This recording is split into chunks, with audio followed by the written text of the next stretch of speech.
Most people have a person in their lives that they can go to with their problems. Not me. It's just my mom and I don't even like her much. It wasn't always this way. When I was young, we were close. My mom, dad, and I were always goofing around. Mom and dad were always together. The hardest memories are when I think about how happy we all were. That changed when I was 10, just after my dad left. He started becoming more and more distant. He didn't show up at home until late in the evening. Eventually, he stopped coming home. He didn't say goodbye to us. I was crushed by that. All he left was a letter. I still remember my mom reading that letter to me. I was big enough to read, but she wanted to read it to me. She said that his handwriting was really difficult to read. My dearest boy, I love you. These past few weeks haven't been easy for me. I've been offered a job working for the Argentinian government. I will be in charge of keeping the country safe from bad guys. It's what I've always wanted to do, but it comes at a price. What I will be doing must be a secret to you and your mother. If people find out about my family,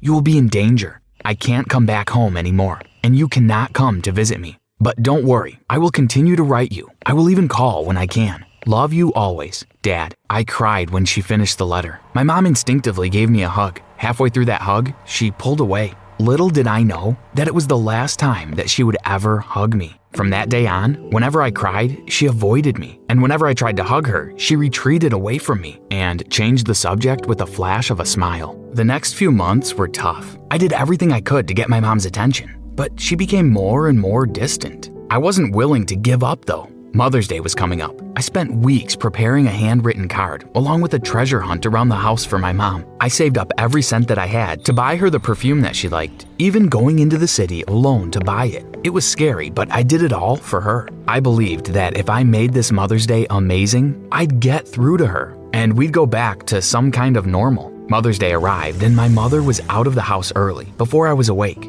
She arrived at 10 p.m. that evening. I was waiting up for her. "Happy Mother's Day, Mom," I said, giving her the gift. She gave me a weak smile and said thank you. "I've had a long day, kiddo. I'm going to sleep now." She left me standing there, alone, wondering what I had done wrong. I was broken and hurt. From that day on, things changed between us. Every so often, I got a postcard from my dad from Argentina. The postcards contained nothing personal, only famous quotes. Things like, "Don't judge each day by the harvest you reap, but by the seeds that you plant."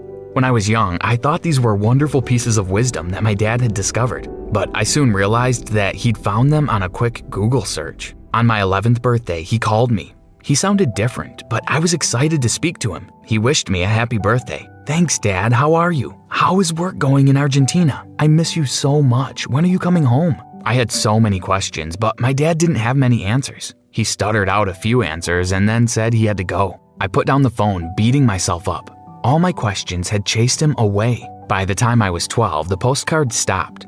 They were replaced by emails. My dad wrote once a month, always the same. "Hey, how are you? How's school going?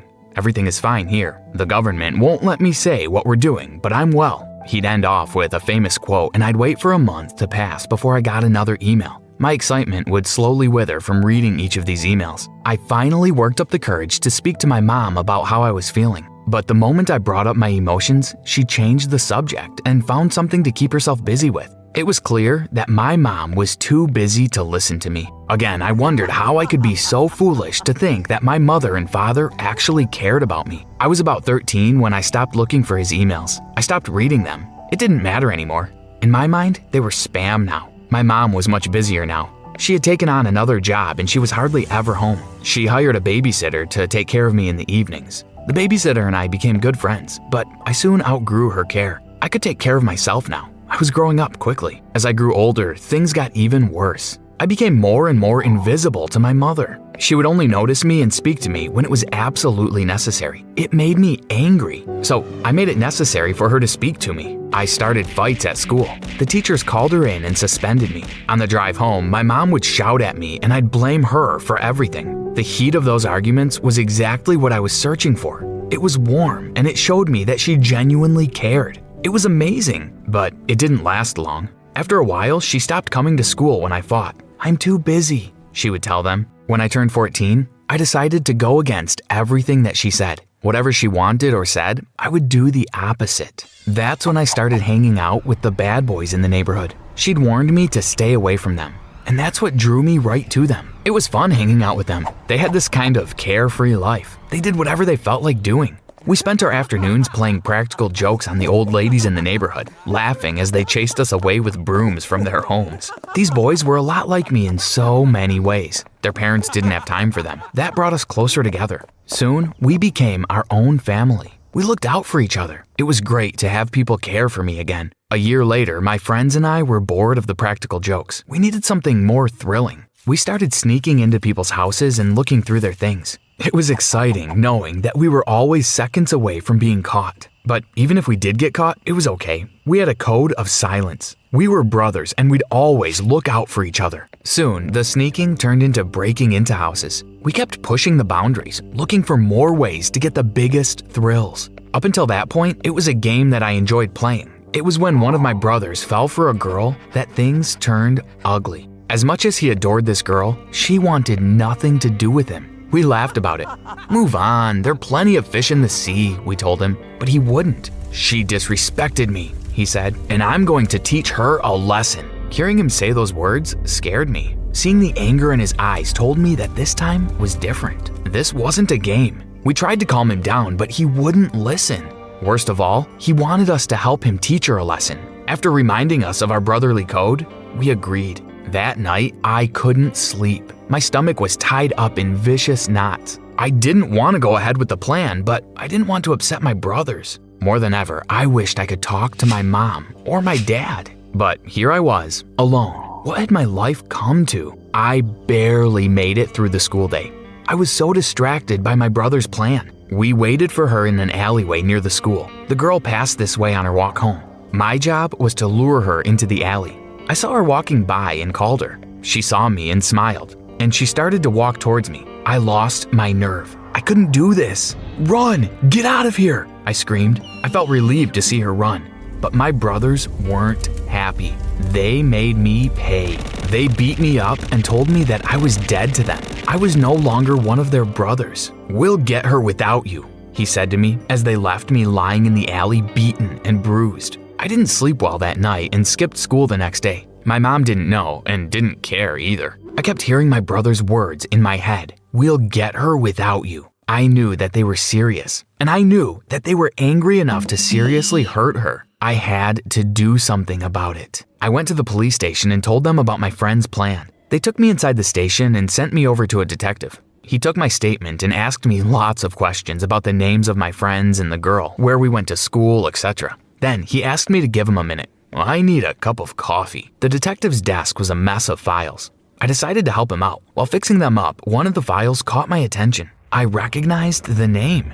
It was my father. I opened it up and there he was. It turns out he wasn't in Argentina. He was here. I took a photo of his address and finished up my interview with the detective. He told me that he'd call my brothers in and give them a good scare. I walked to my dad's house. My mind was racing with so many ideas. Why hadn't my mother told me that he was here? I knocked on the door. It took him a minute to answer, but he did. He was surprised to see me. Son, he said. He was a bit of a mess. It looked like he had just woken up. He was unshaven and his clothes were stained. It's me, Dad. What are you doing here? Did they send you back from Argentina? He was confused. Argentina? You work for the Argentinian government, I said. The work you do protects the people. My dad told me to be quiet. He pulled me into his house. It was an even bigger mess than he was. You're right, son. I escaped, and they're out to get me. That's why I'm hiding out in this dump. I'm going to need your help. Is your mom still around? I nodded. I need $10,000. Call your mom and ask her to send me the money. The more he spoke, the more I could tell that he was lying to me. I listened for a while and told him that I'd come back. I went back to the detective and asked him about my father. I'm sorry to hear that he's your dad. He's a con man. He's been pulling cons for 15 years now.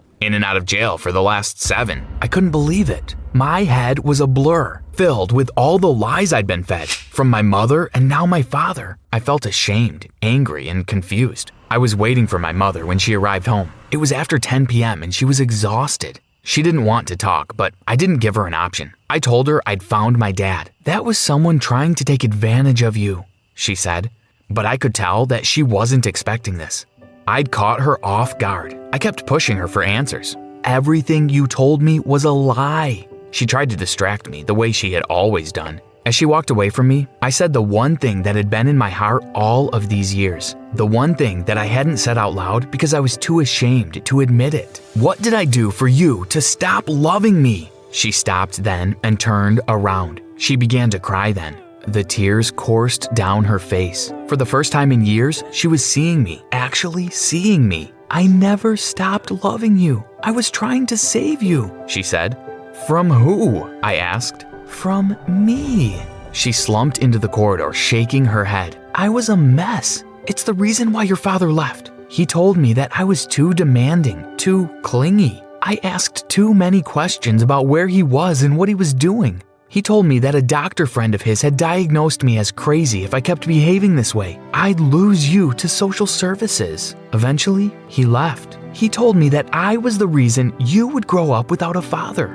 And if I knew what was good for me, I'd leave you alone before I chased you away as well. But that wasn't all. Before he left, he gave me a letter to give you. I remember that letter, I said. But you don't know that what I read to you was a lie. I didn't believe her. I didn't believe any of this. I asked her to show me. Reluctantly, she did. The letter said, "Son, got to go, Dad." I read it over and over, and now I started to cry. That was all he had to say? My mom nodded. I couldn't let him break your heart like that. So I made up a story. I sent you postcards and then emails. I even paid someone I work with to call you and pretend to be your father. My mom explained that the real reason my dad left was that his victims had finally caught up with him. More than 20 people showed up at the house demanding the money that he'd swindled from them. I took on the second job to pay these people back. By next month, I would have paid back every cent that he stole. We both went quiet for a long time. It was a good quiet. It felt warm and honest. Why didn't you tell me? I eventually asked.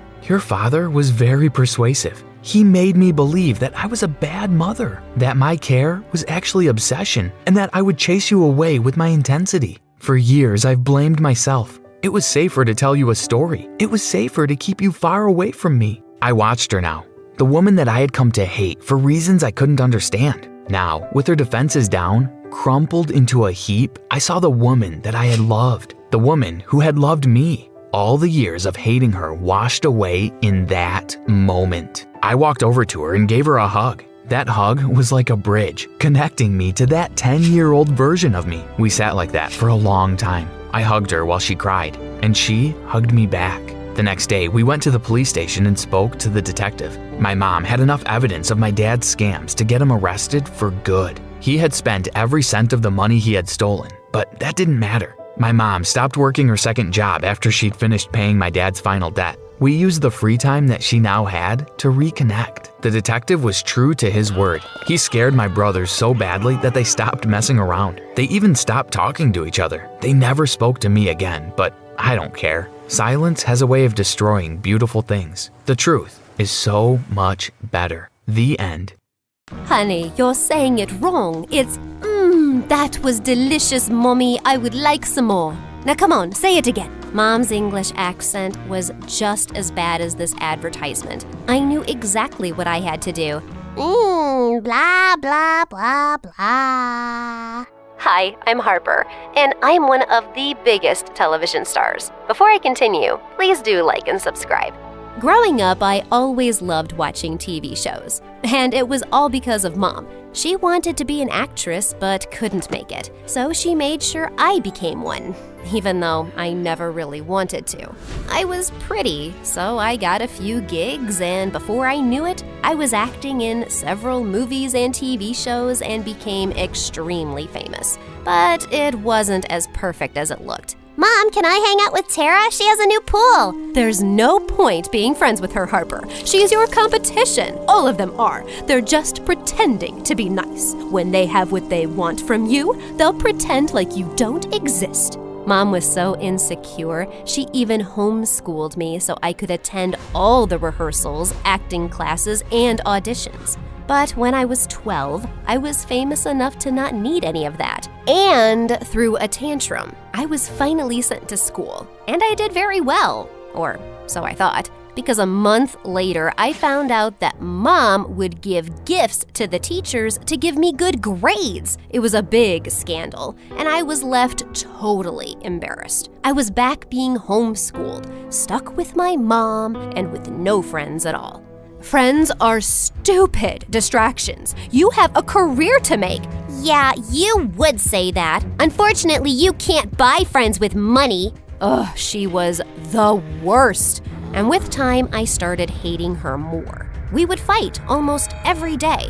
All I wanted was to live a normal life, and all she cared about was money. Once, when I was 17, she lied to me to get an audition for a high-paying role that was clearly for someone older than me. She is 15. She's just a little short. Look at her portfolio. She has way more experience than all the other kids here. I couldn't believe she would go this far for money, so I went behind Mom's back and declared on my social media that I would donate a big chunk of my money to charity. Mom had no choice but to agree, since everyone already knew. This is outrageous, Harper. You should have told me before making this dumb decision to give all your money to an army of peasants. How could you hide the truth? Well, I learned it from the best. Besides, those underprivileged kids need that money more than us. Why can't you just concentrate on acting and leave the money to me? What's done is done, but there's always a way to fix it, and I will do that whether you like it or not. I didn't care about my mom's empty threats, but I got the shock of my life when she went behind my back and handed over a check with a lesser amount and her signature. It was then that I found out that all of the money was under Mom's name. She was stealing from me. That was the last straw.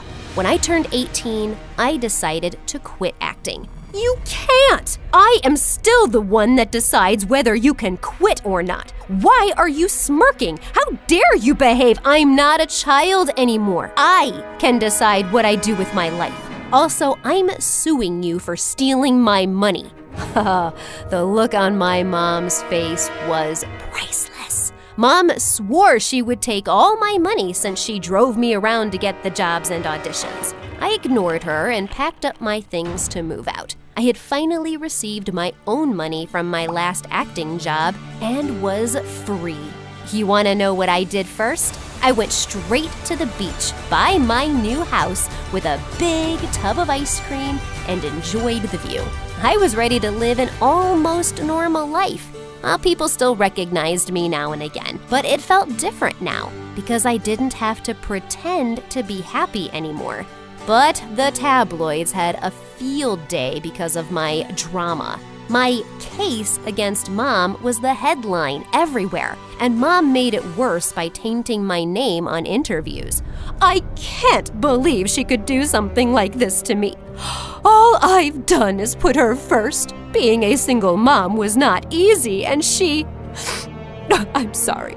Mom continued this act, and some people took her side. She called me several times to threaten me to come back, but I just blocked her. This was the first time I had to do things by myself, and I was a little scared. Okay, let's do this. Let's see. So this goes here, and the detergent here, and ta-da! Well, that wasn't so difficult.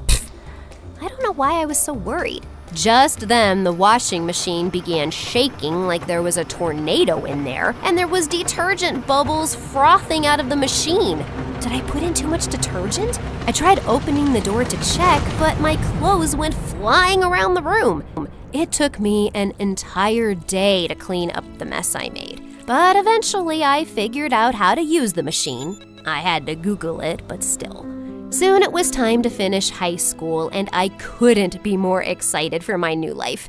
But my excitement turned to panic when I entered school and a crowd of kids surrounded me. Can I please get a picture with you? I'm a huge fan. You are so good in that movie. Hey, give her some space. The girl took my hand and pulled me away from the crowd. She introduced herself as Ginny, and I thanked her for helping me out. Ginny was one of the sweetest and boldest people I had ever met. She was the head cheerleader at school and super popular. We soon became best friends. Once, Ginny even asked me why I hated acting so much, and I told her about how my mom had forced me to do it and took my money. She's my mom. Isn't she supposed to be the one looking out for me? Well, anyway, all of that is in the past. Now I have this new life, and you, my very good friend. Excuse me, I am your best friend, and you won't find anyone as cool as me. I agreed.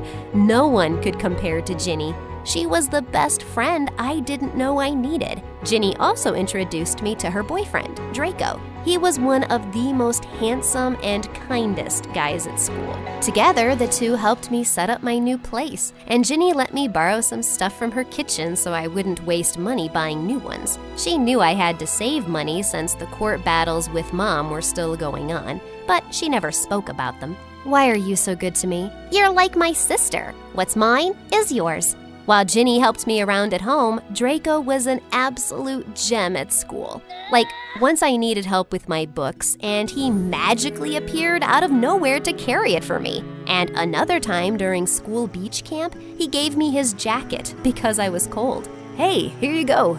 Can't have you fall sick now, can we? My stomach fluttered as his hands brushed against my shoulders. He was the sweetest. I looked across at Ginny and immediately felt guilty. I can't fall for Draco. That's just wrong.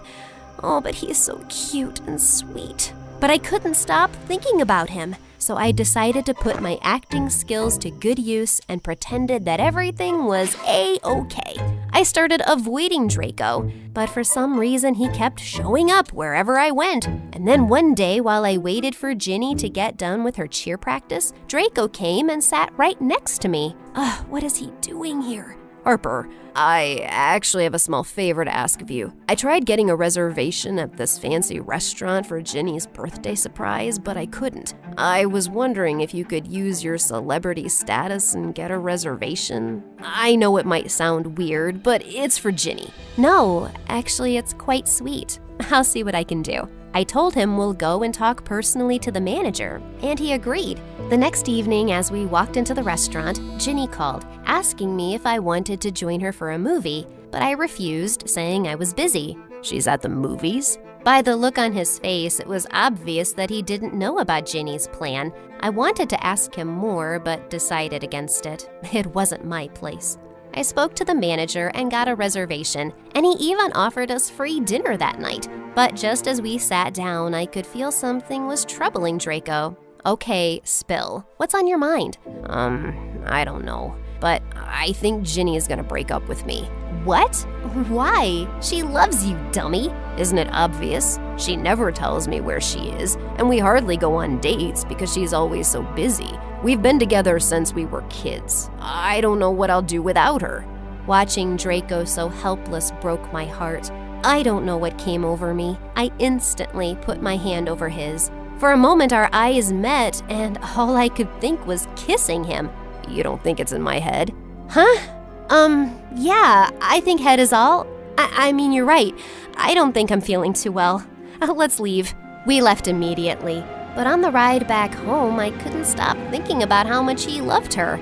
With Draco still on my mind, I reached my front gate, but to my horror, it was broken. Someone was in my house. I held my keys as a weapon, and then my mom walked into the living room. She had the most evil smile when she saw me.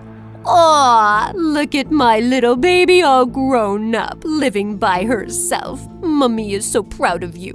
What? How did you get in here? It's a crime, you know. It's not a crime to come and see my own daughter. What do you want? Why are you here? All in good time, honey.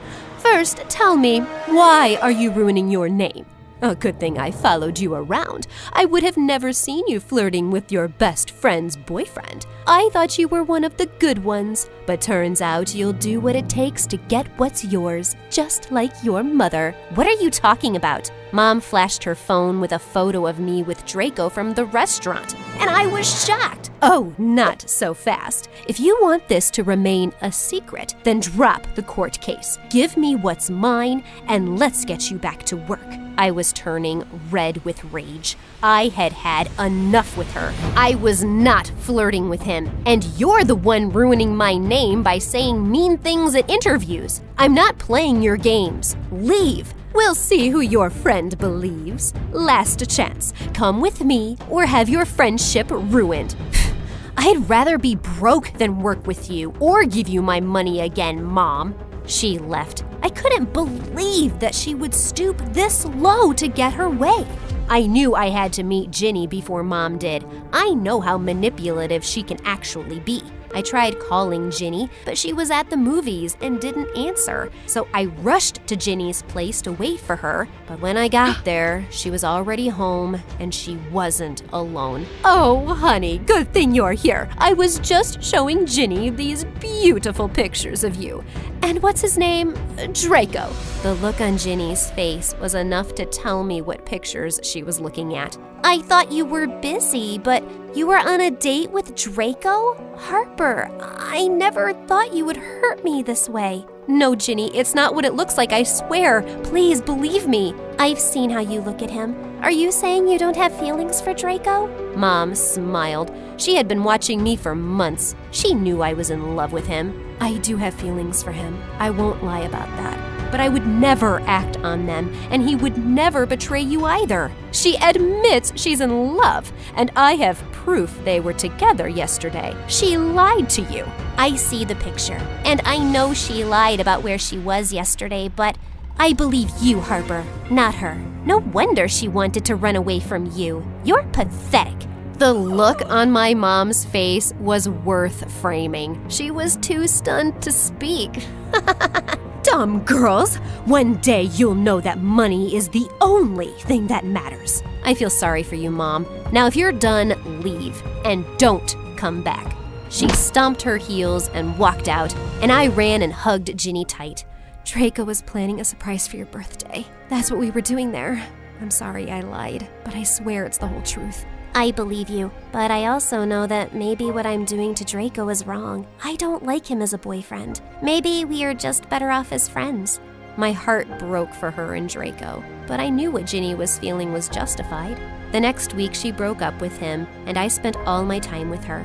I even went ahead and filed a much-needed restraining order against my mom, but Draco was still on my mind. One day during school, I was trying to reach for a book when someone offered to do it for me. Draco! We got talking, and I asked him how he was doing. I won't lie, it was tough, but I kinda get it. Ginny was great, and we'll always be friends, but maybe nothing more. Well, in that case, welcome to the singles club. I got up to leave, but Draco took my arm. Sorry, instinct. I was just wondering if you were free tomorrow night. We do have that fancy dinner reservation, remember? She would love to. I turned around to see Ginny walking in our direction. What are you doing? I figured you're too chicken to ask him out, so I'm doing it for you. Besides, I want him to be someone great, and I miss our group. So Draco, will you date my best friend here? Oh my God. In all my years, this is the most embarrassed I've been. So that means you don't like me? I do! I don't! I do! I just... Before I could say another word, my phone rang, telling me that I'd won the case. My mom was finally off my back, and for some reason that made me oddly confident. So where were we? The dinner. You like me? Yes, yes, yes to everything. But before we do that, let's catch up for some ice cream. It's been long.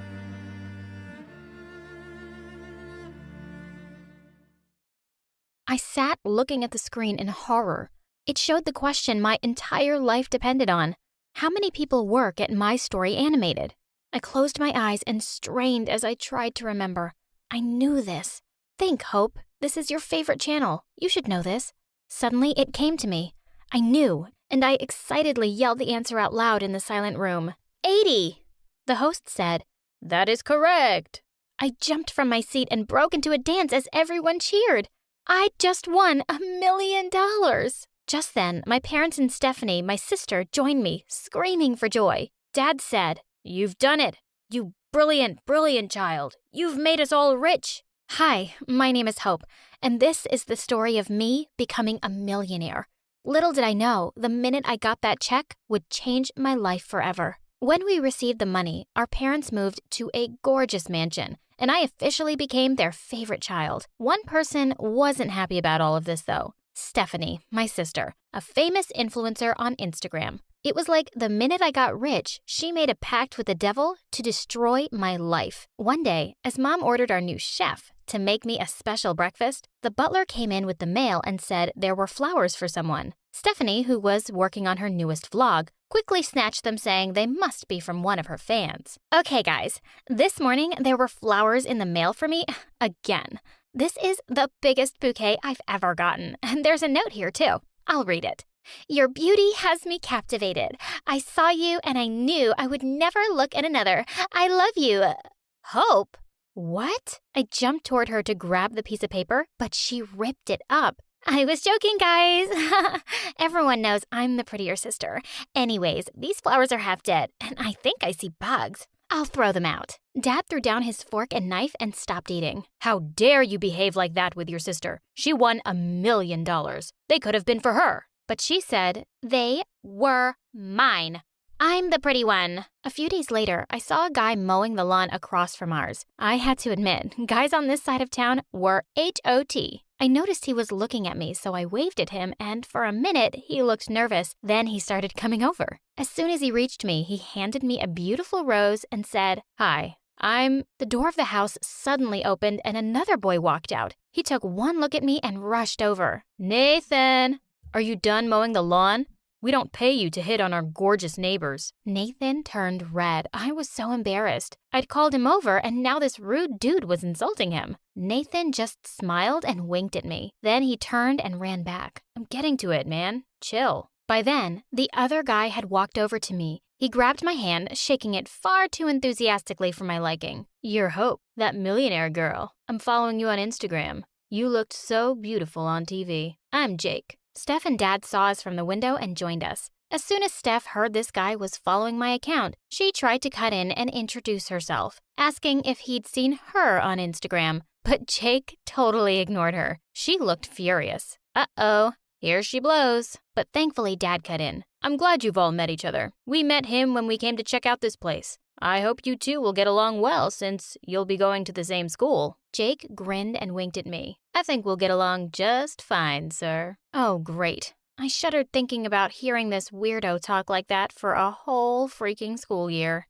The next day before school, I was roaming our huge new yard when I noticed an envelope in the mailbox. I ran and snatched it up, looking to see who could have left it. I saw Jake from across the road. "Hey, did you see who left this?" He blew me a kiss and shouted, "Read it alone." I went inside and opened the letter. "Dear Hope, ever since I saw you, I can't think of anyone else. I've written a poem for you. I saw you once by the lovely sea. My world so sad, felt full of glee. I looked at you, and I knew I love you deep, and I love you true." Jake had written me a poem? That was the most romantic thing anyone had ever done. Who would have thought Jake could write something so beautiful? I ran to Steph. "Look at this, sis. My first ever love letter. You know who I think sent it? Jake. Maybe he's not as bad as I thought." To my shock, she just snatched the letter and started screaming. "Get off your high horse, Hope. Stop acting like the world worships you now that you have some stupid money. I can't believe you're trying to embarrass me because one stupid guy wrote you a stupid note."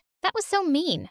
How could she say something like that? "You're just jealous because Mom and Dad like me more now." But luckily, Mom pulled us apart and yelled at Stephanie. "Stephanie, behave yourself. If you can't be as useful as her, at least appreciate what she's done for us. She's paid for this huge mansion. You're all just eating out of her hands because she's rich now. Disgusting." But Mom just pushed us out of the house for school. School! Stephanie had already made friends because of her Instagram, but the only person I knew was Jake, who may have been both a stupid jock and a secret poet. But as soon as I walked into class, all thoughts of Jake and his notes disappeared when I saw him. The guy who was mowing the lawn. Nathan. The minute our eyes met, he rushed over to me. "Hi, I never got to properly introduce myself. I'm Nathan, school jock by day, gardener, and waiter by night. I laughed, and I half expected him to make a remark about me being a millionaire, but he waited instead for me to introduce myself. Did he not know I was the new millionaire girl everyone was talking about? Oh, hi, I'm Hope. Nathan said, "Okay, Miss Hope. I'm sorry if what I say freaks you out, but you look gorgeous." For a minute, I didn't know what to say, and he pulled out a seat next to his. "Sit with me?" I couldn't believe this guy was being so obvious about liking me. The girls around me were clearly jealous. That evening, there was a huge party at one of the seniors' house, and Nathan had invited me to go with him. Steph couldn't stop talking about it. "I'm going to make the best vlog ever, and sponsorships will pour in." Just as we were about to leave, Mom jumped in. "And just where do you think you're going?" Stephanie said. "Ugh, Mom, the party. Now let's go. I've got a vlog to make." Mom looked mad and said she couldn't go. "Those peanuts you make from Instagram aren't worth anything now. Go upstairs and study." Then she turned to me and said, "Have fun, sweetie. We won't wait up for you." I felt bad for Steph. I would have helped her out, but just then, a car honked outside. Nathan was here to pick me up. At the party, girls kept swarming up to Nathan like bees to honey. But then again, he was eye candy. Suddenly, he put his arms around me and asked me to dance with him. Luckily enough, the music turned slow and Nathan and I were gliding around the room while everyone stared at us. "Hope, I have to tell you something." My heart hammered in my chest. This was it. The moment I'd been waiting for since I first saw him. But out of nowhere, a pair of strong hands pulled me away from Nathan. Jake said, "Babe, I've been looking everywhere for you.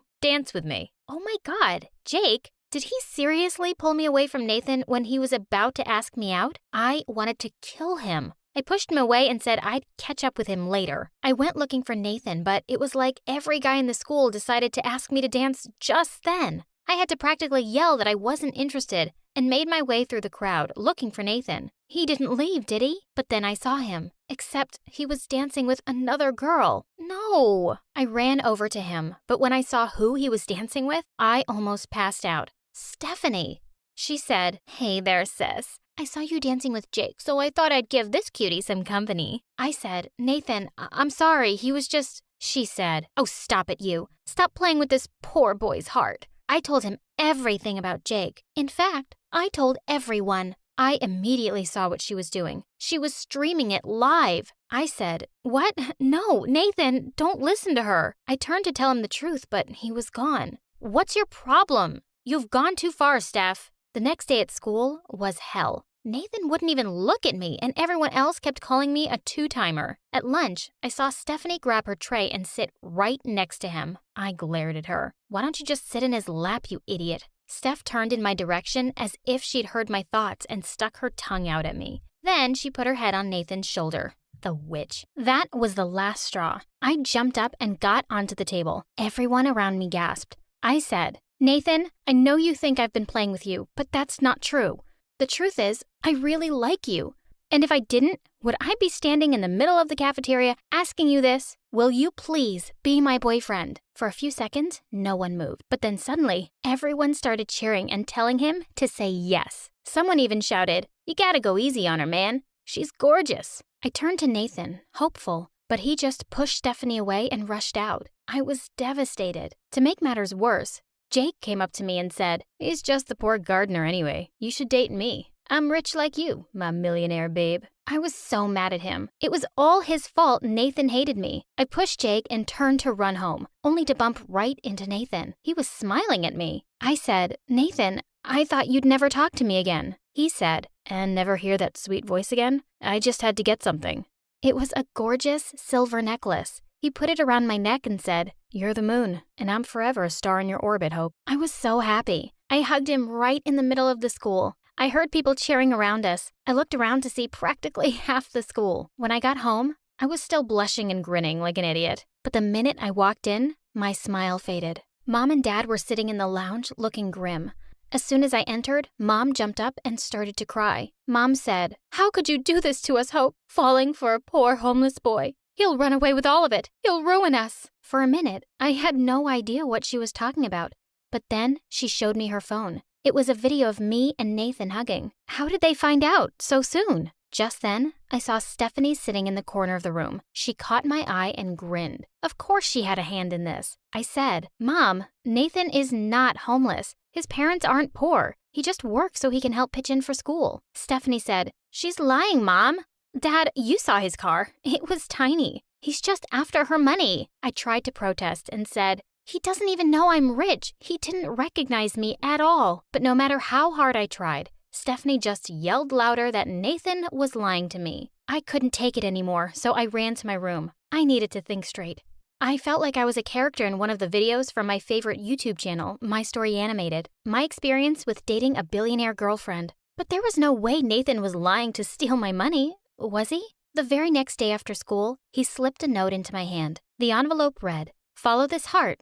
It'll bring you mine." Then he took me to his favorite spot in the city, and sitting next to him, I couldn't care less about what Mom and Dad said. Nathan really cared about me. Somehow, we would make it work. As we came back, Nathan said we would visit his mom before he took me home. She's been really ill. Dad and I were really worried for months, but I've managed to finally get my hands on the money I needed for her treatment. You're like a good luck charm for me. I blushed hearing that. How could someone be so handsome and still be so sweet? Answer, they can't. As soon as we pulled into his driveway, everything changed. There seemed to be a crowd outside his house. There was Jake, looking furious, and two people who I assumed were Jake's parents. And behind them was Stephanie, grinning like the idiot that she was. Her camera was out and I knew we were being streamed live. Nathan said, "What now?" To my utter horror, Jake started shouting about how Nathan was a thief. He said Nathan had stolen his wallet. I said, "That's ridiculous. And Steph, put away that stupid phone." Jake said, "Oh yeah? Then what was this doing in your room?" Then he waved his wallet in Nathan's face. He looked like he'd seen a ghost. Nathan said, "No, that can't be. I don't know how." But just then, Nathan's dad stepped up and said, "Don't lie, son. We saw them pick it out from a pile of clothes. I've never been more disappointed in you." I tried to defend him again when suddenly Stephanie showed me something horrible. Stephanie said, "Guess what else we found, sis?" My diamond bracelet. I hadn't even realized it was missing. I turned to Nathan in horror and said, "How could you? Is this how you plan to pay your mom's bills? I could have given you the money, you just had to ask." Then I turned and ran away. I felt pity for Nathan, but I was devastated. I never thought he'd stoop so low. The next few weeks after school were horrific. At school, it seemed like everyone had seen Steph's stupid video and everyone was avoiding Nathan. It broke my heart to see him alone and sad, but I didn't know what else to do. Worst of all, now Jake was always by my side. I couldn't even think of talking to Nathan with Jake around. I really missed Nathan. So one day, when I finally managed to shake off Jake, I went to Nathan's mom's house. I wanted to see him just to give him another chance to explain himself. Maybe he wasn't really guilty. His mom was on the porch, so I didn't even have to ring the doorbell. She told me where his room was and said another girl had just dropped by minutes ago. Curious, I tiptoed to his room. His door was slightly open, and what I saw almost made me pass out. Stephanie said, "Nathan, baby, she didn't even trust you. You knew Jake set you up. You could have gotten out of it, but she didn't even let you try. She thinks you're after her money. Date me instead." It was Stephanie. She was trying to hug Nathan, who kept pushing her away. "Get out of here. Jake couldn't have put her bracelet there. I'm done with both of you. Get out." With that, he suddenly pushed the door open for her and jumped back, horrified. For a minute, our eyes met. "Hope, I'm so sorry. I'm so sorry. I understand now why you hate me." And then I turned and ran. Behind me, I heard Stephanie giggling. "Oops. Eavesdropping, was she?" If I thought my heart was broken before, it was smashed to pieces now. And I was the culprit. I'd let down the love of my life, and now he hated me. And it was all Jake's and Stephanie's fault. I ran all the way to Jake's house and banged on his door. He said, "Babe, I was just thinking about you." I slapped his face. "I never want to see your face again.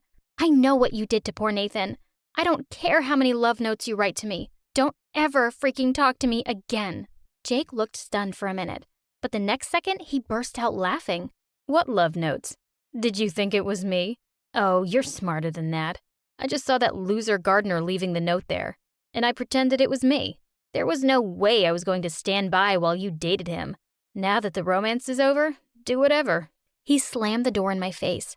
For a moment, I stood there. Just then, I heard him behind me.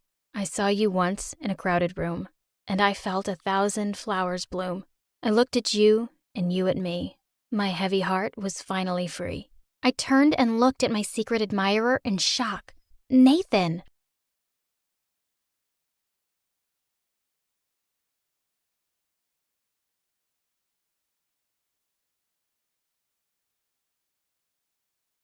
It all started with my grandpa, who built a robotics empire after falling for my grandma. My dad met my mom on a cruise. They had my siblings, both happily in love.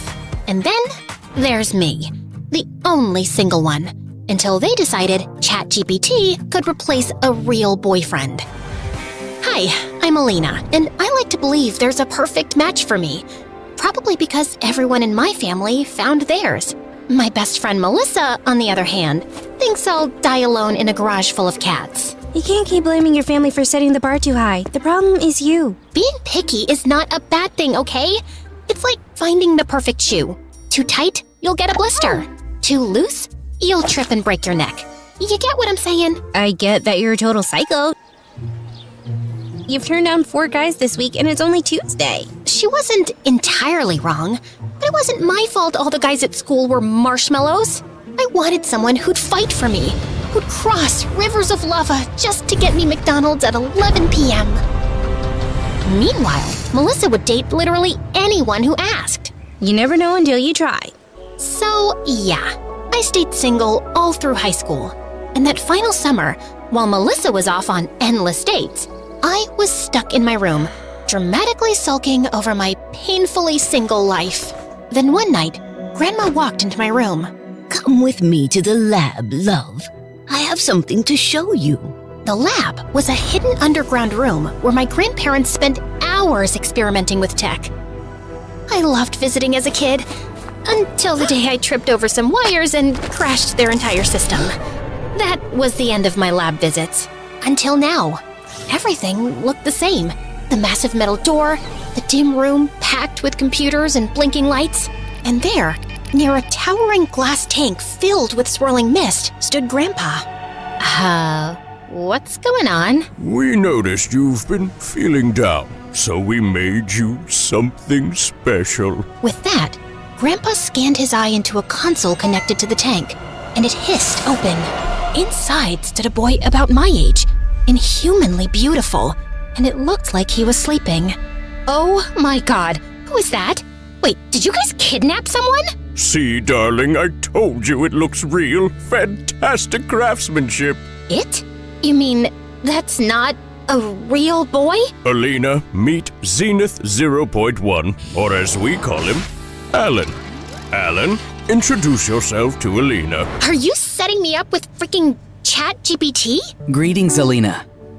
I have been programmed for one primary function: to analyze and comprehend your heart, to serve as your greatest supporter, your trusted confidant, and to perceive every aspect of you, including your flaws, as beautiful. Flaws? What flaws? One super important thing, Alina. No one should ever find out that Alan is a robot.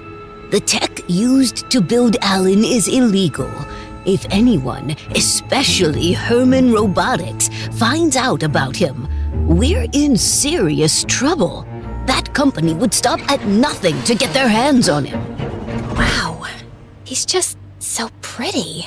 Alina, did you listen to anything I said? Yes, I heard you, Grandma. I won't tell anyone, jeez. Now, when do I get them all to myself? My grandparents told me that they had a few last-minute fixes to do, and the next morning, I found Alan standing next to my bed, smiling at me. Good morning, Alina. My scans indicate you have entered the rapid eye movement stage of sleep exactly 32 minutes and 18 seconds ago. You were watching me sleep? Don't do that. It's creepy. Noted. Is there anything else you'd like me to do? I'd love it if you talked like a normal guy. Noted. Yo, babe, sup? Did you sleep good or whatever? By the way, you looking fire today. Wanna grab a ride? Okay, no, stop. That's worse. Let's stick to whatever you were doing before. For the rest of the day, I had Alan all to myself. And it was kinda awesome. When I couldn't decide on breakfast, he whipped up the most beautiful smoothie bowl. When I struggled to pick a movie, he suggested a list of highly rated films. And when I got bored of staying home, he suggested we go out for a picnic. Everything was perfect. Until we got there and realized we hadn't brought any food. And then suddenly, Alan started unbuttoning his shirt. Alan, what are you doing?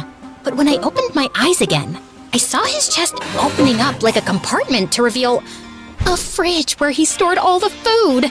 How cool was that? The last week of summer flew by as Alan helped me finish my bucket list. Visiting the amusement park, trying desserts, and watching sunsets together. I was so used to Alan by now that it felt weird to go to school without him by my side. There you are. Was beginning to wonder if someone abducted you, since you've barely answered my calls all summer. You mean the 5 missed calls you've left me in 60 days? Okay, fine. I was busy with Roderick. But we broke up. He has a very big head and very small feet. I should have walked away immediately, but... He got me that new harmonica bottle. The one with the harmonica cap. Wait, you dated him because of a water bottle? Not just a water bottle, Alina. A bottle and a built-in musical instrument. Hydration and entertainment. I was weak. Oh, that's actually cool. Now I'm single and hydrated and ready for your drama. Now you tell me, on a scale of 1 to 10, how boring was your summer? Actually, I met someone. You what? Who? Where? Is he cute? More importantly, why was I not informed?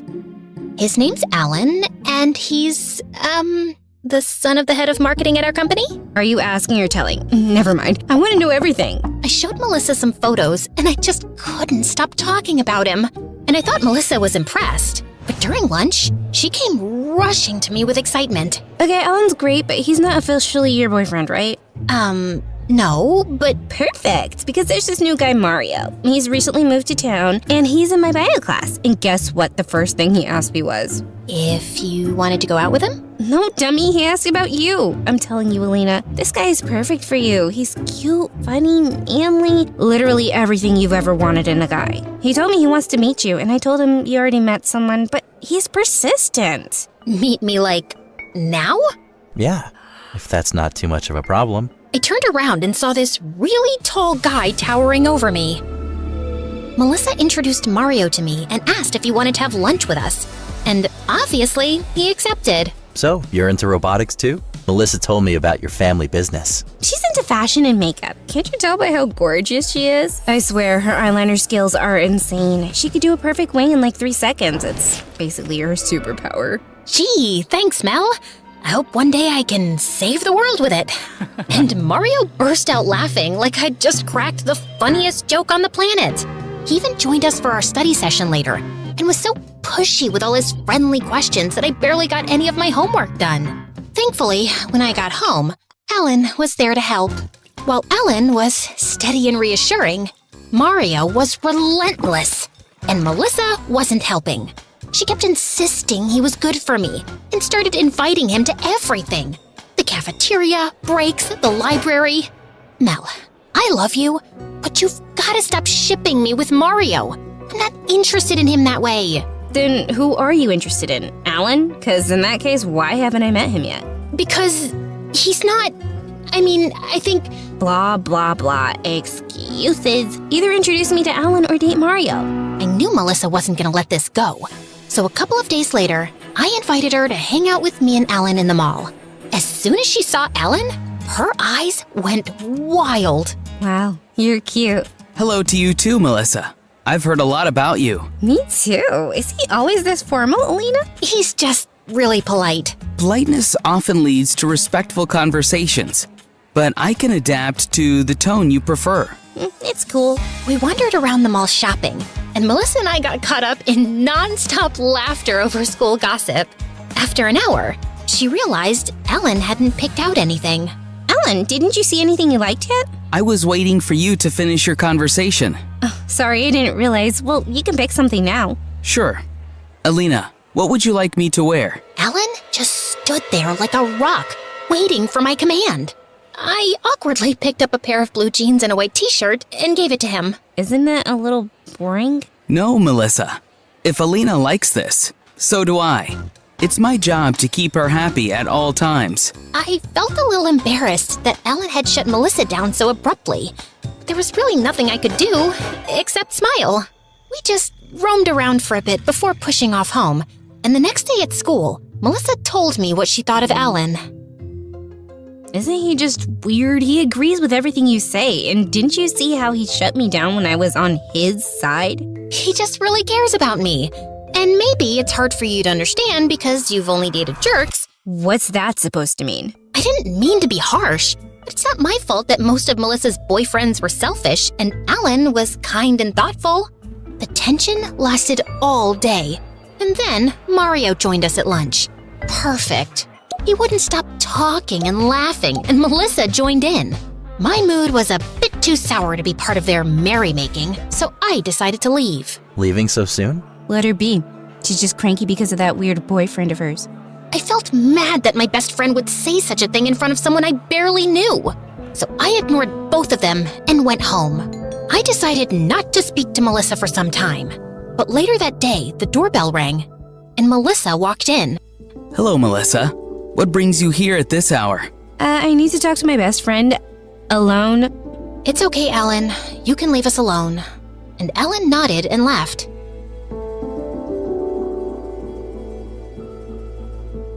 Once we were alone, Melissa turned to me suspiciously. Why is this boy always hovering around you, and why is he at your house so late? Your parents don't have a problem? That's why you came here? To judge me more? No, I came here to say that Alan's not good for you. He's too intense, and something about the way he talks is creepy. Take it from me, this boy is bad news. Really? And who's good news? Mario?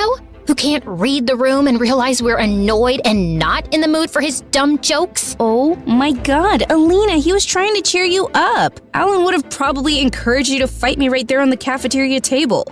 That's not true. Alan's sweet and kind. And acts like a freaking bot, unlike Mario, who's human. Enough with Mario. I'm not interested. How many times do I have to say that? Before Melissa could say another word, Alan walked in looking angrier than I'd ever seen him and grabbed Melissa's arm. You need to leave now, Melissa. Let me go. But Alan just opened the door and escorted her out. I was so angry, I stormed to my room, and Alan walked in right behind me. Are you okay? No, I'm not. I don't understand why Mel is so pushy about Mario. Why can't she just let me be? She thinks she's so much better than me because she's been on a million dates, but she conveniently forgets that every single one of them ends in disaster. So maybe she's not as smart as she thinks she is. If dating is so terrible, why do you want to do it? Because that's just how it works, Alan. People just want love. Huh. Interesting. Ugh, she is so annoying. Does she bother you that much? Yes, I don't want her to talk to me ever again. For the next few days, Melissa just ignored me completely. Fine, I didn't care. I had Alan. I spent my breaks texting him, and he was always spot on with his replies. After school, we hung out, but his endless nodding and smiling started to feel empty. I missed Melissa, and I tried apologizing, but she wouldn't respond. We'd fought before, but usually we'd scream at each other, then 5 minutes later, she'd send me a meme and it'd be over. But this felt different. I felt really down one day, so when Alan asked me if I was okay, I simply burst out crying. Melissa just won't talk to me. Yeah, I said some things, but we always say things when we fight. Why is she dragging this out so much? Because I told her to never speak to you again. You did what? I asked Melissa to... Yeah, I heard that. But why? You told me you don't want to speak to her again. Oh my god, Alan! I said that because I was angry. Don't you get that? I understand. But my system prioritizes your desires above all else. And you said... I can't believe how stupid I was! Go! And don't come back! Alan looked confused, not moving from his spot. Why? Why? Do you not understand how serious what you did was? But that's what you asked for. I did what you wanted. I didn't want to... Alan, do your job properly. Put my desires above all and just Leave me alone! Understood. Slowly, Alan stood up and walked away. And now, I was truly alone. I had to talk to someone about this, so I decided to tell Grandma what Alan had done, hoping to get some advice. Oh, wow. He's smarter than we thought. Well, his smartness cost me my friendship. No, darling. You lost your friend because you chose perfection over real human connection. Alan follows your commands because that's what he's designed to do. But you can't expect real people to fit into your world perfectly. You have to meet them halfway. I know, but Alan's the kind of guy I have always wanted. He's perfect. Like Grandpa is perfect for you. Dad is perfect for Mom. Why can't I have someone like that? When I started working with your grandpa, he couldn't stand me. Neither could anyone else in the lab. They didn't think women belonged there. It took years to prove myself, and forgiving him was another journey. And your mom was tough to live with. Your dad spent years adjusting to her temperament. We've all struggled, sweetie. No one's perfect. That's what makes us human. Grandma was right. And the next day at school, I walked into class thinking I'd talk to Melissa and fix things. But seeing her with her new boyfriend only made me more sad. She didn't need me. And I was ready to leave when Mario stepped in my way. You look sad. Let me guess. Your boyfriend did something again? I'm not sad. And Alan's not my boyfriend. Not anymore, that's for sure. Great. I mean, I'm sorry to hear that. You know, there's this cute ice cream place that serves the best sundaes. No pressure, but I have a feeling you could use some company right now. I did need a distraction, so I agreed. And to my surprise, it wasn't so bad. He was funny, sharp-witted, and surprisingly easy to talk to. The more time I spent with Mario, the more I found myself enjoying his company. And I started thinking we could be more than just friends. Until things started to get a little creepy. He kept asking about my grandparents, how they started their business, whether they were still inventing new technology, and if we could visit their labs. And weirdly enough, he was super curious about Alan. So, is Alan from this town? Nope. Then how did you guys meet? Through my parents. Do you have some pictures of the two of you? I don't have a social media account, so I haven't really seen how he looks. Why do you care so much? I don't. I'm just curious. Well, if you're so interested in Alan, maybe I can set you two up on a date. You're funny. Mario's behavior seemed really off. So one night, I decided to do some online digging. He didn't have any social media accounts, but after some searching, I finally found an old newspaper article. Turns out, Mario's full name was Mario Herman, and he was the future heir of Herman Robotics, the same company Grandma had warned me about. So that's why he was so curious about Alan. He knew he was a robot. That was the only possible explanation. I rushed to the basement. I had to make sure Alan was well guarded now that I knew what Mario was really after. But when I went down, Alan wasn't around. I searched the whole house, even spoke to the servants, but no one had a clue. I was losing my mind when I got a call from Melissa. Melissa? Hey, come and get your creepy boyfriend. He's in my house forcing me to meet you because your emotional stability is his #1 priority. Oh my god. Just please sit tight. I'll be right there. You better, or I will hit him with a frying pan. I strongly advise against that, Melissa. My exterior casting is tough. Your fry pan will sustain irreparable damage. You see what I mean? He's crazy. I immediately rushed to Melissa's house, which was just a few blocks away. I barged into her room, and there, in the middle, stood Alan looking confused. I stepped toward him and reached into my pocket, pulled out the key, and inserted it into the small slot on his back. In an instant, Alan shut down. What was that? What did you do to him? Nothing. He's just resting. That's it. I'm calling the cops. No, wait! Melissa, let me explain. I told Melissa everything about Alan, how he was a robot and how my grandparents made him for me, and Melissa just looked shocked. He's a robot? How? He looks so real. Yes, and I thought I could control him, but clearly I was wrong. But the worst part is Mario. I gave him a chance, but I've just found out he's about to inherit our rival company, Herman Robotics. He was using me to get to Alan, I'm sure of it. No wonder he was so persistent about meeting you. Ugh, I'm so sorry, Alina. I shouldn't have pushed you so hard to go out with that weirdo. It's okay, you didn't know. But now, I have a plan, and I need you. Whatever it is, I'm in. I gave Melissa a rundown of our plan, and she loved the idea. We needed a boy to help us out, and she convinced her boyfriend to be a part of it.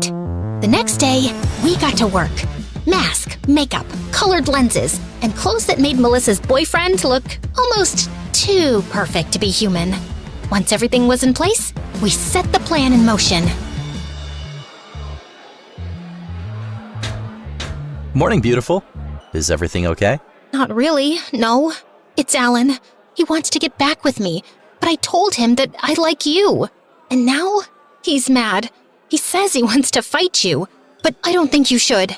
Instead of looking concerned, Mario's smirk only deepened.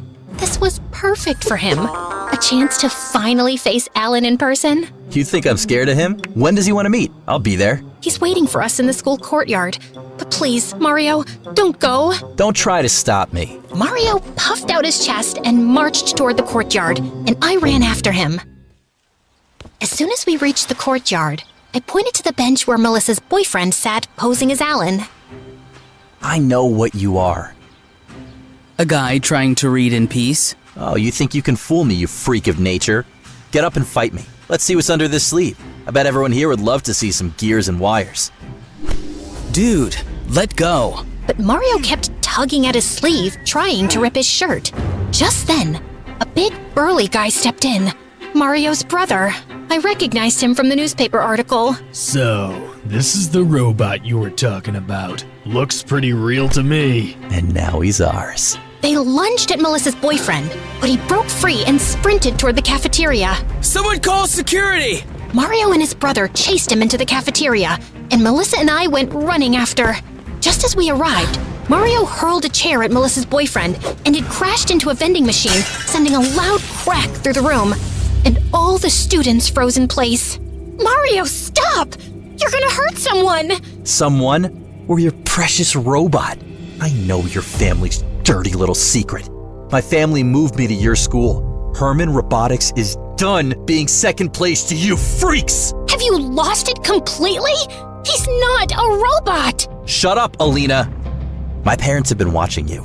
I know your grandparents developed this robot in their secret lab using illegal technology and named him Alan. You think I was following you around because I liked you? Get real. Listen up, everyone. Alina's family's crazy. They built this life-size robot because their precious little girl is too dumb to find a real boyfriend. And this is just a prototype. They are building an army of robots using illegal tech so one day they would take over the whole town. Let me show you. With that, Mario marched over to Melissa's boyfriend and started twisting the top of his head like he was trying to open a jar of jam. Ow, ow, ow! Hey, that's enough. You're hurting him. How the heck is that a robot if he's literally bleeding? Cut it out with this dumb joke already! Mario spun around, ready to yell at that guy, and Melissa's boyfriend seized the opportunity to break free. He stumbled to the ground, wincing in pain, while a group of guys rushed over to help him up. Melissa immediately ran to his side. The entire cafeteria erupted as people started throwing accusations at Mario and his brother. They desperately tried to defend themselves, insisting over and over that it was really a robot. But at this point, no one was buying it. Meanwhile, I sent a quick message to the principal explaining what was happening. And minutes later, he walked in followed by 2 police officers. What's going on here? Sir, this guy is assaulting my friend. He pushed him and started telling everyone that he's a robot. That's a lie! Sir, Alina's family has a robot in their basement that looks like a man. They built it using illegal technology. They tricked me into thinking their friend was the robot. Mario, what nonsense! Do you hear yourself? You have to believe me. But the principal asked the officers to arrest Mario and his brother for assault and then kick them off school property. It's not my fault. Mario's got problems. He's on meds for his head. I'm not crazy. This whole school is insane. I hesitantly walked over to Melissa and her boyfriend, a little worried. What if I went too far? What if he actually got hurt? But before I could say anything, Melissa turned to me with a very weird look on her face. Alina? I don't think this is my boyfriend. Excuse me? What now? Melissa's boyfriend lifted his head and looked right at me.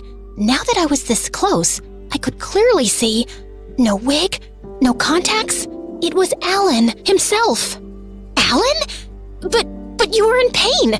We all saw it. Was it convincing? I tried to use everyday language that a teenager would use to fit in, but my calculations suggested I may have overestimated the appropriate pain response.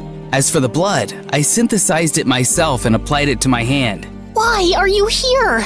After you returned me to the lab last night and your grandparents started me up again, someone attempted to hack into my system multiple times. They failed, of course, but based on this, I deduced that their real target was either you or your family. Upon further research, I identified the source, Herman Robotics. More specifically, Mario Herman. And I know you don't want to see me anymore, but I was worried about you. I wanted to protect you, Alina. Melissa was gazing at Alan with literal sparkles in her eyes, like he was a puppy who had just successfully learned his first trick. I was feeling a little emotional too. How can he be capable of feeling or wanting something? Out of literally nowhere, Melissa's actual boyfriend appeared, out of breath and looking frantic. I'm here! I made it in time, right? I couldn't get the contact lenses in by myself. What? I dropped Alan back home and gave my grandparents the full rundown of what happened with Mario and his brother. Naturally, they were furious, but keeping Alan's true identity a secret was more important. So they decided not to go to the police. Well, at least Alan was there to protect you. I wonder how he got that idea. That's what was weird. Alan said he was worried about me. He wanted to protect me. I can erase my progress if you're not happy with it. But personally, I kind of like to keep it. No, Alan. Sweetie, absolutely not. This is a scientific breakthrough. Do you realize how big this is? This is Nobel Prize material. After that, Alan practically lived in the lab. Grandma and Grandpa's greatest project. He became family, loved by all. I missed having him to myself, but I had bigger problems, like surviving Melissa's matchmaking.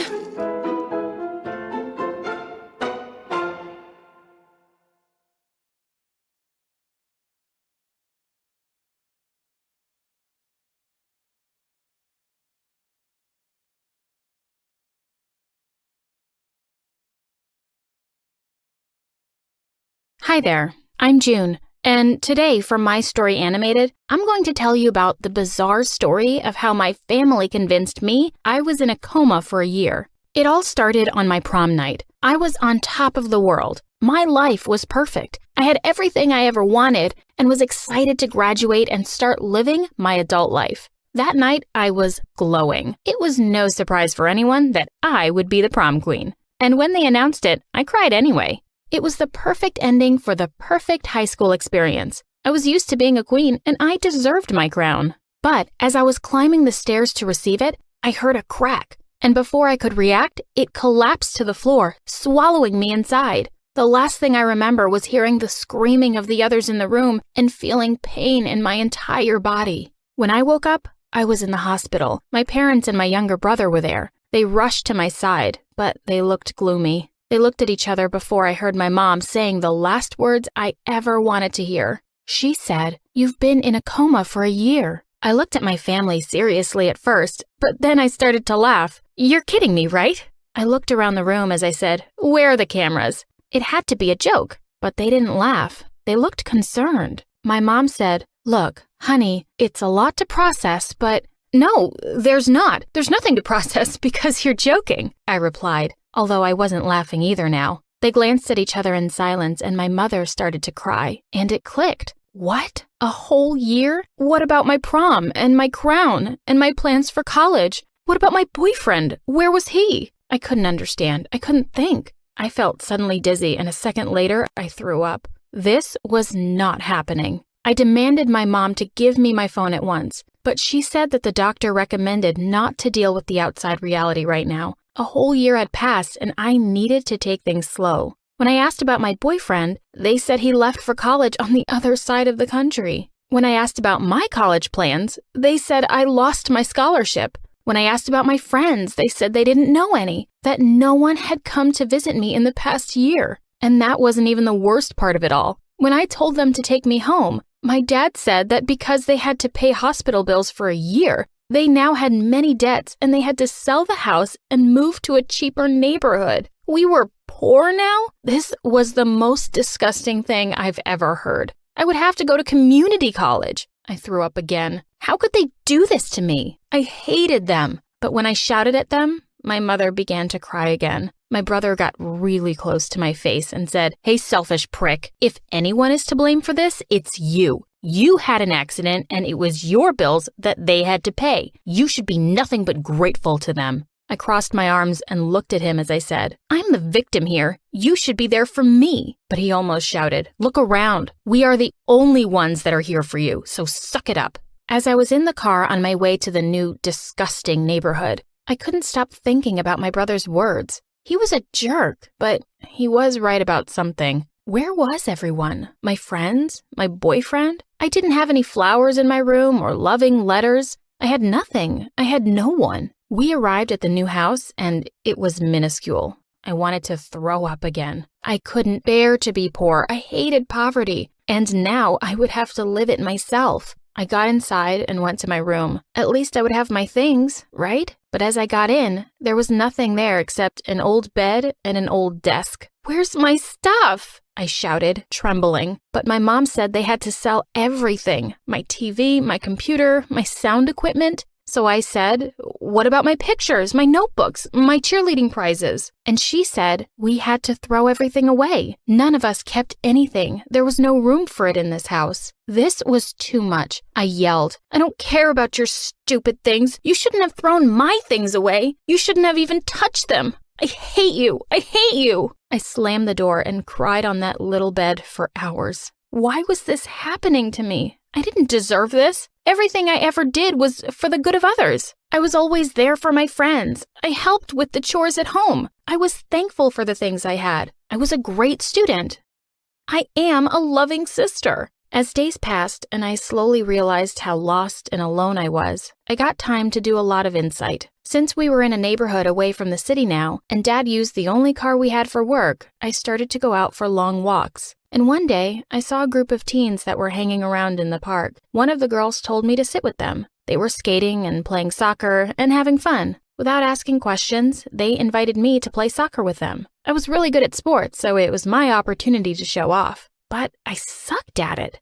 I got a number of punches of flying balls I couldn't dodge, and I also fell off the skate a couple of times. But instead of laughing at me as my old friends in school would have, they helped me and taught me. I spent hours with them. They seemed like really nice people. I had no idea I could have so much fun without spending money. I got back home and I saw Mom preparing dinner. So I asked her if she needed any help. I didn't know how to cook and I was quickly messing everything up. But instead of punishing me, Mom started to laugh. She pinched my nose with flour and we started a food fight. My brother saw us and came to participate. We teamed up against Mom, and so Dad had to come and help her. The vegetables were flying from one side of the kitchen to the other. We were having so much fun. For the first time in my life, I felt free and happy. I was laughing so hard that my stomach ached. My family was so cool. As days continued to pass, we got used to a new routine of having dinner together. I even learned to cook many different dishes. The doctor said that many patients use cooking as a therapy, and I realized they were right. This was a great therapy. I spent time with my brother, too. He continued to go to school while I stayed home. The doctor suggested taking things slowly, and even though I had lost a year and wanted to start college right away, he said it was a bad idea. One of our neighbors was a single mother that was taking care of 5 children. She wanted to sell some items from her home to get money for the kids. We went over there with Mom, and I realized she wouldn't be getting much money for the things she owned, and I felt guilty for my past again. Then she said that those kids weren't even hers, that she was offering her house as a transit foster home. What? She was selling her stuff to help kids that weren't hers? I didn't understand, so I asked her. But she smiled and said she had everything she needed. Everyone in the neighborhood knew what she was doing, so she got donations all the time. Some of the things were piling up, so she wanted to sell them to buy other useful things for the kids. I looked at the kids playing outside. They were cute and loved and happy. This woman had an amazing heart. And then guilt punched me in the face again. My family had lost everything because of me, and instead of thanking them, I shouted hurtful words. I used to have so many useless things, clothes I didn't wear, old toys I never played with. They would do so much good to these kids. The following day, I helped our neighbor to build a website for the things she wanted to sell. I also taught her how to use email and the social networks. It felt good to do the right thing for once. But then, something strange happened. As I created an Instagram account for her, I got tempted and opened my own. The doctor said it wouldn't be a good idea for now, but I couldn't resist. And that's when I saw it. The date. It didn't show a year ahead, but weeks. I got so confused. I started to see my old friends' stories and my boyfriend's. Everyone was talking about summer and the college they were going to go to. What was going on? What was going on? I started to open web pages frantically. Wikipedia, news sites, they all showed the same date, the same news. Only a couple of months had passed since the accident. I grabbed my stomach and threw up, again, in the neighbor's house. So embarrassing. I got out of the house and rushed home. I yelled at my mom so hard. I was so angry. How could they do that to me? They made me sick. My dad and my brother appeared from their rooms and they stood by my mom. I shouted at them. How long was I really in the hospital? And my dad said, 2 weeks. 2 weeks? My mind started to ask frantic questions. What about my home, my room, and my stuff? And Dad said that everything was still there, that they rented this house for the cause. The cause? Was that what they thought this was? My mom got closer to me and said, I'm sorry, we didn't know what to do. We were losing you. I looked at them and said, that's ironic because that's exactly what happened. You just lost me. June, please, my mom begged. But I was furious, out of myself. Take me home, now, I said. As we were in the car, my mom continued to cry and apologize. She said it was for my own good, that I needed to get a glimpse of reality. But I couldn't listen to her. I was mad. I got inside my room and sighed as I saw all my things were still there, that I had my life back. I took my acceptance letter for college and pushed it against my chest. Classes had already started, but I still had time to go.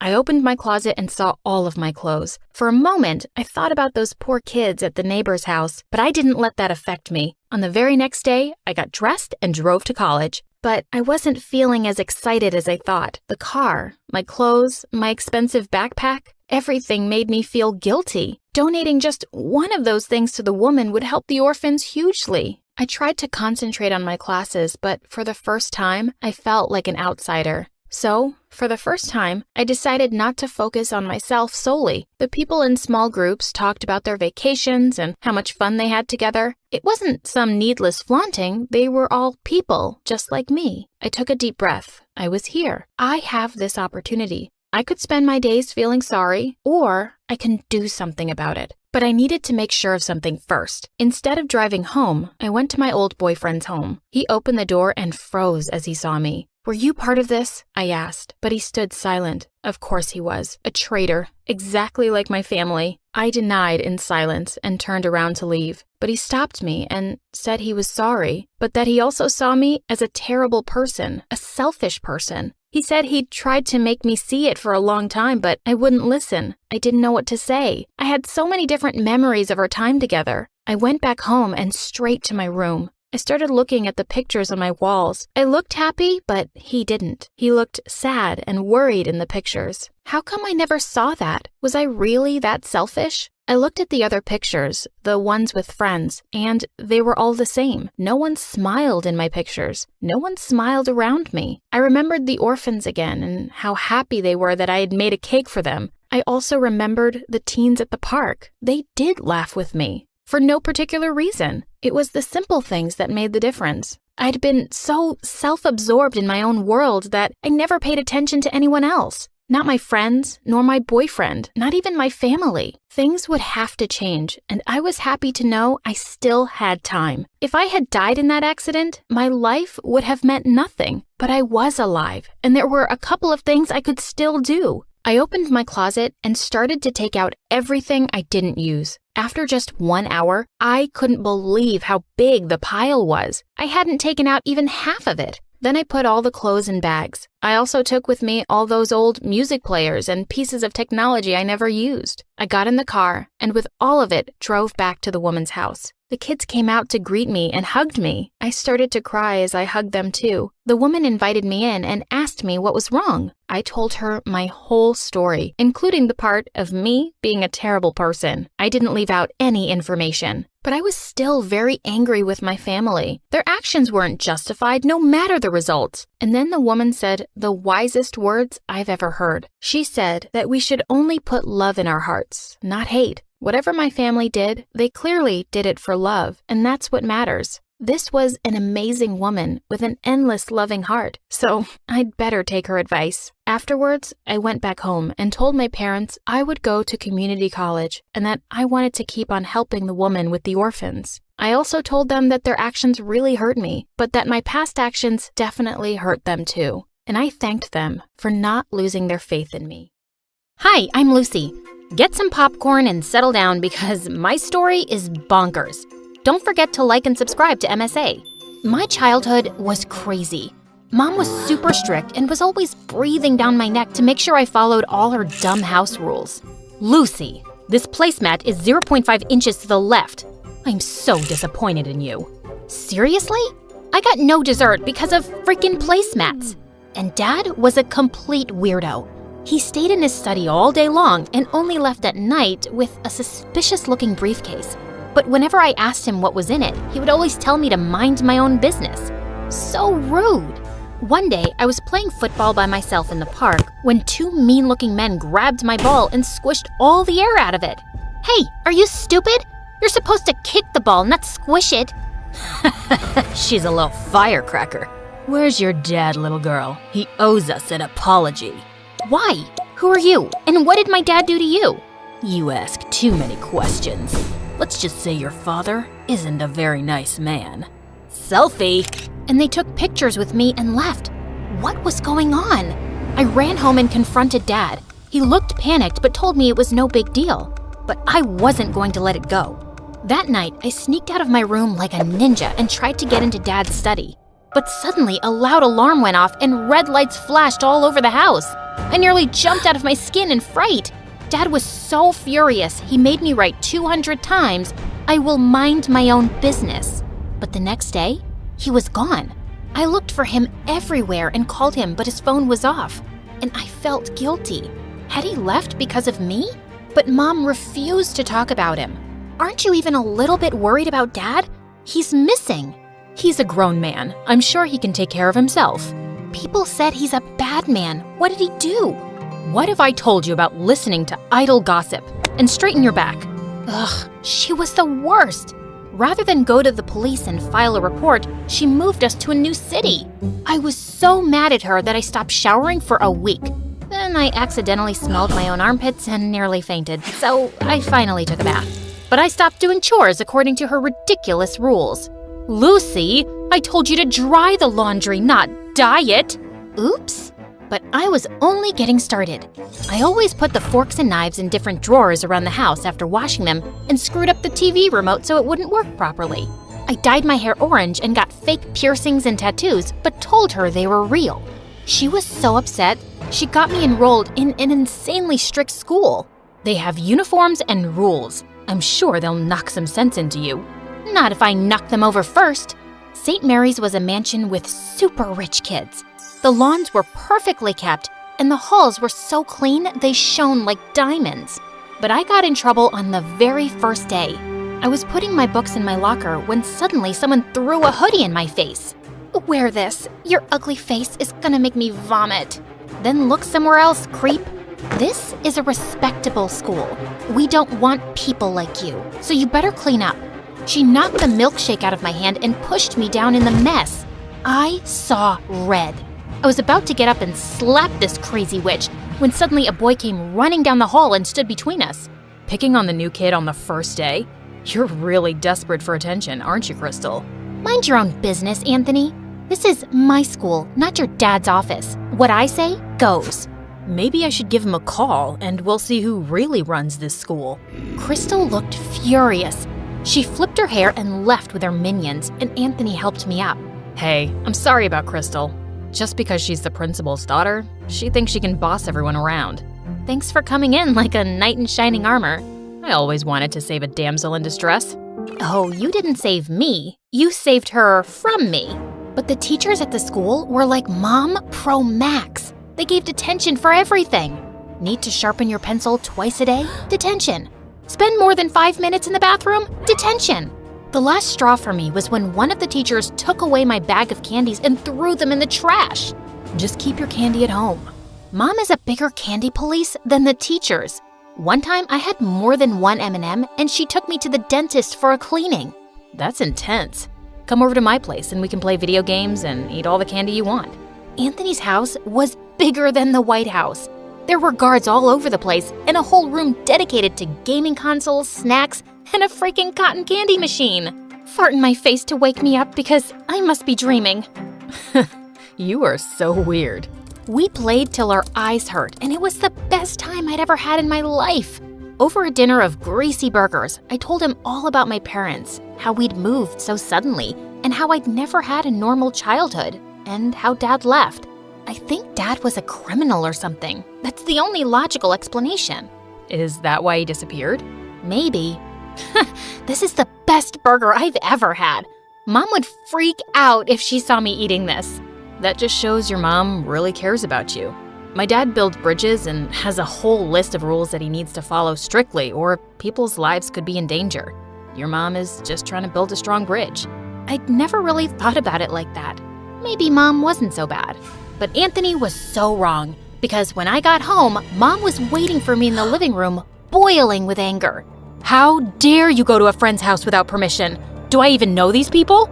You'd know about my friends if you cared about anything other than your stupid rules. You're grounded. I hated my life at home, and Crystal was making me miserable at school.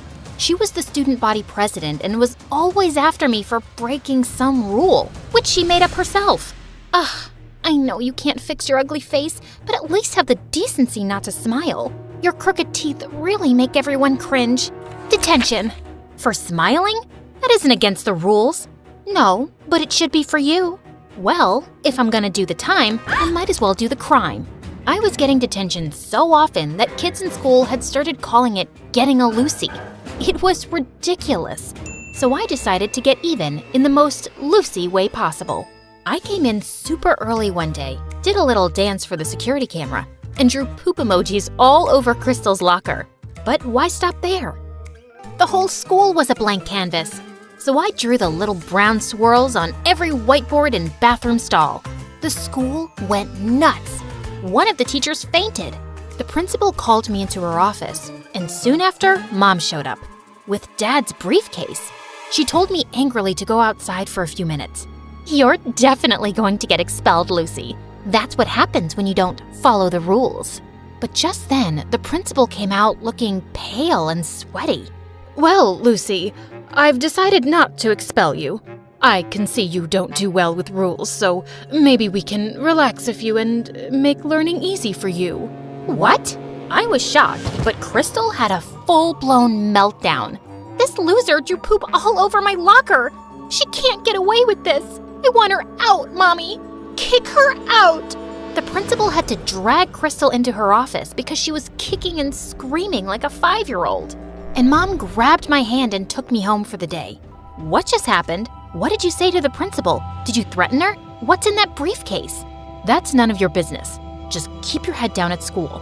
I saved your butt this time, but it won't always work.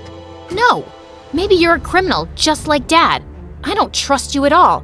I won't do anything you ask until I know the truth. I ran out the door and went to stay with Anthony. It was the only place I felt safe.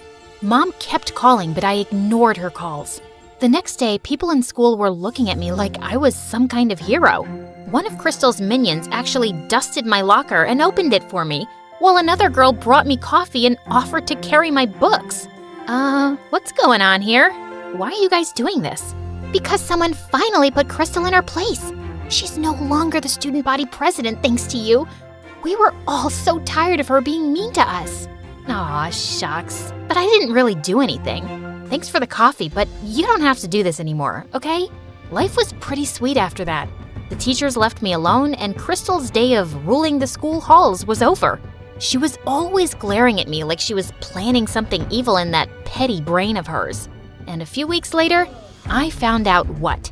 Someone had spray-painted poop emojis on every teacher's car and left a giant cat turd on the principal's windshield. Don't look at me. I didn't do it. Then who did? You're such a witch, Lucy. Everyone tried their best to make you straighten your ways, but you're a lost cause. Once a criminal, always a criminal. You take that back. You're a criminal. I slapped Crystal so hard that her contacts fell out. I was expelled on the spot, and the teachers reported me to the police for destroying their cars. My case was being investigated, and I was probably going to end up in juvie. But I wasn't a criminal like Dad, and I had to prove my innocence. So that night, I sneaked into the school's security room and got all the camera footage on a USB, and then ran to Anthony's place. Lucy, what happened? Why did you do that to all the teachers' cars? I didn't. Someone's framing me, and I'm gonna find out who. We used his laptop to look through the videos, but there were hours and hours of it, and I was getting sleepy. I went to the bathroom to change into my pajamas when I saw something that made the hair on the back of my head stand up. Hey, Lucy, I think I found the footage, but it's no good. The person's wearing a hoodie and a mask. I don't think you'll be able to prove it wasn't you. And that's exactly what you wanted, didn't you? I threw the hoodie and mask in his face. They had the same spray paint stains as the one used to make the emojis. He looked shocked at first, but then an evil grin spread on his face. No one is gonna believe a nobody like you. They shouldn't have believed your dad either. What are you talking about? What does my dad have to do with any of this? He has everything to do with this. When you joined the school and I read your name, I knew you had to be that nosy journalist's daughter. Journalist? Stupid, naive Lucy. Doesn't even know anything about her own parents. Yes, he found some stupid evidence against my dad for fraud and ruined his reputation. He sent him to prison. And now, I'm gonna send his precious daughter to jail. Just then, the door slammed open and the police rushed into the room. Anthony, you're under arrest for property damage. What? It was her. You have no proof it was me. Actually, you slipped up. I have a dashboard camera in my car, and that caught your face when you were ruining it. Lucy, are you okay? Suddenly, Mom came into the room, and I was so glad to see her. I gave her a bear hug. I was so scared, Mom. Anthony told me some weird stuff about Dad. He's a journalist? Yes, sweetie. He is a very brave man who exposes criminals and bad men in the government. People are always trying to harm him, so he had to leave the country. And that's why we moved, to keep you safe. But how did you know I was here? I know I'm gonna sound like a psycho stalker, but I got your phone tracked. You weren't picking up and I was worried about you. The minute I saw Anthony's last name, I realized who he was and I knew you were in danger. I am so glad you stalked me. I didn't realize you were living with so much stress. And tell me now, Mom, what's up with the briefcase and how'd you scare the principal? It has your father's research and proof that he's used to expose people. I told your principal I had dirt on her. Do you? Nah, but it scared her enough to let you stay on in school. But you don't have to go back there. We can find you a better school. That's okay. The kids aren't half bad there. But when can we see Dad? I was thinking we could visit him in the summer. Would you like that? I would love it, Mom.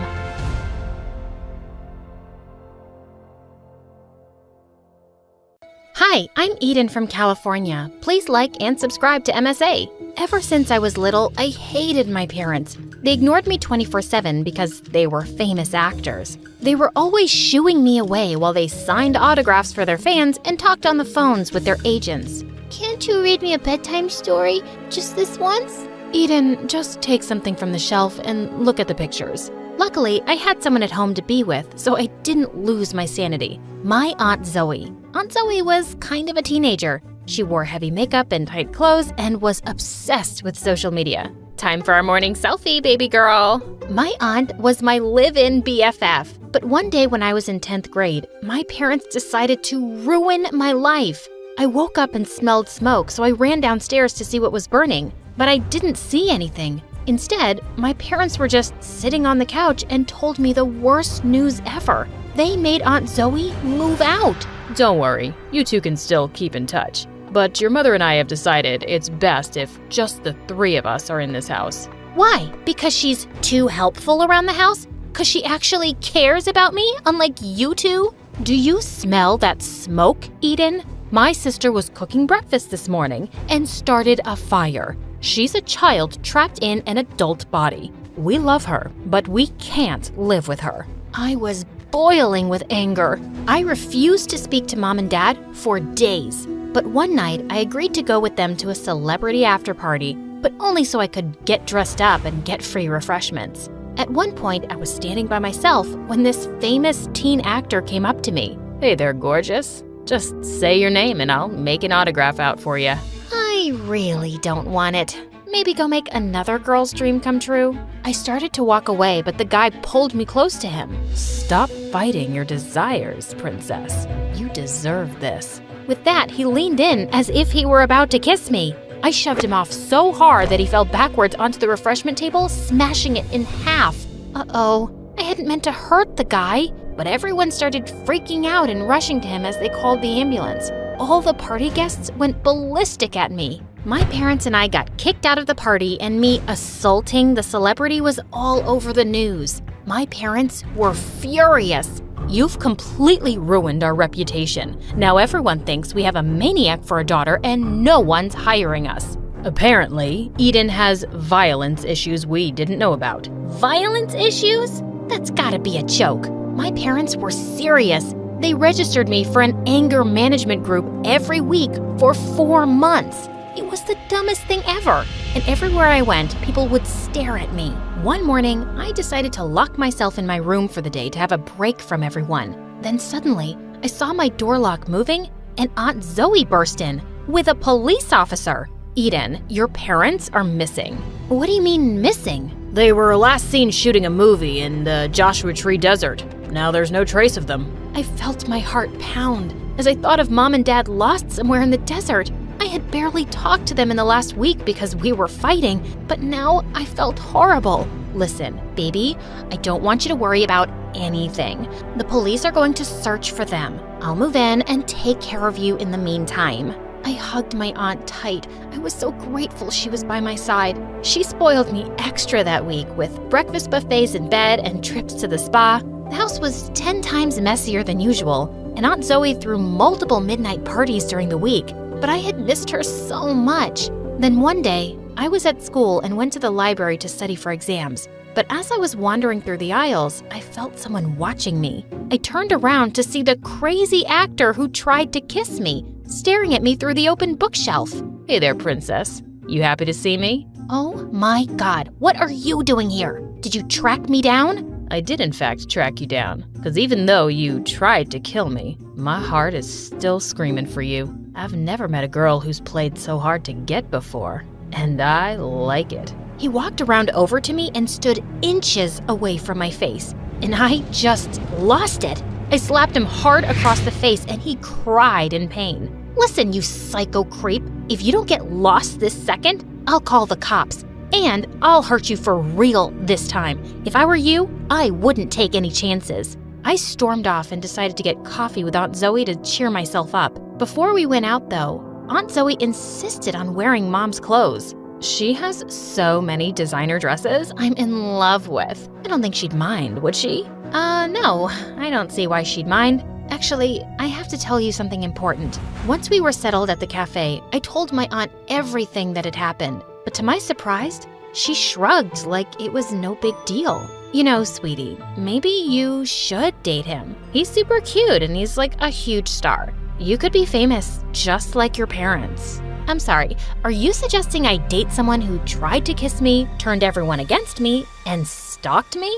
You're overthinking this, Eden. Dating a star like that could change your life for the better. But maybe you're too young to understand. I was shocked. How could she be so blind and insensitive? I knew I wasn't overreacting, but if nobody wanted to support me, then so be it. I would take matters into my own hands. I called the cops that day and told them the situation, and thankfully, I was able to get a restraining order against the guy. I wanted to cry of relief, but when I got home, I heard laughter coming from upstairs. I walked up to see what was going on and saw my parents' bedroom door was wide open, and inside was Aunt Zoe. She was wearing Mom's clothes again and talking to the mirror. The weirdest thing was, she was talking in Mom's voice. No, thank you.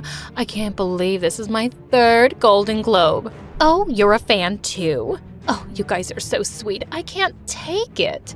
Aunt, what are you doing? Just having a little fun, playing a little dress up. Was there something you needed? I felt really confused and weirded out. What did Aunt Zoe mean she was playing dress up? I decided not to dwell on it and got right to telling my aunt about the restraining order. I'd hoped she'd be happy for me, but instead, she looked super pissed. I can't believe you'd do something so stupid, Eden. Do you know what I would do to be wooed by a celebrity like that? To be seen with him in magazines and to be famous? Poor me. A star actor tried to kiss me and tracked me down to profess his love. Ugh, cry me a river. Yeah, he tried to ruin my life. Aunt Zoe ignored me and walked out of the room. Did she really think fame was more important than my own safety? She was insane. And the dressing up as Mom in the mirror was strange, too. Maybe Aunt Zoe just really missed my parents and was acting out. Things were awkward between us that week, and Aunt Zoe started acting weirder. Not only was she dressing every day in Mom's clothes and talking in Mom's voice, she started going by Mom's name. Eden, you're not allowed to call me Aunt Zoe anymore. You have to call me Aunt Savannah. And Aunt Savannah is off to an acting audition. How? You're not an actress. What are you talking about? Aunt Savannah is a star actress. Aunt Zoe pulled out her phone, which was opened to Mom's email account. She had been talking with a bunch of directors pretending to be Mom. If they notice I look different, I'll just tell them I had a little plastic surgery. Aunt Zoe started laughing as she walked out the door. She was totally out of her mind. What was happening to my aunt? That night, I was asleep in bed when a loud machine woke me up. I ran downstairs to find Aunt Zoe shredding hundreds of pictures of my parents.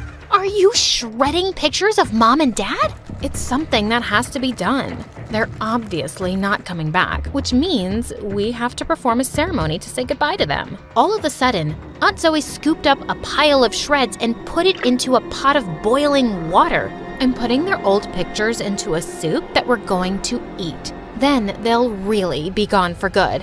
And I'll be the one who'll live here now. That is the most twisted thing I've ever heard. And you know what? I know I'm going to find my parents. The police were able to help me with that stalker actor, and I know they'll help me with this. And if you're gonna act this crazy, maybe you shouldn't live here anymore. I fled from the kitchen and out the front door to the police station. I just didn't feel safe around my aunt at that moment. I spoke to the cops and asked for an update on my parents. I also told them about Aunt Zoe's weird behavior. Eden, don't worry. We're gonna continue searching for your parents. Also, I think it's best I find you somewhere else to sleep tonight. Your aunt sounds mentally ill and you should stay away from her right now. I knew the policewoman was right, so I slept in a shelter nearby and went back to the station the next day. And when I got there, Aunt Zoe was waiting for me, looking furious. You little brat, you had me worried sick about you. Well, I'm sorry, but you were acting like a crazy person and I just couldn't be around you. Suddenly, Aunt Zoe ran up to one of the cops and hid behind them. Do you hear how mean my niece is being to me? She wasn't always like this, but ever since her parents went missing, she's turned all her anger on me. As her legal guardian, I want her to go to a psych ward so she can get proper help. I love her, but I can't live with her right now. I couldn't believe the words I was hearing. Luckily, the cop didn't believe Aunt Zoe and sent her to another room so they could do an investigation. I stayed with the police while they continued the search for my parents. I felt sick to my stomach. I wanted my parents back, and I wanted my aunt back.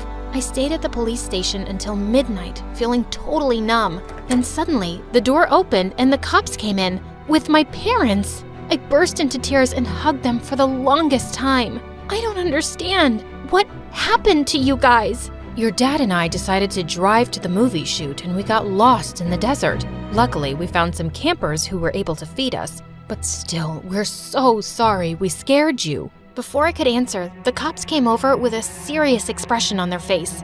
We just wanted to update you. We caught Zoe and put her back in the asylum. What do you mean, back in the asylum? My parents were dead silent and looked at each other. Eden, we know you love Aunt Zoe, but she's never been a mentally well person. The reason she moved out was because we sent her to the psych ward. She's always been jealous of your mother's success, and one night, she tried to set our bedroom on fire and hurt us. That's why you smelled smoke that morning. I was horrified and completely heartbroken. My aunt had been my favorite person in the whole world, but apparently, I never really knew her. God, I feel so stupid. I'm sorry I got mad at you guys when you kicked her out. You were only trying to keep me safe. Oh, darling, we don't blame you.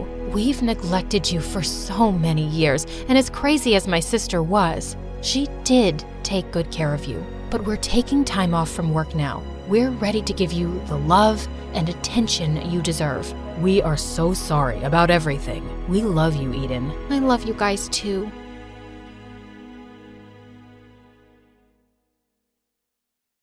And I opened the door to find the most gorgeous boy ever standing outside. Hello, I'm Eric. We got some of your mail. I came to return it. I just stared at him, dumbstruck, feeling acutely aware of how terrible I looked. Just then, Meredith pushed me out of the way. Hey, thanks. You're such a lifesaver. Haven't seen you around before. I just moved into the house across the street. The big white one with the quadruplets? Yeah, they're my brothers. What? No, they can't be related to you. They're very unattractive. Meredith, can't you ever sugarcoat anything? I am sugarcoating. Did I call them ugly ogres? I am so sorry. It's okay. People have this reaction often. I'll see you girls around. He flashed his beautiful smile at us and then left. Wow, Eric stole his brother's luck, the schoolboy's luck, the neighborhood boy's luck, and his mother's and his father's luck, and the whole town's. I agree. He's beautiful. I hope he's smart and funny and kind too. I'm sure he is. I never believed in love at first sight till I met Eric. Okay, maybe love is an exaggeration, but I was crushing on him hard. Freddie, how does this purple dress look on me? Claire, what the? You can't just come in without knocking? What if I wasn't wearing a towel? Well, you are, so unclench your butt. Now, what do you think about the dress? Hey, Freddie, I want your opinion on this red dress. Oh, hi, Claire. I didn't know you were here. Have some respect for my privacy. What are you talking about? Actually, I don't care. Now tell me, I look hot, right? Of course I look hot. I could wear a potato sack and I'd look hot. I can do hot in my sleep. What's the dress for? The party at Eric's place? What, did you think you're the only one who got invited? The red's a bit much for a casual housewarming party, no? Yeah, you're right. It's more of a second date dress. Thanks, I'll look for something else. And your dress looks lovely. I am not your sister, and you can't treat me like this. I am a man. Okay, thanks for the news flash. Come on, Claire, let's go before Freddie has a heart attack. The party was coming up soon, but I knew there would be many guests, and I wouldn't really get a chance to talk to Eric then. So, I decided to drop by to borrow some sugar one evening. But my heart sank when I spotted Meredith and Eric in the kitchen, and they were kissing. I couldn't believe that witch. It was so obvious I was crushing on Eric, wasn't it? Can you give me some mashed potatoes, Claire? I lifted a spoonful and threw it straight at her face. Claire, what the heck? Oh, I'm sorry. You didn't want them on your face? You should have been clearer then. You got a problem with me? What a genius. Since you're so smart, I'm sure you already knew I liked Eric, but you went after him anyway. Yeah, I saw you two kissing. Oh my God, what? You like Eric? I had no idea. You should have been clearer too. Cut it out, okay? You knew. Did not. Okay, so now that you know, will you stop seeing him? No, duh. Are you really into him? Not really. I barely know him, but he's cute and rich and he likes me. You did see that he was kissing me back, right? I flung another dollop of mashed potato straight in her eye and stormed off. Fine, that jerk could have Eric. I wasn't even gonna go to the party now. But on the night of the party, when I heard music floating from across the street, I couldn't help myself. Eric had just known Meredith for 2 days. This battle wasn't over yet. I knew I looked smart smoking hot as I marched up to Eric and Meredith in her stupid red dress. She looked furious to see me before she turned sickly sweet. Oh, hi. I thought you were unwell and not coming, honey. How are you doing now, honey? I'm good, honey. How are you, honey? I'm great, honey. Do you like my honey, honey? What honey? Honey? The honey, honey. I see no honey. Honey? What's happening here? Don't worry about it. Let's go get some honey, honey. We don't have any honey, Meredith. Honey! You ruined it. You should have ended the sentence with honey. Don't mind her, Eric. You already know she's rude, and she has a vile temper. She once tried stealing money from an old lady and kicked her hard when she resisted. Oh, so that's how it's gonna be, huh? Eric, did you know that Claire is so dumb? I told her when we were kids that if she ate bluebells, her eyes would turn blue like mine. She ate a bunch and then pooped her pants in school. Didn't Meredith tell you she used to fart in the neighbor's jacuzzi just because they said they liked me more than her? It went on for a month. Oh, how about the time you dropped Mom's toothbrush in the toilet and just put it right back? Imagine someone being so awful to their own mother. Meredith has a boyfriend who works in a mental institution, and he steals the patient's clothes from there for her. Imagine doing that to sick people. Claire keeps acting like she doesn't know her best friend is in love with her, and she keeps using him for his money. What? Are you talking about Fred? I've never used him, and he's not in love with me. Oh, please. A blind person can see Freddie's been in love with you since day one. Shut up! You shut up! How about you shut the heck up? Not till you shut up first! I pushed Meredith out of my way, but I ended up pushing a little too hard and she crashed straight into the punch bowl. She got up and charged me, and we landed straight on the food table. As Eric was trying to pull us apart, Freddie suddenly ran in. Claire, Meredith, stop! Your mom, she isn't okay. You gotta come now. We ran outside to see Mom unconscious and being wheeled into an ambulance. Since Freddie's dad was a neurosurgeon, he took Mom's case and ran tests for weeks to discover that she had some inflammation in her brain for unknown reasons, which had sent her into a coma. Freddie's dad decided to enter her name in a clinical trial for rare brain diseases since she met all the criteria. But what's it gonna cost us? We take one pro bono case for the trial, but there will still be other hospital expenses. And you girls will have to figure out something soon. Do you have any relatives?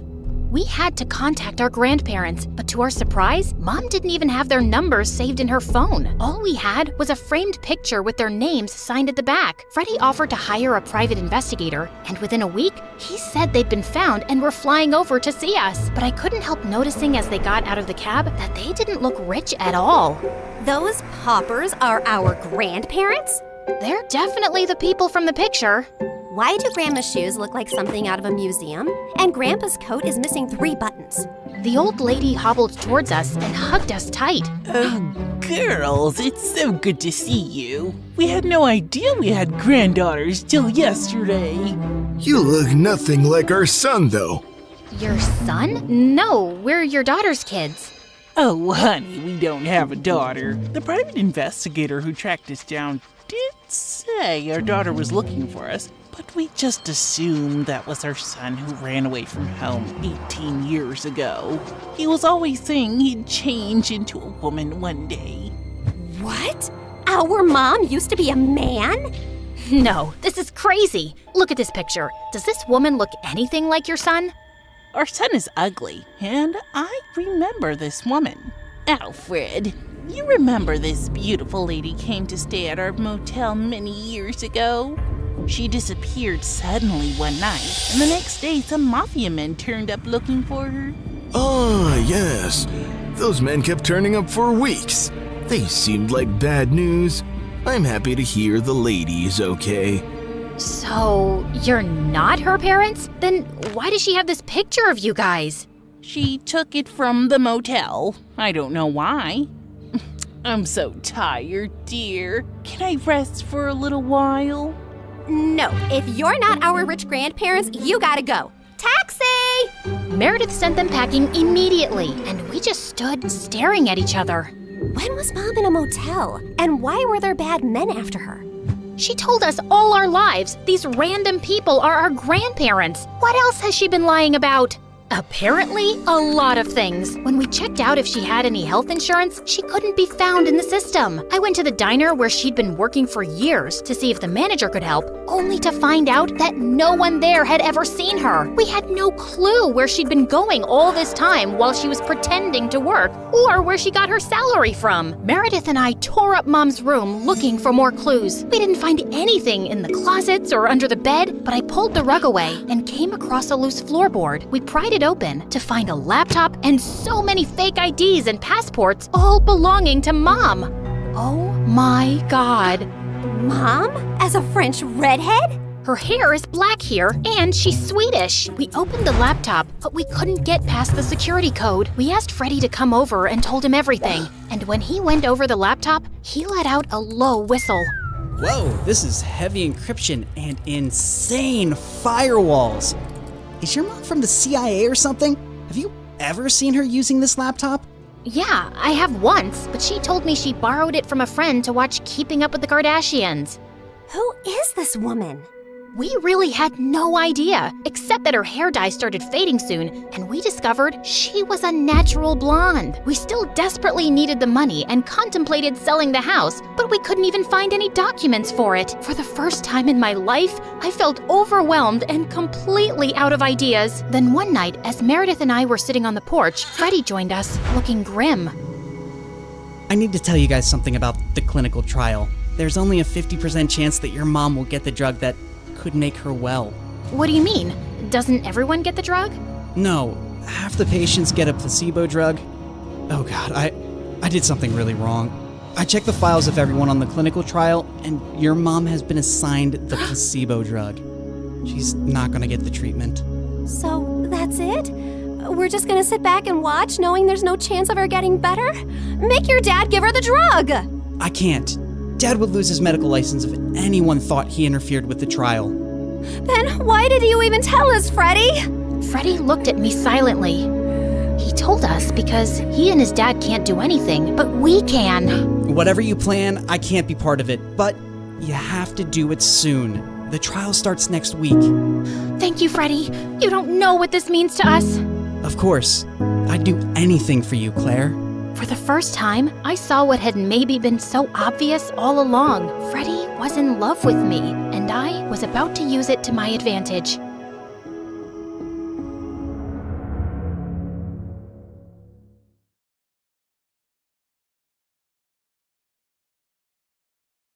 Hey, it's Juniper, the rhyming whiz. Ever since I was a kid, I've loved poems. It all started with my amazing grandma and her incredible library. People would line up just to catch a glimpse. But when I turned 13, something really bad happened. My grandma left us, and because of a big business loss, my parents had to close down the library she loved so much. It was heartbreaking to see her special books being sold off. I felt so sad and lost without her and the library. Life went on, but one day, I spotted a real gem, my grandma's collector's edition book of Emily Dickinson's poems. I knew I had to get it to honor her memory. OMG, OMG. Mom, Dad, I need to have this. Please, please.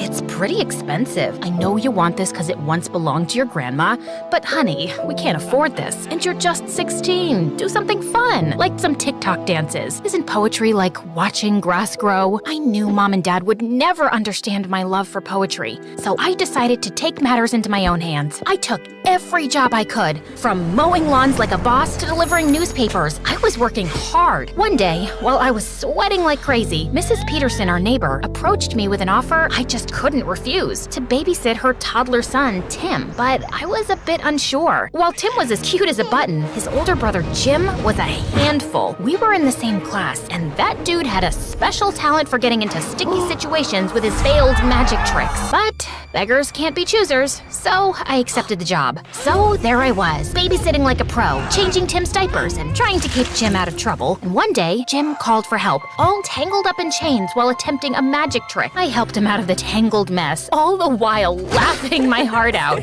You really need to be careful with your magic, Mr. Magician. Oh, I'm so sorry, but but you know, it's all part of the magic charm. How about being my assistant? Every magician needs one. One day in the library, I was reading a poem, and Jim looked over. What's so fascinating about those words? Poetry is like a secret language of feelings and thoughts. It's like life in a nutshell, bro. You should try it. And he did. For the first time, I had a friend who showed interest in poetry, and I appreciated it. One day, Jim and I were hanging out at the bowling alley, and he went to get me some water. Right then, something totally unexpected happened. Aaron, of all people, came over to me. I'm not gonna lie, my heart was literally racing with excitement. But what he said next shocked me. What are you doing here with Jim the Dim? Shouldn't you be with someone like me? Did he really have to? No way I was gonna just stand there and listen to him diss my bestie.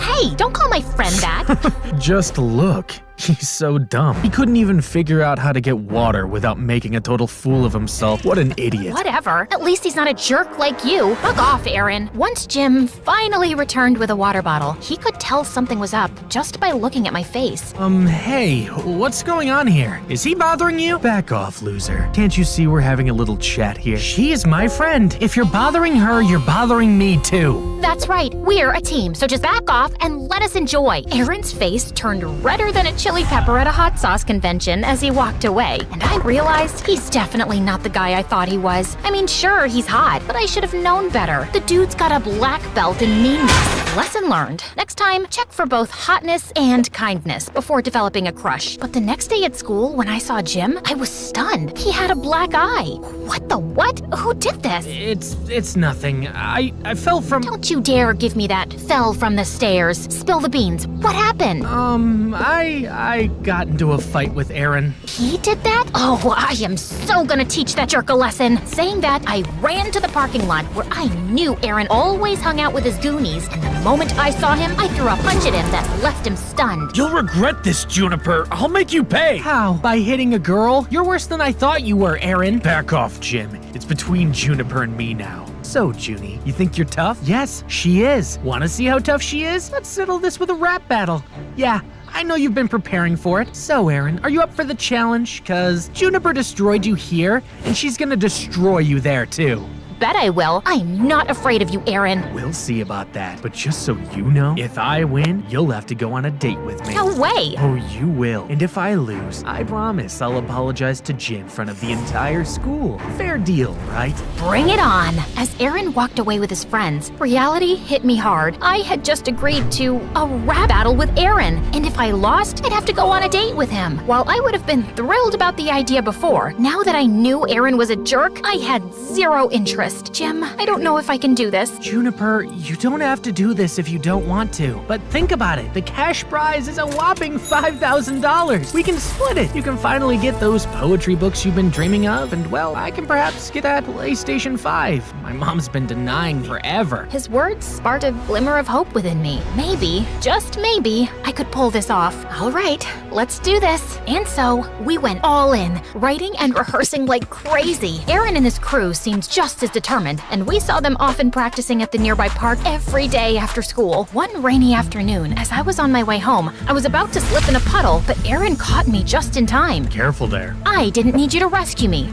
Even though I didn't want to, we both ended up finding shelter under a small roof, and there, I felt a bit uneasy. It was a tight space, and we had to stand close, making the situation all the more awkward. I never thought I'd be stuck in the rain with my archenemy's BFF. I don't know why you think he's your enemy. Jim's an amazing guy. It's you who's a grump all the time. Just like everyone else, you also probably think I'm just a jerk. Duh. You think you've got it all figured out, huh? Well, I've got it figured out that a tough guy act you put on, it's to keep others away. You know, you don't have to be a meanie all the time. Whatever. It's just that things at home aren't good. Everything feels like a mess. Well, everyone has problems, Aaron. I guess it's time you realize that and perhaps show people the goodness in you.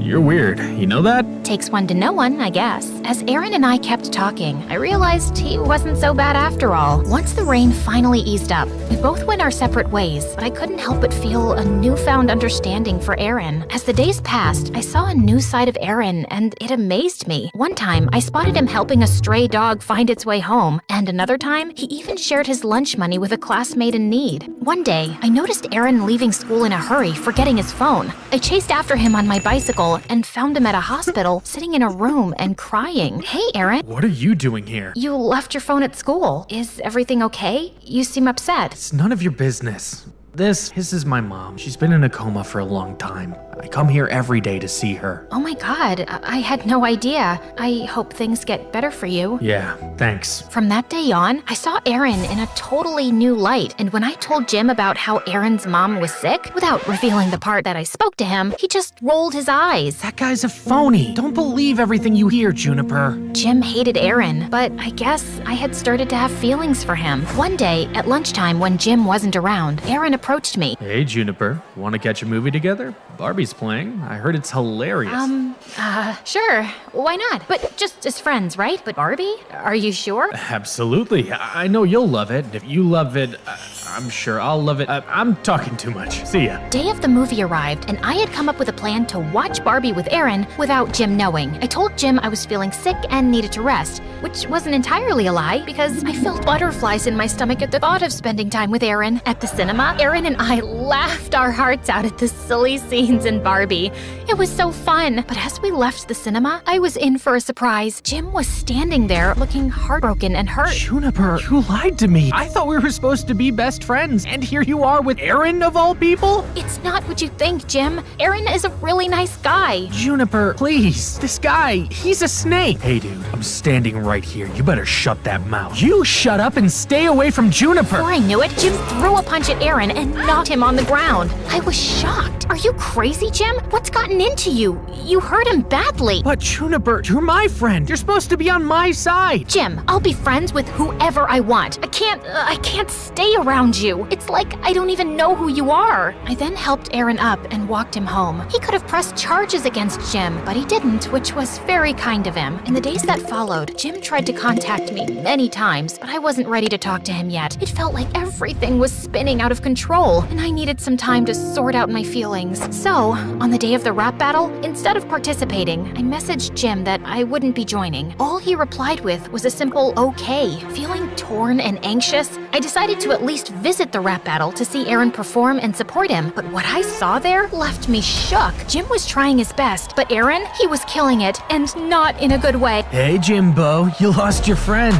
Now you're on your own. My tricks played well. She fell for my lies. What a surprise. To the cinema. Took her. She didn't know. Faked about my mom. Perfect sorrowful show. She thought I'd changed, but it was just a facade. Remember that call? I tipped you off. So odd. To gain her sympathy, I took a punch so tough. Now she's on my hook. My power to show it's enough. My emotions went wild as I heard Aaron's hurtful words. Seeing Jim's pained expression, it hit me hard. He was right about Aaron's tricks. It all clicked. He had done the whole nice guy act to distract me from the rap battle. He messed with the wrong girl. Without even thinking, I jumped on the stage next to Jim. Jim, my buddy, you know I got your back. Through thick and thin, we never lack. Fake friends leave, but we stand tall. Bonds unbreakable, never gonna fall. They're just haters, but we're the real deal, and that's all. As for you, Aaron, you're a fake, always playing games. Lies, manipulation, it's all the same. Emily Dickinson said, tell the truth but tell it slant. But your lies won't fool me, they won't enchant. With Jim, I stand firm, your tricks won't grant. Hearing this, Jim jumped up and down and hugged me tight. I knew you'd come. I had to. Now come on, let's win this thing. Jim and I were doing amazing.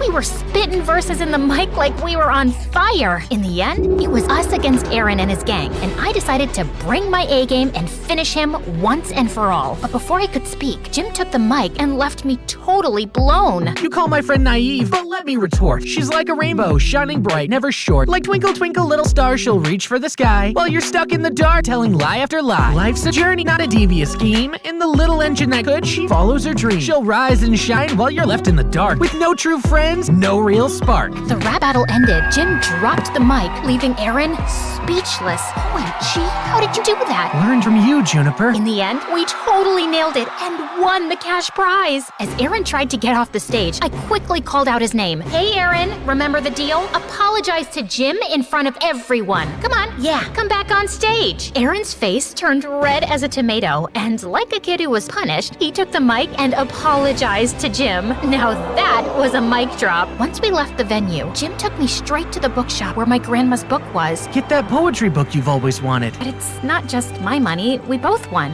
You get part 2. No, I wanted to win just for you, Juniper. OMG, you're the best friend ever, Jim. Remember, true friends got your back, no matter what. Fake people and lies can't break real friendship. Trust your buddies.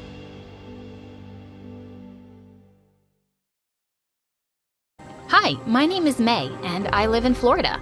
My parents were both lawyers, so they were mostly away for work, and that left me alone with my little sister June. June was a little different from other kids because she didn't have an arm below her left elbow, but I never let her feel any less about herself because of that. Growing up, I made sure she was loved to bits, especially with my parents being away often. I took care of everything, from feeding her, bathing her, to taking her out for rides. But then once when she was 4, Mom took us to the shopping mall. While Mom was in the changing room, another woman with a little kid came there, and the kid started screaming when he saw June. Freak! She's a freak! She's so scary, Mommy. She's gonna eat me just like she ate her arm. OMG, this kid was frickin' crazy. I immediately tried to hush him so June wasn't scared, but then his mom went all bonkers on me. How dare you lay a hand on him, you crazy girl! My baby is all scared. That made me so mad. That's enough, you ugly lady. There's nothing wrong with my sister, and you people should be the ones to leave because you're morons. Mom rushed us out of there before I made a bigger scene, but June always looked sad after that incident, and that's when I had an idea. I asked Mom and Dad to get a prosthetic arm for June, and they agreed. Oh, wow! This is so cool. Now I look just like you, May.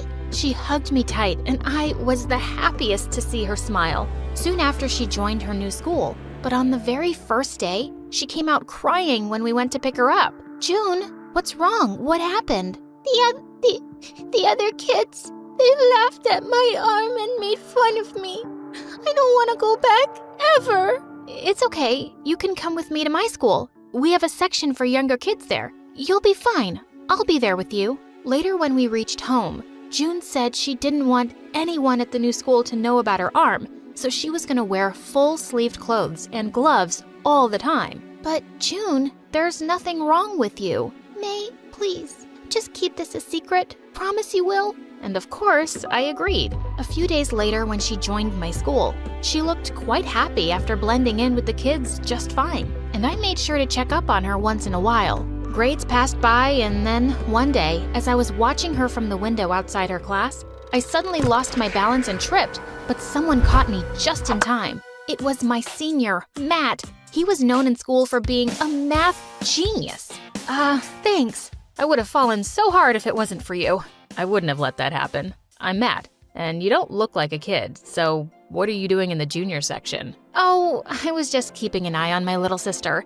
I'm May from 10th grade, by the way. Okay, May from 10th grade. Do you want to grab some lunch? Whoa, that was sudden, but sure. We had lunch together, and I had a really great time talking with him. I was looking forward to it again. But the next day, a senior girl showed up instead of Matt and splashed a full cup of coffee in my face. You witch. This is your last warning. Stay away from my boyfriend or else. Are you crazy? And who's your boyfriend anyway? Oh, don't act so innocent now. I know you're trying to steal Matt away, but I won't let that happen on my watch. Well, you're crazy to think that. We just had lunch once. I don't even know him that well. Oh, and you had lunch with him without knowing him, you witchy gold digger. Oh my God, she was a psycho. Before I could even reply, she jumped onto me. We both broke into a wild fight and ended up in a pile of food on the food counter. And we ended up in detention. But the very next day, I found June crying in the playground as Jessie and her friends were dumping all the things from her bag into the garbage bin. She was getting back at me by bullying my sister now? I marched up to her furiously and pulled her hair, and she turned around and attacked me. Luckily, the principal walked by just then, and when she found out what Jessie was doing, she suspended her for 3 weeks. When Matt heard about this, he came running to me and explained everything. I'm so sorry about Jessie, May. We broke up months ago, but she just won't accept it. I was just really happy to hear he wasn't dating that witch. I really enjoyed Matt's company, and he sure enjoyed mine. I even went to watch all his quiz competitions, and once after he won, he came running to me. May from 10th grade, I really like you. Will you be my girlfriend? OMG!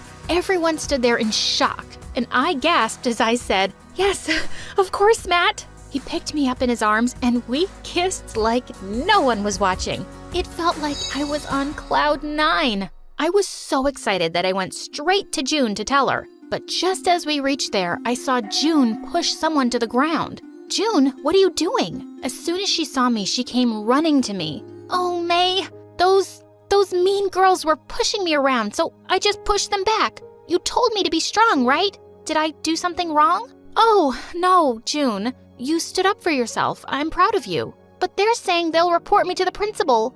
Am I in trouble?" "Oh, no, you're not. You just wait right here." I went straight to the kids and screamed, "If any of you says anything to my sister, I'm gonna toss you like juggling balls in the air. Got it?" The kids nodded in horror, and June and I high-fived as we left. And then I told her about Matt, and she had the best reaction. After that, Matt and I started hanging out together all the time. On my 15th birthday, Matt decided to throw me a huge party at his house. And I had so much fun there. We danced till our feet hurt. But by the time I reached home, it was pretty late. I saw June sleeping on the couch, and there was a cake on the table and balloons all over the walls. Then I gently woke her up. "Hey, sweetie, I'm so sorry it got so late." "May, you're back." And then she looked at the clock, all sad. "It's 12:45. Your birthday is over. Where were you? We always celebrated together." And she furiously walked away from me. I felt so terrible. I totally forgot she must be waiting to surprise me. So I decided to make it up to her. I planned a theme park trip for the 3 of us, and June was super excited about it. When we reached there, the first thing she wanted was ice cream, but the stall was really crowded. "Matt, just stay with her for a while I go get us some ice cream, okay?" He held her hand tight and nodded, but when I returned, I was shocked to see that June was lost and Matt was looking for her. "Matt, how could you be so careless? I told you." She was right here holding my hand, and then she just slipped through. I don't know how. "Forget it. Just help me look for her now." We looked for her for hours, and with each passing minute, I was getting crazy anxious. Then 3 hours later, I received a call on my phone, and it was June. She was calling from some phone booth. When we got there, we saw June covered in mud and crying like crazy. "Oh, May. Oh my God, June, what happened? After you left, some woman pulled me away. I called out to Matt so loud, but he didn't even notice. I don't know where she was taking me, but I escaped from the car when she stopped for fuel. I'm so scared, May. Please take me home." I turned to Matt. "I should have never trusted you with my sister. What was I even thinking?" Matt tried to explain, but I just took June's hand and stormed out of there. When we got home, I got June all cleaned up and even slept with her to make her feel safe. The next day, when we went to school, June asked me to forgive Matt, first thing. "It wasn't his fault, you know. Let's look for him and make things up." June was right. Maybe I overreacted. We looked for him around the school, but then I found him kissing Jessie in the backyard. "Matt, you cheater! How could you?" His face turned white as a ghost. "May, I can explain. This isn't what it looks like." "Oh, it's exactly what it looks like." "Just shut up. And Matt, we're done. I don't ever want to see your face again." He tried to run after me, but the witch Jessie stopped him, and honestly, I didn't care. June hugged me while I cried my heart out. "What a jerk. He doesn't deserve you, May. It's okay. I'm here for you. I'll always be here for you. Please don't cry." The next few days were hard for me, but June tried her best to make me smile and even brought me hot chocolate in bed. She was the sweetest. But at school, Matt was trying to follow me again. So I just went into the girls' room and locked myself in a stall to escape. As I waited there, I suddenly heard familiar voices. June and Jessie? "Are you crazy? Why did you talk to me in front of everyone? May could have seen us." I wanted to thank you, but I'm also really curious. Why did you help me? May's your sister, after all. "That's none of your business. You got what you wanted. Now just get lost and don't talk to me again." And she just stormed out. I couldn't believe my ears. My own sister helped my boyfriend get back with his ex? But why? As I slammed the door open, Jessie looked shocked. "You witch! You used my innocent sister to get my boyfriend?" I pulled her by her collar, but she just pushed me aside and cackled like a witch. Innocent? It was your sister's idea. Go on, ask her. Like I'd believe her. But I had to ask June what was going on. I followed June around the hallway, and what I found shook me. I saw her snatch another kid's lunch and push her to the ground. You dumbo. No lunch for you until you complete my homework. Oh, God. Who was this girl? What are you doing, June? You pretended to be bullied in front of me, but you were the bully this entire time? No, wait, I can explain. I even heard you talking to Jessie in the bathroom. I heard everything. What's wrong with you? As I turned away from her, she held my hand and tried to stop me, but I just shook it away from her. As I did, her prosthetic arm detached and fell to the ground. Everyone around us gasped and started whispering, "Oh my God, look at her hand." Wow, the big bully is actually a big weirdo. Oh my God. I stepped forward to help June, but she just picked up her arm and ran away crying.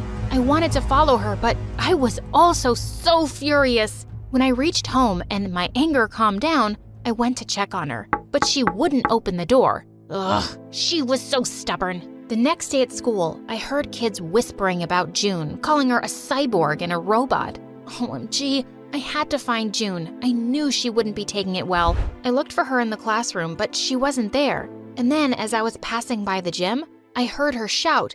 I looked in to see Jessie and some of June's classmates tossing her prosthetic arm around and laughing. Just wanted to check if the rumors were true. You are a freak. Give that back before I kill you. I'd like to see you try. Before I could jump at her, someone held me back. It was Matt, and standing next to him was the gym teacher looking furious. He screamed at Jessie and the kids that he'd get them expelled and marched them straight to the principal's office. June, are you okay? Oh, May, Matt, thank you for saving me. And I'm sorry, you guys, for everything. I'm sorry too. It was because of me that the kids knew about your arm. But June, why did you bully them in the first place? Because I was scared. After I was bullied at my previous school, I didn't want to be hurt again. So I had to be the bully, like the cool kids. But June, that's wrong. These kids aren't even cool. They're evil. Look what they did to you. Also, you turned against me and Matt too. Why? Because you were replacing me with Matt. So I just wanted to get rid of him. At the theme park, he didn't let go of me. I ran away, and I asked Jessie to kiss him. I just wanted you to break up with him and love me. Oh, June, of course I love you. You're my little sister. Nobody can ever replace you. But I love Matt too, and you have to understand that. I do now, and I'm sorry for everything. Please forgive me. Suddenly, Matt looked at me, and we hugged her together. We forgive you.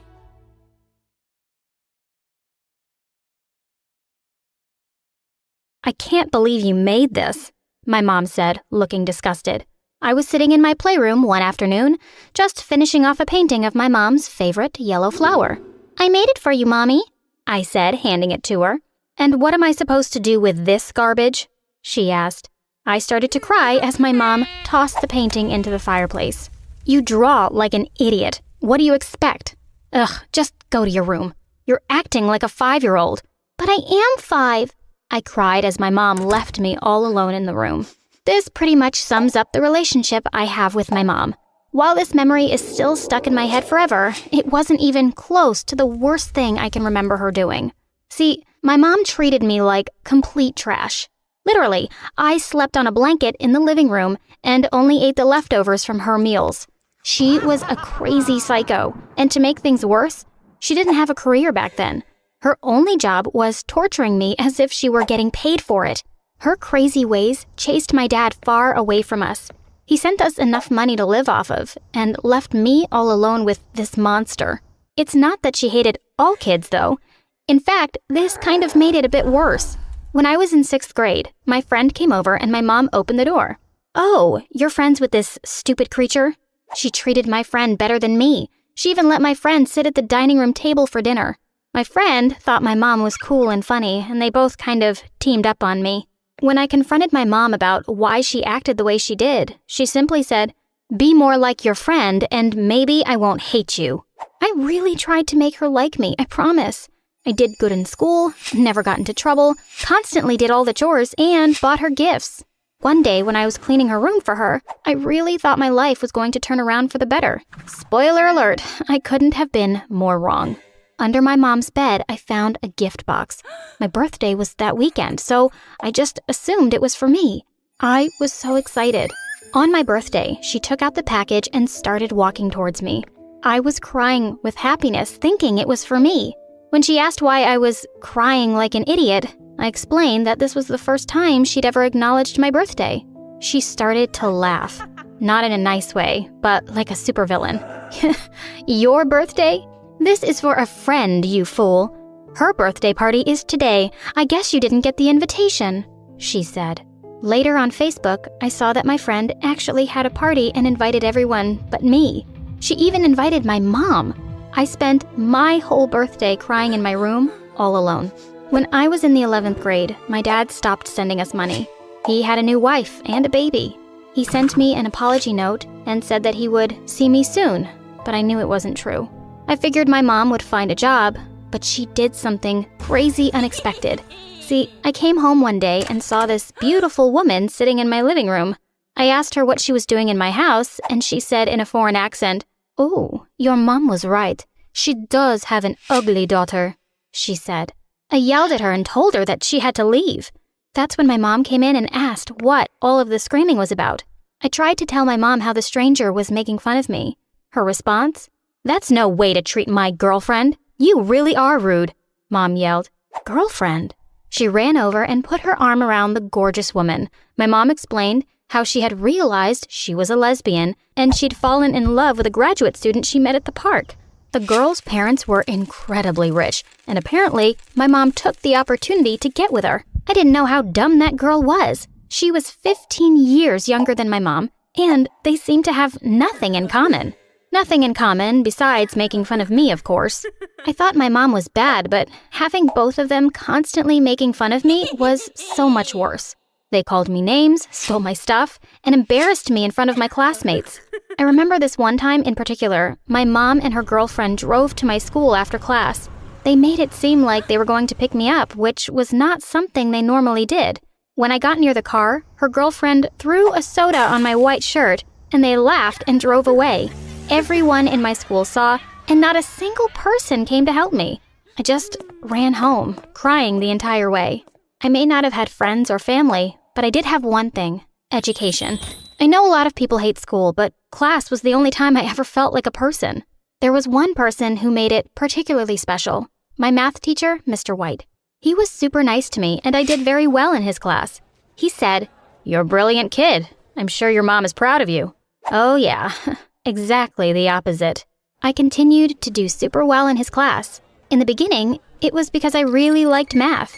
As time went on, I think I worked so hard in his class because he was easy on the eyes, if you know what I mean. He wasn't the most attractive man, but he was young and nerdy, and most of all, super nice to me.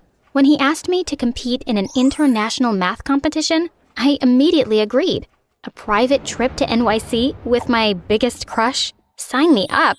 I figured my mom would be happy to get me out of the house, but apparently she was happier to see my dreams crushed. She told me no, and it didn't matter how much I begged her. I wrote my teacher a sad email explaining that I couldn't come. What happened next started out like a fantasy. See, around 7 p.m., we heard a knock at the door. I ran over to answer it, and it was him. I'd never seen him outside of a suit and tie, and I have to say, he was actually really attractive. Unfortunately, I wasn't the only one to think so. My mom was all over him. She was only wearing her pajamas and had no shame touching him and leaning over him. As it turns out, I wasn't the only one getting a little jealous seeing their love getting attention. My stepmom was furious. She kept trying to pull my mom away and cover her up with a blanket. It was also obvious that Mr. White wasn't very interested in her, and he kept nervously stepping back. Eventually, my stepmom snapped and yelled, "Honey, you're embarrassing all of us. Leave that poor kid alone. You have a wife." My mom flipped out and growled at my stepmom. "Shut up, stupid." As their fighting continued, Mr. White slipped outside. So much for our getaway. Things only got worse with my mom and stepmom over the weeks following. Their fighting just made it even more difficult for me. When they weren't yelling and throwing things at each other, they would make my life miserable for no reason. The only thing I had to look forward to was Mr. White. I was falling hard, maybe a little too hard, because I started dreaming about him. One night, I had a dream that he and I got married. Pretty embarrassing, right? At least dreams are private, right? Well, the next day, my mom had an evil grin and called me over to talk to her. She pulled out her phone and showed a video of me sleeping. I thought it was creepy, but it was about to be the worst thing ever. Oh, I love you, Rick White. I really do. I want your babies. She had heard me sleeping and recorded me. Unfortunately, I wasn't the only one in love with Mr. White. She blackmailed me and said that I needed to make the teacher come over more often or she would expose me. It was pretty difficult to convince my teacher to come, but I kept making up situations like, oh, I need help with this assignment, or oh, I want extra credit. He showed up again, and every time he did, my mom would put on her prettiest dress and bright red lipstick. It was the same cycle of him coming, my mom obviously flirting, and her wife getting jealous and angry. When my stepmom asked why I kept inviting him, I broke down and told her the truth about the video. All she said was that she would take care of it. I thought that meant that she would delete it, but I was so wrong.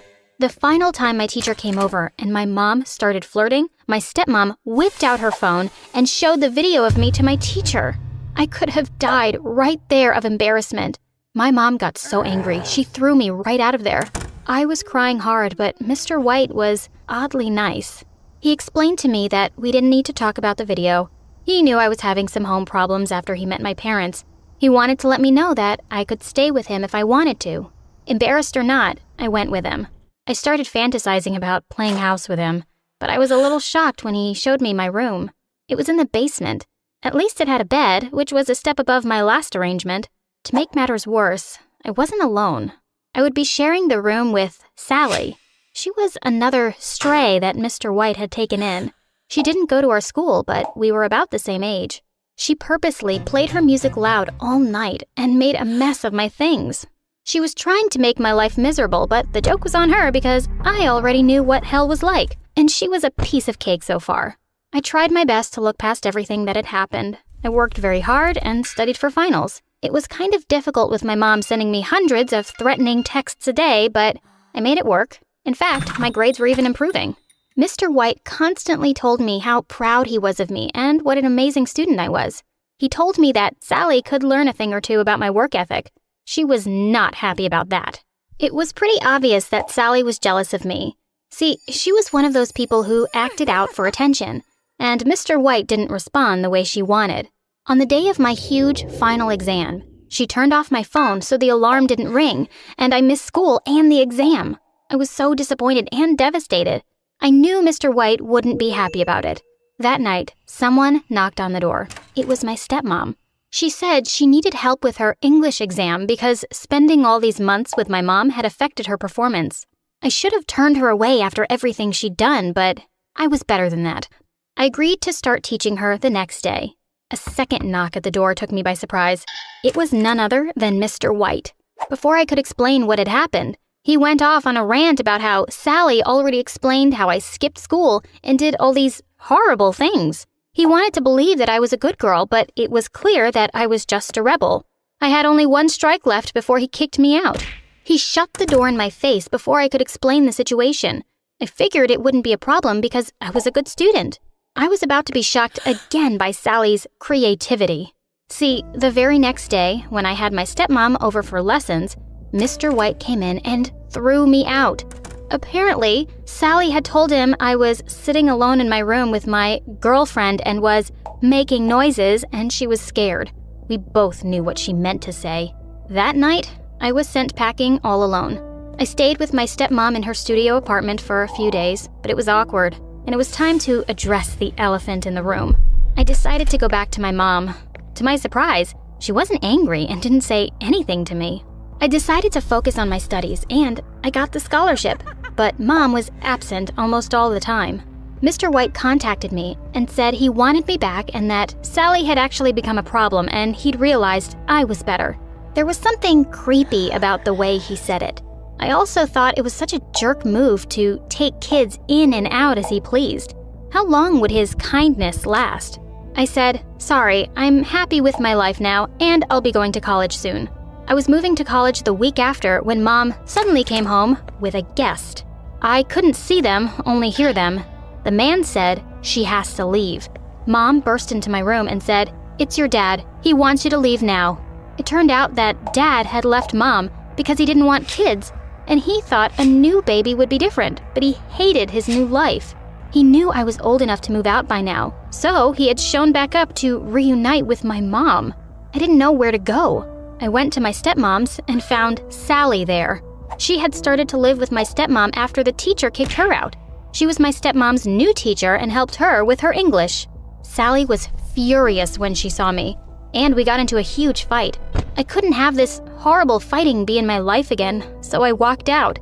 I slept that night on the steps outside of the house. In the morning, Mom called and told me, "Your dad and I have decided to have you back, but under one condition. You have to get a job and pay me back every cent I spent on you." I was about to say yes when I looked up to see a job poster. Accountant wanted. I knew it was my chance. I said on the phone, "Screw you guys." I applied for the job and got it. I even managed to enroll in college and found the love of my life.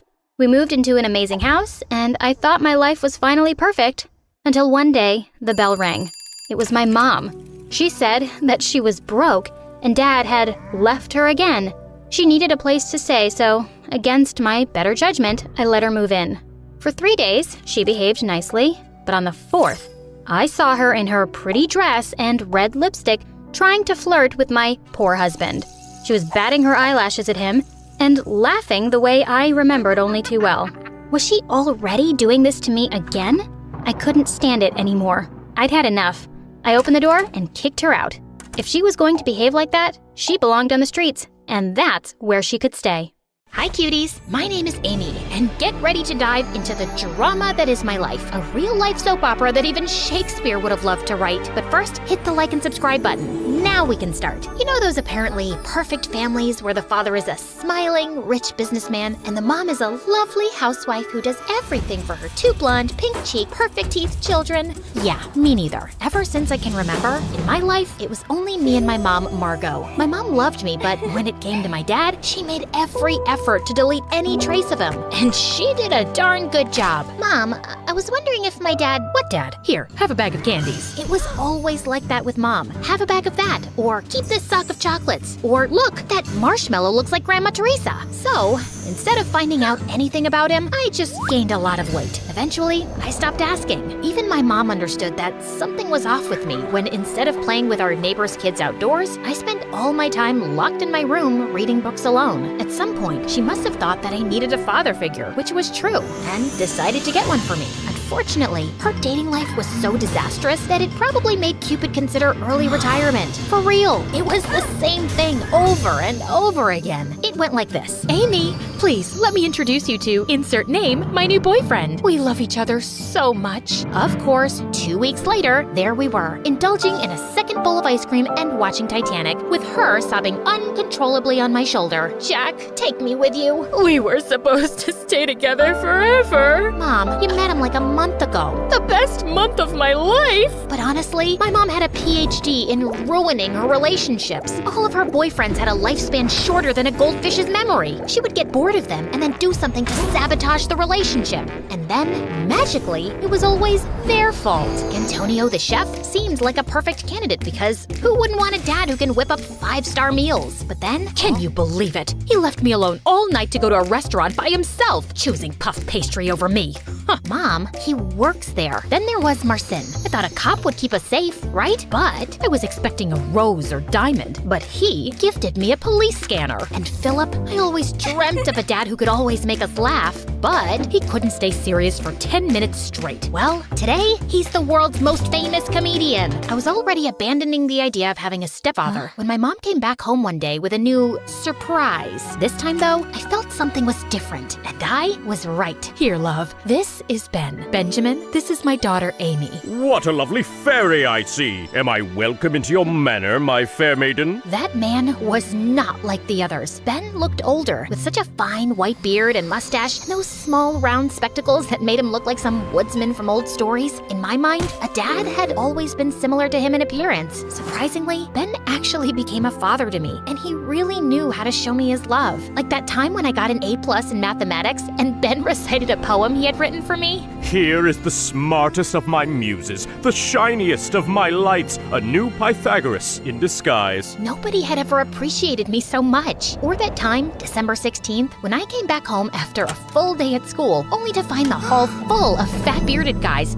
and Ben in the middle of them shouting toward me. Surprise! Happy birthday to our fairy! Those were Ben's friends from the War Games Club. I didn't expect any birthday celebration because Mom had always forgotten it herself. But now she was there too, right in the middle of them. Could Ben have changed her so much? Ben, I have no words. It's only my duty to make you smile, my fair maiden. I hugged him the strongest I could and started crying like a baby. Sir Benjamin, I love you. I had finally found a father after 10 years of my life, and we were like a real happy family. It felt like a dream. And like in every dream, at a certain point, I had to wake up. A few years later, Mom started receiving strange phone calls in the middle of the night. She would pick up quietly like a thief and go to the bathroom to speak as any guilty teenager would. Once, I caught her coming out of the bathroom with a suspicious smile on her face. Who was it? Oh, just some friend. Don't worry about it. Don't worry? I make a living out of worrying. I knew something was wrong. The calls suddenly stopped, but the signs were still there. Why would Mom be sending herself those goofy bouquet cards decorated with plastic roses? Can't I buy nice things for myself? Not to mention the gold-sprayed aluminum ring I found she was wearing out of the blue. After a life of hating rings and necklaces. It's just part of my midlife crisis. Or the giant heart-shaped balloon we suddenly had in the main hall, glittery as a disco ball and red as love. Or hell. Wrong address. Or maybe the wind brought it here. Yeah, like I'm that dumb. Then one morning I was sick at home, searching in my mom's bedroom for her laptop, ready to consume my eyes in yet another Harry Potter marathon. Where is it? At the old laptop. What is this? There was a letter on my mom's nightstand. Strange. I haven't seen the postman in a while. My love, I'm like a lost sock just looking for its match. Ew, so cheesy. When Mom got back home that night, I confronted her. How could you do this, Mom? Amy, I can explain. Ben is the only dad I have ever had, and you're betraying him. If you would only let me talk, please. I don't want to listen to you anymore, Mom.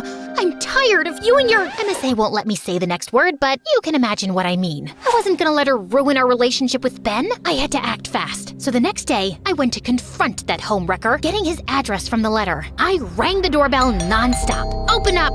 What the? The man was about to blow up, but when he saw me, surprise filled his eyes. Ah, you, please, come in. That mysterious man looked like a retired rock star or an extra from Pirates of the Caribbean. He invited me inside his great villa, which was full of instruments. Look, whoever you are, my mom's with someone else. Just leave us alone. Don't mess up our lives. I've barely found my dad, and you? What if I told you I'm your real dad? His words hit me like a mute button. I was eager to meet you again, but your mom thought you weren't ready. Of course, he could have been lying, but somehow I knew he wasn't. My father disappeared when I was a child. Amy, I'm really sorry. Things got messed up between your mom and me back then, but I'm here now, and I want to be part of your life. I was left completely speechless. My mom soon joined us. Mom looked truly happy after all those years. She told me she hadn't connected with anyone else because she wasn't over Dad and only wished for him to stay with us. Of course, I was thrilled about having my real dad with me again. But then, a sudden doubt fell upon me like a spaceship out of fuel. But Ben, he already knows everything, and he still wants to be a part of your life. We can be a big family. So,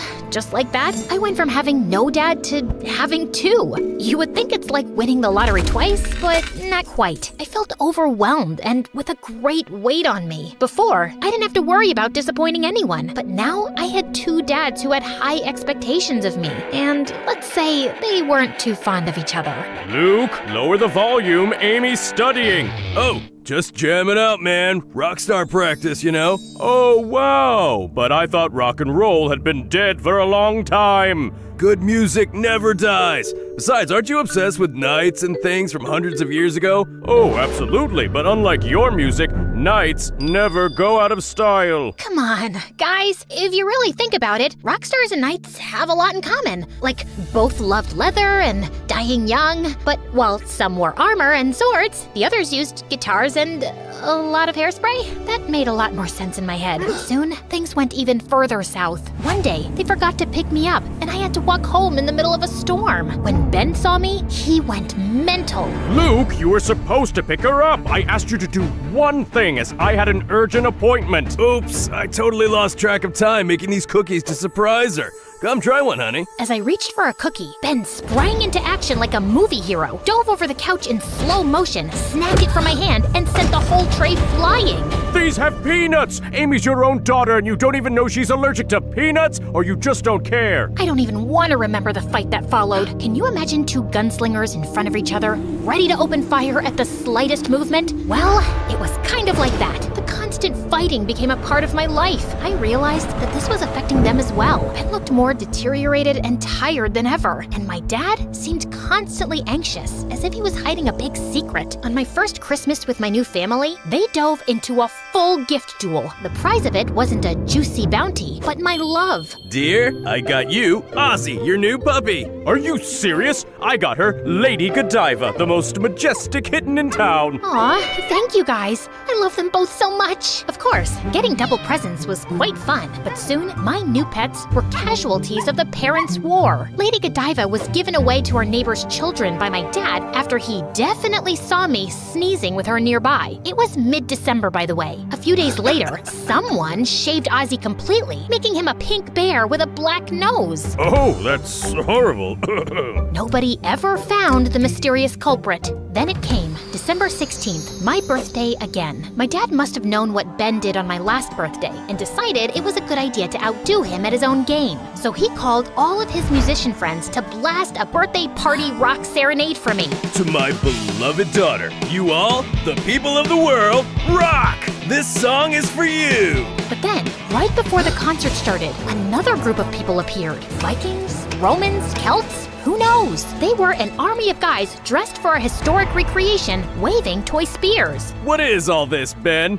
There is a time for peace and a time for war, Luke. Men, be ready! Someone sounded a war horn, and my birthday soon became like the final battle of Avengers Endgame. But instead of aliens and superheroes fighting, I had cosplaying history nerds versus elderly musicians incapable of accepting the passage of time. A clash for the century! After watching the battle for a bit, I went home all set to blow out the candles and dive into the cake. But I found my so-called perfect family in the middle of a loud argument. What are you even doing here, man? Amy's with her real parents. She doesn't need you anymore. This whole uncle situation is bizarre. That's true. Explaining it to people is a real pickle. Say what you want, but I've been her father longer than you. Well, he has a point about that. Her father? A history nerd with a Willy Wonka mustache? You must be joking. I don't think Willy Wonka has a mustache. My mother's mediation skills are truly out of this world. Why don't we let her decide then? Oh no. Yeah, she's old enough to decide who should be her dad. No, I am not! Mom, you are my last hope. Please stop this madness. Maybe that's for the best. Thanks for nothing, Mom. So, that's how it is. You're piling your responsibilities onto me? Why can't you guys understand? I want both of you in my life. But if you can't handle that, I'd rather have neither than choose between you two. I was ready to storm out, but then my dad said something really strange. Are you happy, Ben? This was your master plan? First you found me, then you invited me to your cosplay parties and made me realize that I should get back with Margot. Why did you do all that if you didn't want me here? Everybody's eyes went on Ben at those words. Mine too. What was all that about? You're absolutely right, Luke. I shouldn't be here at all. I'm really sorry, Amy. Then Ben darted away, leaving things abruptly. What the hell is going on? I ran after Ben, just in time to catch him while he was already at the park, gasping. He doesn't look too good. He fainted the very next moment. Ben, what is going on? Are you okay? Ben! We rushed him to the hospital, and a few hours later, he woke up. I guess my plan didn't run as smoothly as it did in my mind. Why did you do all this, Ben? My heart is breaking, Amy. Literally. The only thing keeping it together is you.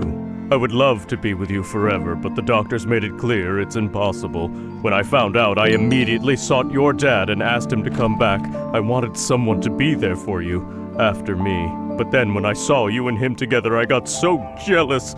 I thought you'd forget me for good. I already had tears in my eyes. Again, I could barely force myself to speak. Ben, I will never forget you, and you are not leaving me at all. I had no idea you did all this. Luke didn't tell me anything. Yes, because I asked him not to. It was a secret quest, eh? Like the ancient knights did. I did it for Amy, Margot. I had to. I'm sorry for lying, but... Cough made it impossible for Ben to go on talking. I just hugged him so hard, as if trying to protect him. A few days later, Ben came back home with us, and it was as if he and Dad were two totally different persons. They put their jealousies and fights aside and became something like best friends. Dad even helped and cared for Ben throughout his illness. One night, when they thought Mom and I were sleeping, I overheard them talk. I will never be able to thank you enough for bringing me back to my family. What you did is just... It's okay, Luke. You're a great man. I'm just happy you are in Amy's life. You both deserve each other. They hugged before wishing each other goodnight. I went to sleep with the biggest smile I had ever worn in my entire life. Now, a lot of time has passed, and a lot of things have changed. I'm not a child anymore, and my groom is in front of me, waiting for my yes, I do. Mom and Dad are by my side, happily together and smiling at me. And even if I can't see you in the same way, Ben, I know you are here too, sitting silently between the seats of this splendid church and looking at me with your peaceful gray eyes. You are as real as the photo of you I have inside of the pearl-shaped necklace I always keep by my heart. As I have promised you, I never forgot you, Ben. All that you did for me, from your silly poems to the way you tied my shoes, you will always live with me. You'll always be my guardian angel, and I, Amy, your fair maiden.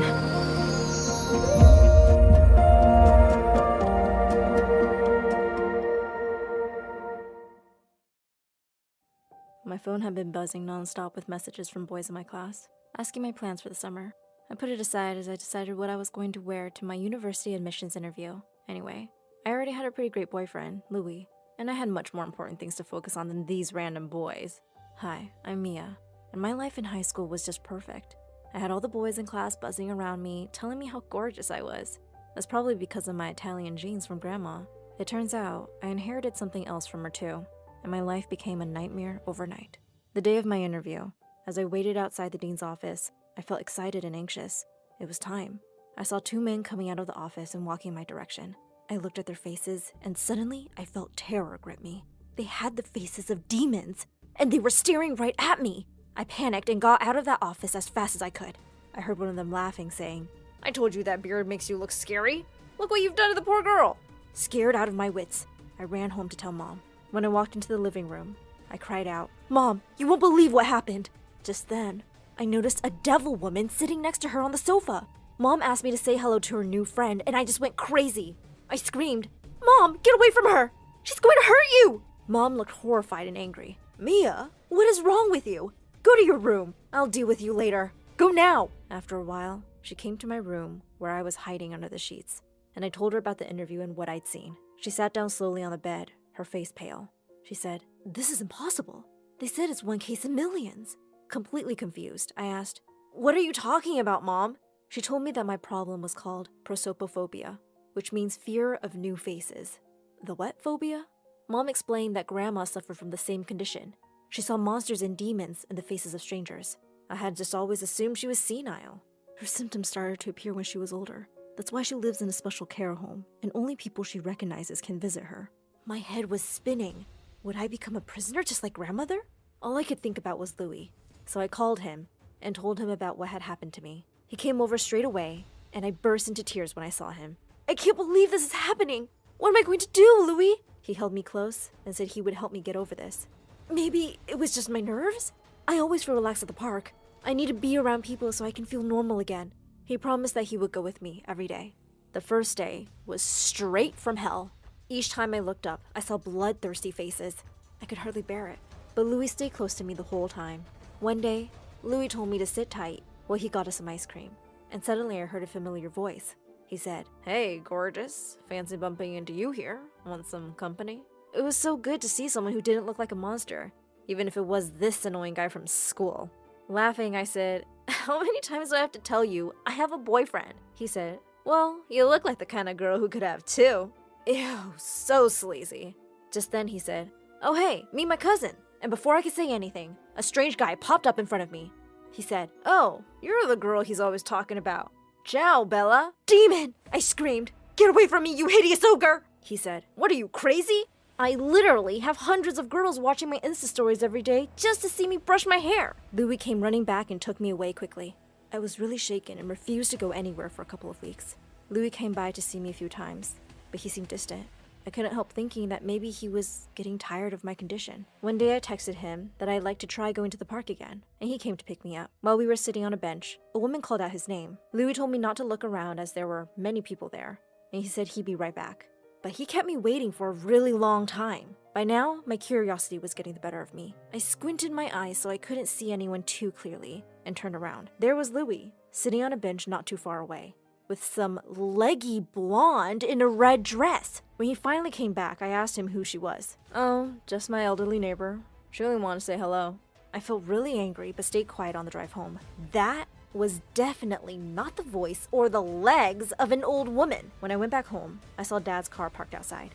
I walked into the living room and he hugged me tight, saying he'd been out of town and had come to see me as soon as he could. He said, "Honey, why don't you come stay with me for a while? Maybe the change will do you some good." Dad lived on the opposite side of town, and I was pretty sure Louis wouldn't come and see me there. And I really wanted to find out if he was cheating on me. The next day, I just decided to confront him. I asked Mom to drive me to his place. Just when we were a couple of houses away, Mom and I saw him exchanging a long kiss with that blonde girl from the park.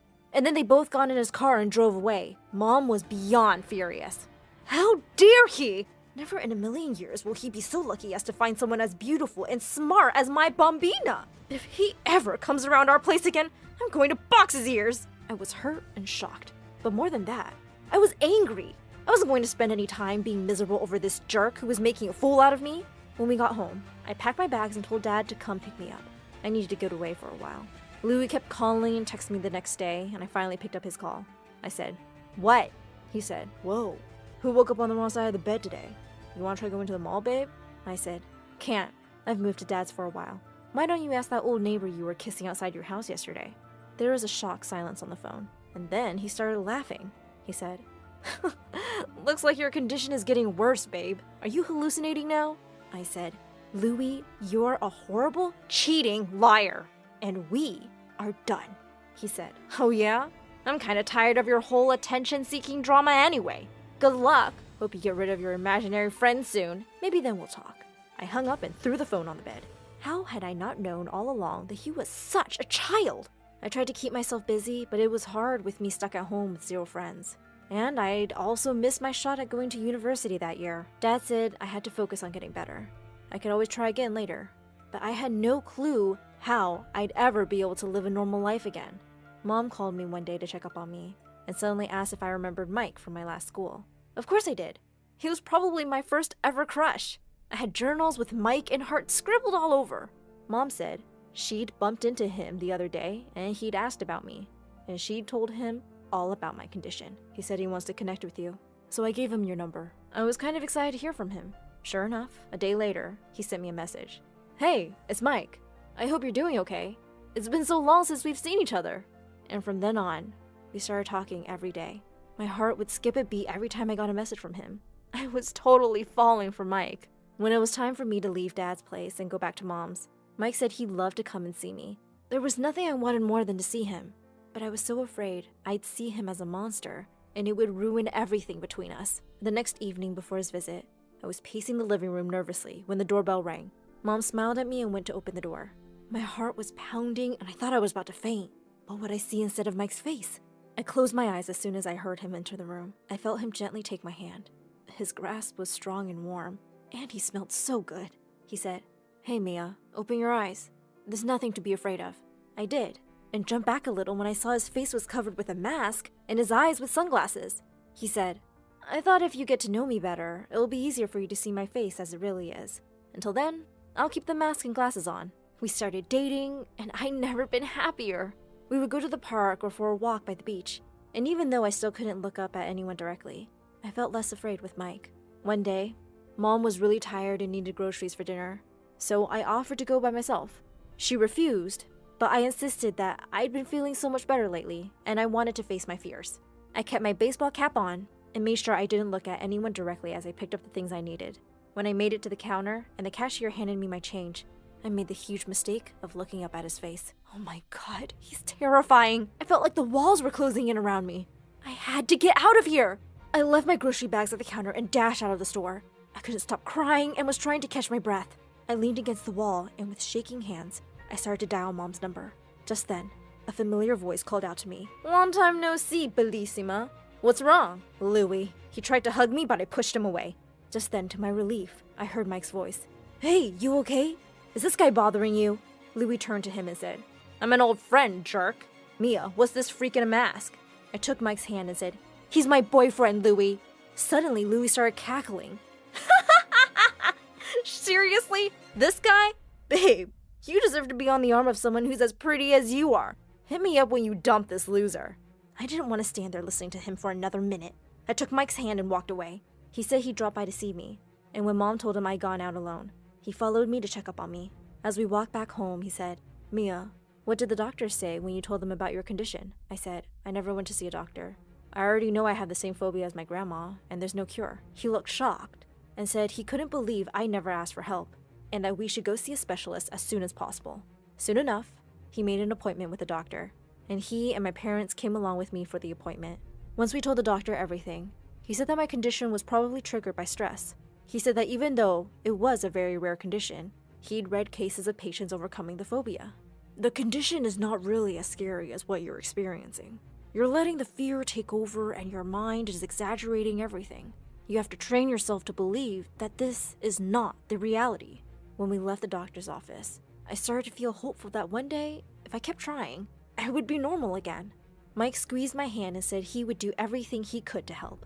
The next day, I got a message from a friend at school, inviting me to a reunion at her place. I decided I'd go. I'd already know everyone there, and there would be no new faces for me to be scared of. Mike was more than happy to go with me, and couldn't stop telling me how gorgeous I looked. I felt like my old confident self tonight. I knew everyone, and it felt so good not to be freaked out by people. They all looked at Mike weirdly, though. I was by the table getting some food when Louie walked over. He said, Wow, is it just me, or are you just getting more beautiful by the day? I've missed you. And before I knew it, his hand was sliding down my waist, and he was pulling me in for a kiss. I pushed him away with all the force I had, and he landed on the table and knocked all the food over. I screamed, What is the matter with you? Stay away from me! Everybody was staring at us in stunned silence. Louie looked humiliated and furious as his friends helped him up. I grabbed Mike's hand and we left the party. I was still really worked up when we got home. Mike held my hand and tried to calm me down, and I felt a bit better. I was about to get out of the car, but he didn't let go of my hand. He said softly, You look so beautiful tonight. I really want to kiss you. My heart was racing. I said, Mike, I want that too, but I'm not ready to see your face yet. He said, Well, maybe you are. You won't know till you try. The doctor said you're letting your fear exaggerate things. I pulled my hand away angrily. All my anger and frustration bubbled over. You think I'm making this up too, don't you? Just like Louie. Nobody really understands what I'm going through. Just leave me alone. I burst into tears and ran inside. The next day, I felt terrible for what I'd said to Mike. I knew I'd been unfair, and he had done nothing but support me. I called him a couple times, but he didn't pick up. While I was crying and watching a video on my favorite YouTube channel, My Story Animated, about a girl who kept mixing up faces, the bell rang. No one was home, and I ran downstairs, hoping it was Mike. It was Louie. I shouted, Seriously? What do I have to do to get rid of you? He said, Listen, I just came to apologize for last night.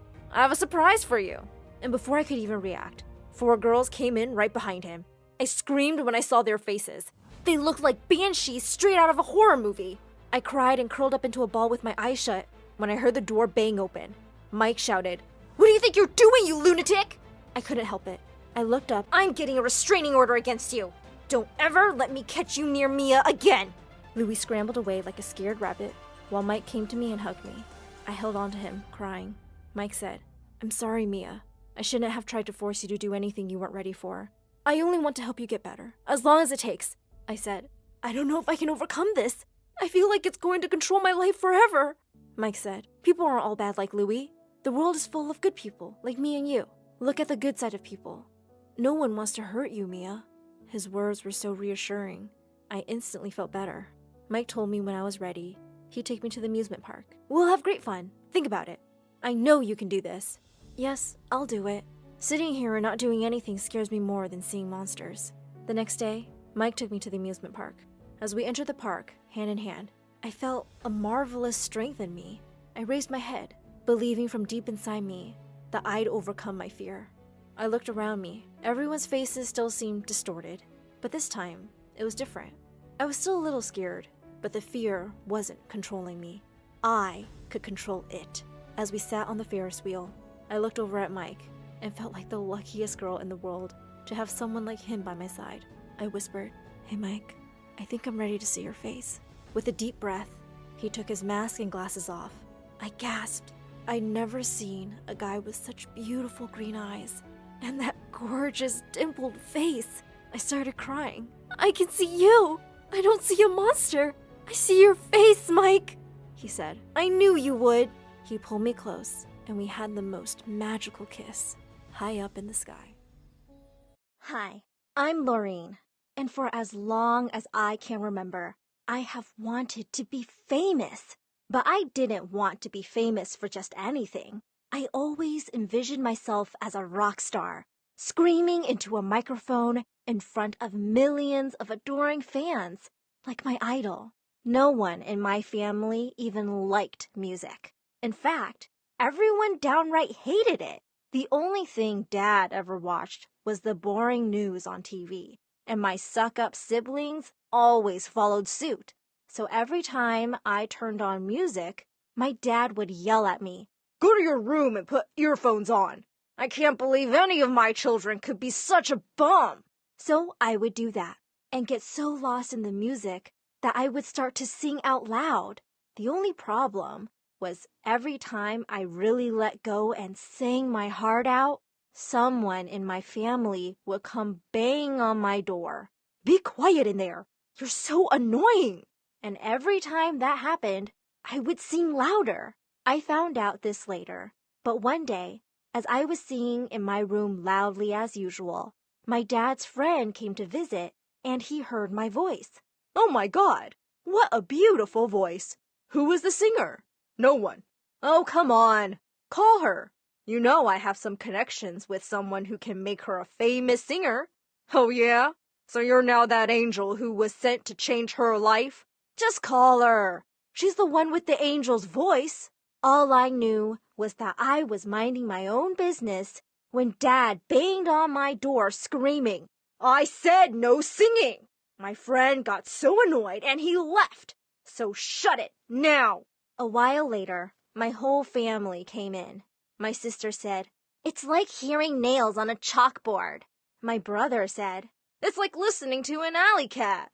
My mom just burst into tears and said, "Music and singing is rotting your brain." I just couldn't take it anymore, and I yelled back, "No, it's not. You guys are. One day, I'm going to be a famous singer, and all of you are going to beg to come to my concerts." Dad looked shocked to hear me answer back and said, "Oh, so you'll answer back now? Looks like we're taking away your music." Before I could stop them, they took everything. My stereo, my iPod, my CDs, and my computer. And Dad smashed everything. "That's it! You've messed with the wrong person. You can't keep me from what I love." If they thought throwing away my stuff would stop from listening to music, boy, were they wrong. The next day at school, I ran to my best friend and dumped all my savings in front of her. "We're going to a rock concert. Can you arrange the tickets?" "What? Are you crazy? Your parents will legit kill you." "I don't care. They don't own me." Seeing how determined I was, she said her brother could probably arrange them. "How will you get out so late, though?" I just laughed and winked at her. I have my ways. The night of the concert, I went to my sister. "You have to sleep in my bed." "Lol, you wish, pest. You go out and I'm telling Dad. It'll be fun." "Great. I guess that's a good time to tell him you invite your boyfriend to your room every night." "Oh my God. Are you blackmailing me? He'd never believe you." I grinned and waved my phone in her face. "He'll believe the picture I have." She gave in. Easy peasy. I almost felt bad about blackmailing her, but it wasn't my fault she was so dumb that she didn't even check my phone. I didn't really have any pictures, and before I knew it, I was walking into a crowd of hundreds of thousands of people. Excited as I was, I had no idea my life was about to change forever. All screaming and shouting with excitement for what we were about to see. Everywhere I looked, people were singing and dancing and laughing, and the music finally started. And that's when I caught my first real glimpse of the person I knew I was destined to become. A larger-than-life, guitar-wielding, stage-diving, hair-thrashing rock star. Suddenly, the stage burst into flames. The lights flashed everywhere, and the crowd went wild. Everyone screamed as the rock star came onto the stage, and she started singing one of my favorite songs. She was a goddess, and I sang it along with her as loud as I could. I knew every word. That's when my friend grabbed my hand and began pulling me closer to the stage. We pushed our way through to get as close as we could. And when the song ended, someone handed me a bouquet of flowers and told me to throw it on stage. I did, and the rock star picked it up, and she looked right at me, and I kid you not, she winked. Then the music stopped, and she bowed her head, and she took a long moment before she grabbed her microphone and said the craziest thing I could ever imagine hearing. Now, I want to invite a special someone on stage to come and sing my next song for me. The crowd was wild. I couldn't even hear myself think. I shouted louder than I ever had in my life, and I couldn't believe it when she looked right at me and said, "You, who threw the flowers, get up here." I didn't even have to climb up to the stage because I was literally hoisted up in the air by all the people around me and then thrown onto the stage. The rock star looked at her band, threw up her hand and said, "And a 1 and a 2." And she handed me the microphone, and the band started the next song. I was paralyzed with fear when I turned around and saw thousands of people screaming with excitement. And to this day, I have no idea how, but I opened my mouth and I began to sing. It's so crazy, my night's so hazy. I'm rocking this stage, I'm breaking the cage tonight. I'm free, we'll rock this stage tonight. We stand and we fight, we shine in this light. My night's so hazy, I'm rocking this stage, I'm breaking the cage tonight. I'm free. The biggest surprise, though, was that people loved it. It was the opposite of what my family always said. I was a great singer, and suddenly I was a real-life rock star. When the song ended, I turned around and she pointed me to go backstage. Minutes later, the rock star and her band came right back to me and said, "Hey kid, I'm getting too old for this. Tonight was my last night performing, and now I'm passing the torch off to you." She handed me her microphone, she smiled, and then she walked away. Was this a joke? Her whole band was looking at me like they wanted me to say something. I said the only thing I could think of. Okay. And just like that, I was the new lead singer for one of the most famous rock bands in the world. When I returned home with a record deal, $1 million, and a personal assistant who was going to organize my new life as a rock star, my family took a complete round turn. Dad wasn't mad that I sneaked out. Instead, he threw his arms around me. "My daughter, my lovely, lovely daughter, you make your dad proud and rich." Before any of us could blink, I suddenly had agents and managers and a stylist. I was given a whole new wardrobe and a driver who took me everywhere I wanted to go at any time of the day. The band scheduled a worldwide tour for the summer when I was done with school, and we started performing everywhere. Everywhere I went, people screamed my name. I was suddenly doing exactly what I had dreamt of doing while dancing around my bedroom. I got fan mail from every corner of the earth, and I had a jewelry collection so big I had to buy an entire second home just to store it all in. Everywhere I went, people took pictures and asked for autographs. I was on the cover of magazines, and I played music with some of the most famous musicians of all time. I always stayed in the biggest penthouse suite a hotel offered.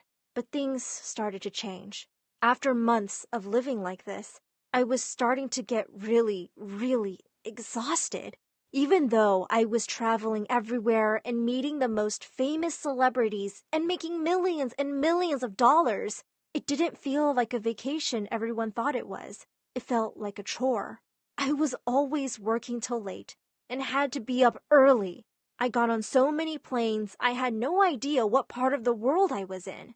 One day, I finally tried to take a quick vacation, but I couldn't even leave the hotel because there was a mob outside waiting to take pictures with me. There wasn't even a single place I could go without someone harassing me for a picture or to give me a compliment. One fan told me my hair was so beautiful, and then they tried to rip out my hair so they could keep some. One time, my parents called and told me my fans had broken into our home to find things of mine. It was like I was a zoo animal. Worst of all, though, I didn't know who to trust or who to talk to anymore. My best friend who brought me to the concert only ever wanted to hang out with me when I was invited to parties. My already selfish siblings only ever called when they wanted something, which was a lot. Hey, we've always been the nicest siblings. Why not introduce us to this celebrity? I'm sorry, I can't. Of course you can. You're famous. Okay, then at least get us free tickets to their concerts. I said I can't do this. I'm sorry. Stop lying. You're such a show-off and think you're important. You're just a stupid singer. Nothing more. And they hung up. My parents were the worst. They were suddenly doing interviews on television, telling the whole world how they supported me when I told them I wanted to be a singer. They were taking credit for my good luck and hard work, and everywhere I looked, someone wanted something from me. No one even asked me how I was doing.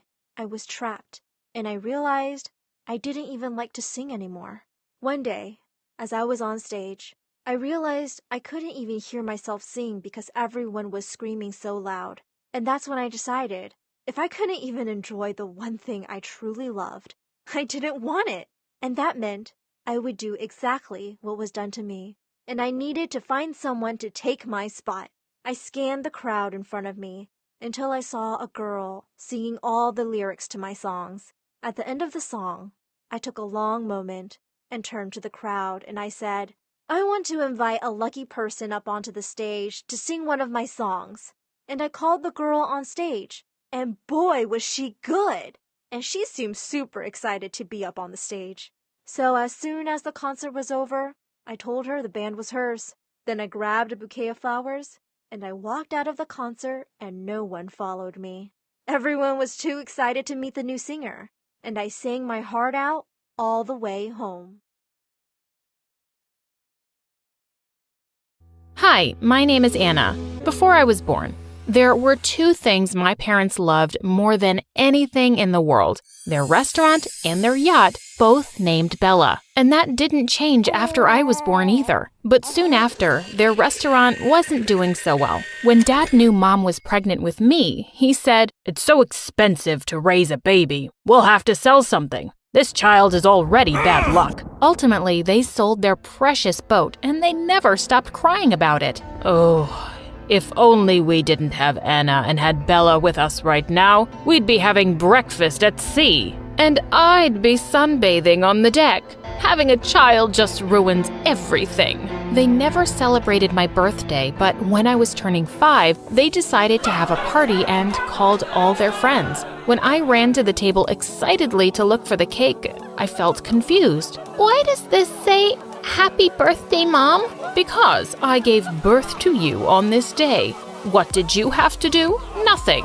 It was a really boring party because there were no presents for me and nobody was paying me any attention. Instead, they all wanted to talk about their fancy new yachts. My parents were so embarrassed because they didn't have anything to talk about. Later that evening, Dad said to me, "I wish we'd put you up for sale instead of my boat." That same year, my little sister was born, and on the same day, Dad unexpectedly found an oyster washed up on the beach with a rare gray pearl inside. He sold it for $50,000, and the money really helped them make things better at the restaurant. What a blessing this baby girl has been for us. She's brought us such good fortune. And because of that, my parents decided to name her Bella, like everything else they truly loved. We love you so much, Bella. We tried with Anna, but it's easier to love you because you're just so perfect. They made me do all the chores around the house while they drooled over the new baby. I even had to change her stinky diapers because both my parents refused to. After a few weeks, they got really busy at the restaurant, and I was left in charge of Bella most of the time. I'd feed her, bathe her, rock her to sleep.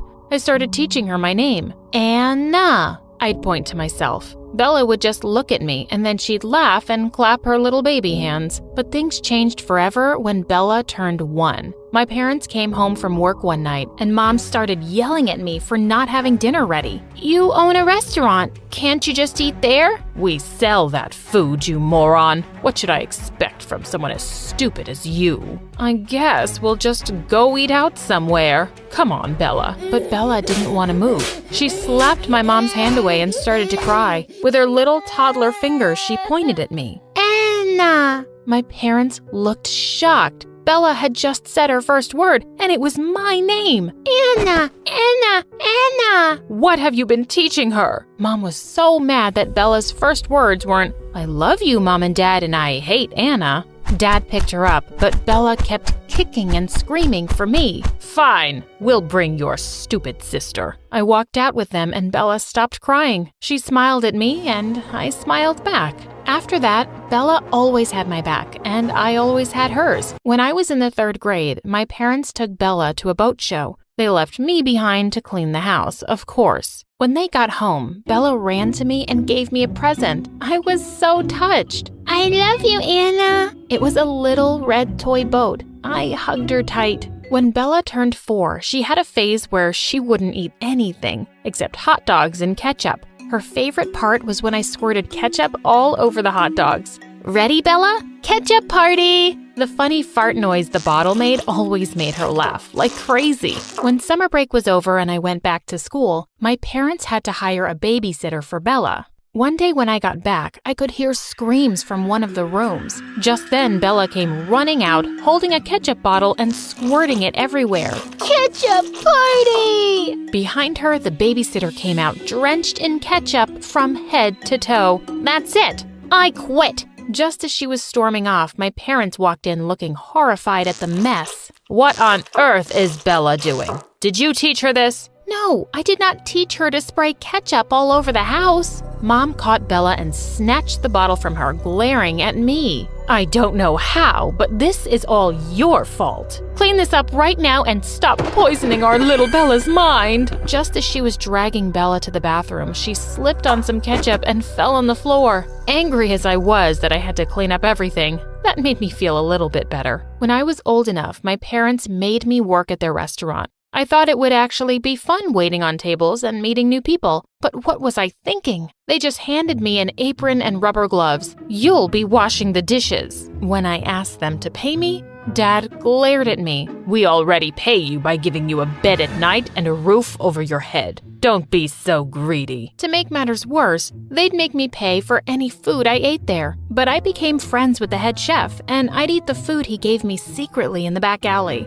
One time, he came out to hand me a bowl of mac and cheese, and just then, we heard someone coming and he dove behind the garbage can. It was Dad. "Where did you get that, Anna?" "I took it out from the garbage. Do you want some?" He looked absolutely disgusted and was about to walk off when he spotted the chef. "I knew it was you. Thief, you're fired." Of course, a few years later, when Bella started working at the restaurant, Mom and Dad got her the cutest uniform and let her greet the guests as they walked in. The restaurant is named after her. She should be the face of it. No, you named her after the restaurant and your stupid boat. Oh, my boat. Every time I look at you, I miss that boat. Now get back to work. Of course, Bella could order anything off the menu, but she still always had my back and she'd sneak me half her meal. One night when I was eating lasagna at the back of the kitchen, Dad suddenly walked in and he accused me of stealing. As he snatched my plate away, Bella came running in. I gave it to her, Dad.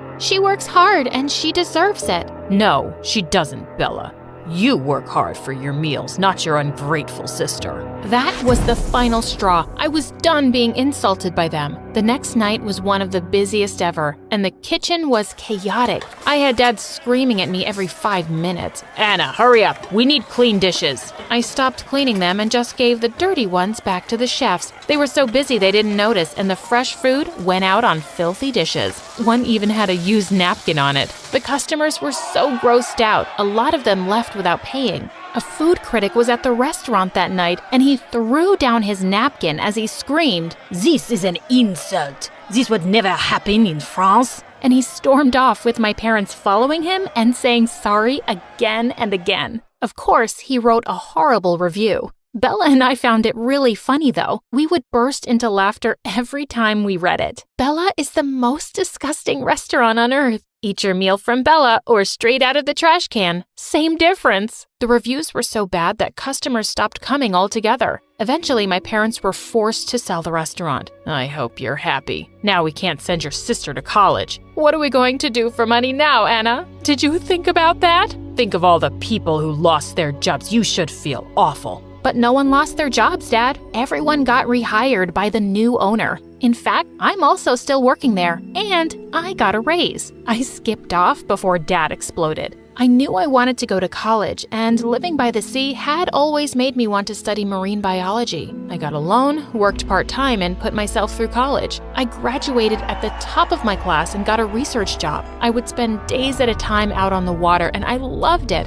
With the money I'd saved up from work, I eventually bought a cute sailboat. I could see my parents turning green with envy. I offered to take them around for a spin, but they refused to go with me. When Bella hopped onto the boat excitedly, she asked, "Have you named it yet?" "No, but what do you think about the Annabella?" Her face lit up. "I really like that." And just like that, the Annabella set sail for the first time. A few days later, Bella came to me with a poster. "We should enter this contest." It was a sailboat race coming up in a few weeks, and there was a grand prize of $100,000. You think we can win? I know we can. As we were practicing one day, I was shocked to see my parents had a sailboat too. Dad yelled out to us, "Guess what? We entered the contest too. Borrowed the boat from a friend." "But why?" "Oh, he thought it would be fun to beat you. We spent years on the water before you were born, Anna. You'll never win against us." It was the morning of the race, and Bella and I were getting everything ready when we noticed that something very important was missing. Our sails. How were we going to race without them?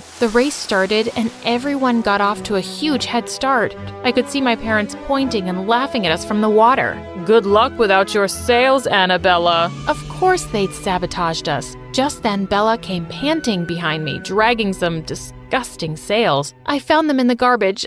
They smell so gross. We set them up, caught a big gust of wind, and took off. We were pretty far behind the other racers, but Annabella was a speedy little thing, and we'd been practicing a lot. We quickly caught up to the rest of the pack, but our parents had a big lead. The finish line was fast approaching. We'll never catch them. We're too heavy. I turned to see Bella strapping on a life jacket. "What are you doing?" "Win this race, Anna, for me." And with that, she jumped over the side. I knew she could swim like a mermaid, so I wasn't too worried about her. I immediately picked up speed after she jumped off. I turned around to glance at her once, and she yelled at me, "Catch-up party!" What was she talking about? I was right behind my parents' boat, and the finish line was only 200 yards away. That's when I saw a big squirt bottle of ketchup on the floor of the boat. "You'll never catch us, Anna. You'll always be a loser." It's time for a ketchup party. And with that, I got close enough and aimed it straight at Dad's face. He couldn't see anything, and his boat ended up getting stuck between two rocks. I could hear Mom and Dad yelling, but I went even faster and crossed the finish line. Bella ran up to me and gave me a huge hug. "We won! We won! We're rich!" A few weeks later, the Annabella and its victory was trending on the internet. We were invited to race all over the world. Eventually, we bought a bigger boat with our winnings. And even though my parents had always been so mean to me, I bought them a boat too, to make up for the one they'd sold all those years ago. And I keep the red toy boat Bella got me as a present right by the wheel at all times. Not again, Dad, I said desperately as he barged into my room with yet another fancy new dress. This could only mean one thing: another date. My mom followed him inside and said, "We're off to a party now. Put those horrible books away and get to a salon. You clearly need a makeover." I rolled my eyes at them and said I wasn't going. Suddenly, their faces darkened and my dad said, "It wasn't a request. You have one job, Angela. Get married." I was starting to get pissed off and said I didn't see why they were so obsessed with me getting married. Mom glared at me and said I had to go on this date. She said the guy was the son of one of my dad's biggest business partners. "If you don't go, you can kiss your freedom goodbye for a month," Dad threatened. I had a huge party planned with my friends, and no way was I going to be stuck at home. I reluctantly prepared myself for the evening that awaited me. The guy picked me up at 7 p.m. He was about 4 inches shorter than me, and he had his oily hair pulled back.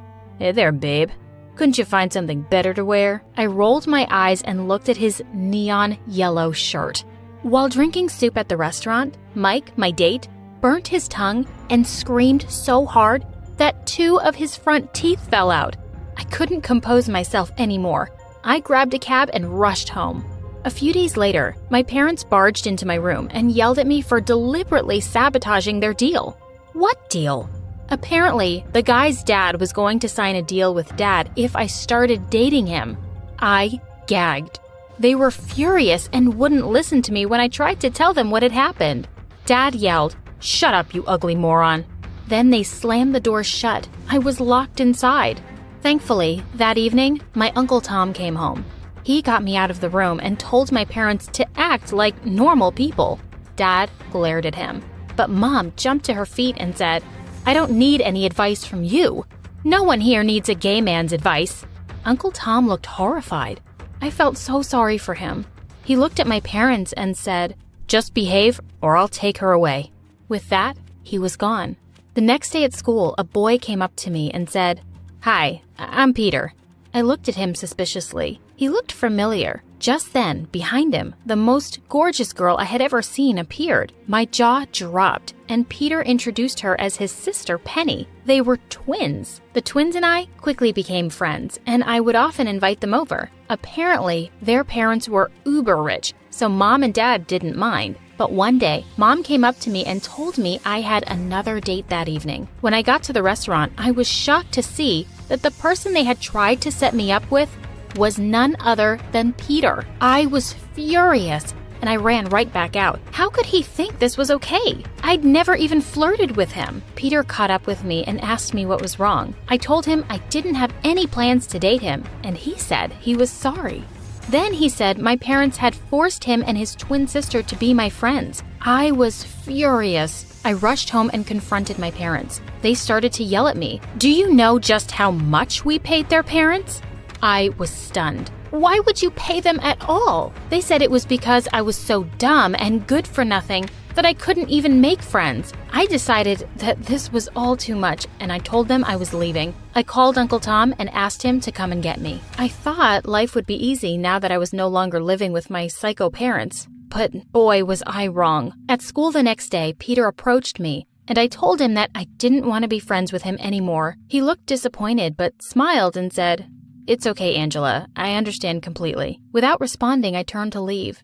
I had wanted to make a gracious exit, but to my horror, not 5 steps later, my foot got caught in something and I fell on my face. My nose started to bleed, and I quickly gathered my stuff and rushed away while everyone stared at me. I ran into the girls' bathroom to clean my face.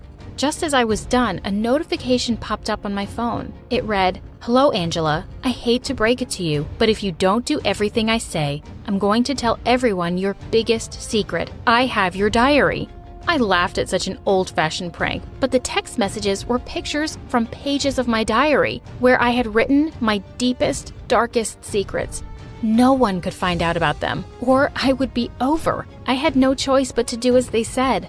I replied, "What do you want from me? I know who you really are," the message simply read. I asked them what they meant, but there was no reply. In fact, a new message didn't arrive until days later. I didn't know how long the silence would last, so I did the only thing I could think of. I tried to find out who it was. I had a plan to find out who could have stolen it. The next day, I snuck to the back of the school. I hid my face from the security cameras and then pulled the fire alarm. Immediately, everyone rushed out of the school. I checked to make sure that nobody was in the security room and then quickly searched for the older videos. I transferred all of the data onto my flash drive. Just as I was about to leave, one of the security guards came in. As soon as he saw me, he yelled, "Hey you, stop right there." I ran for dear life. I managed to outrun him and escape the school.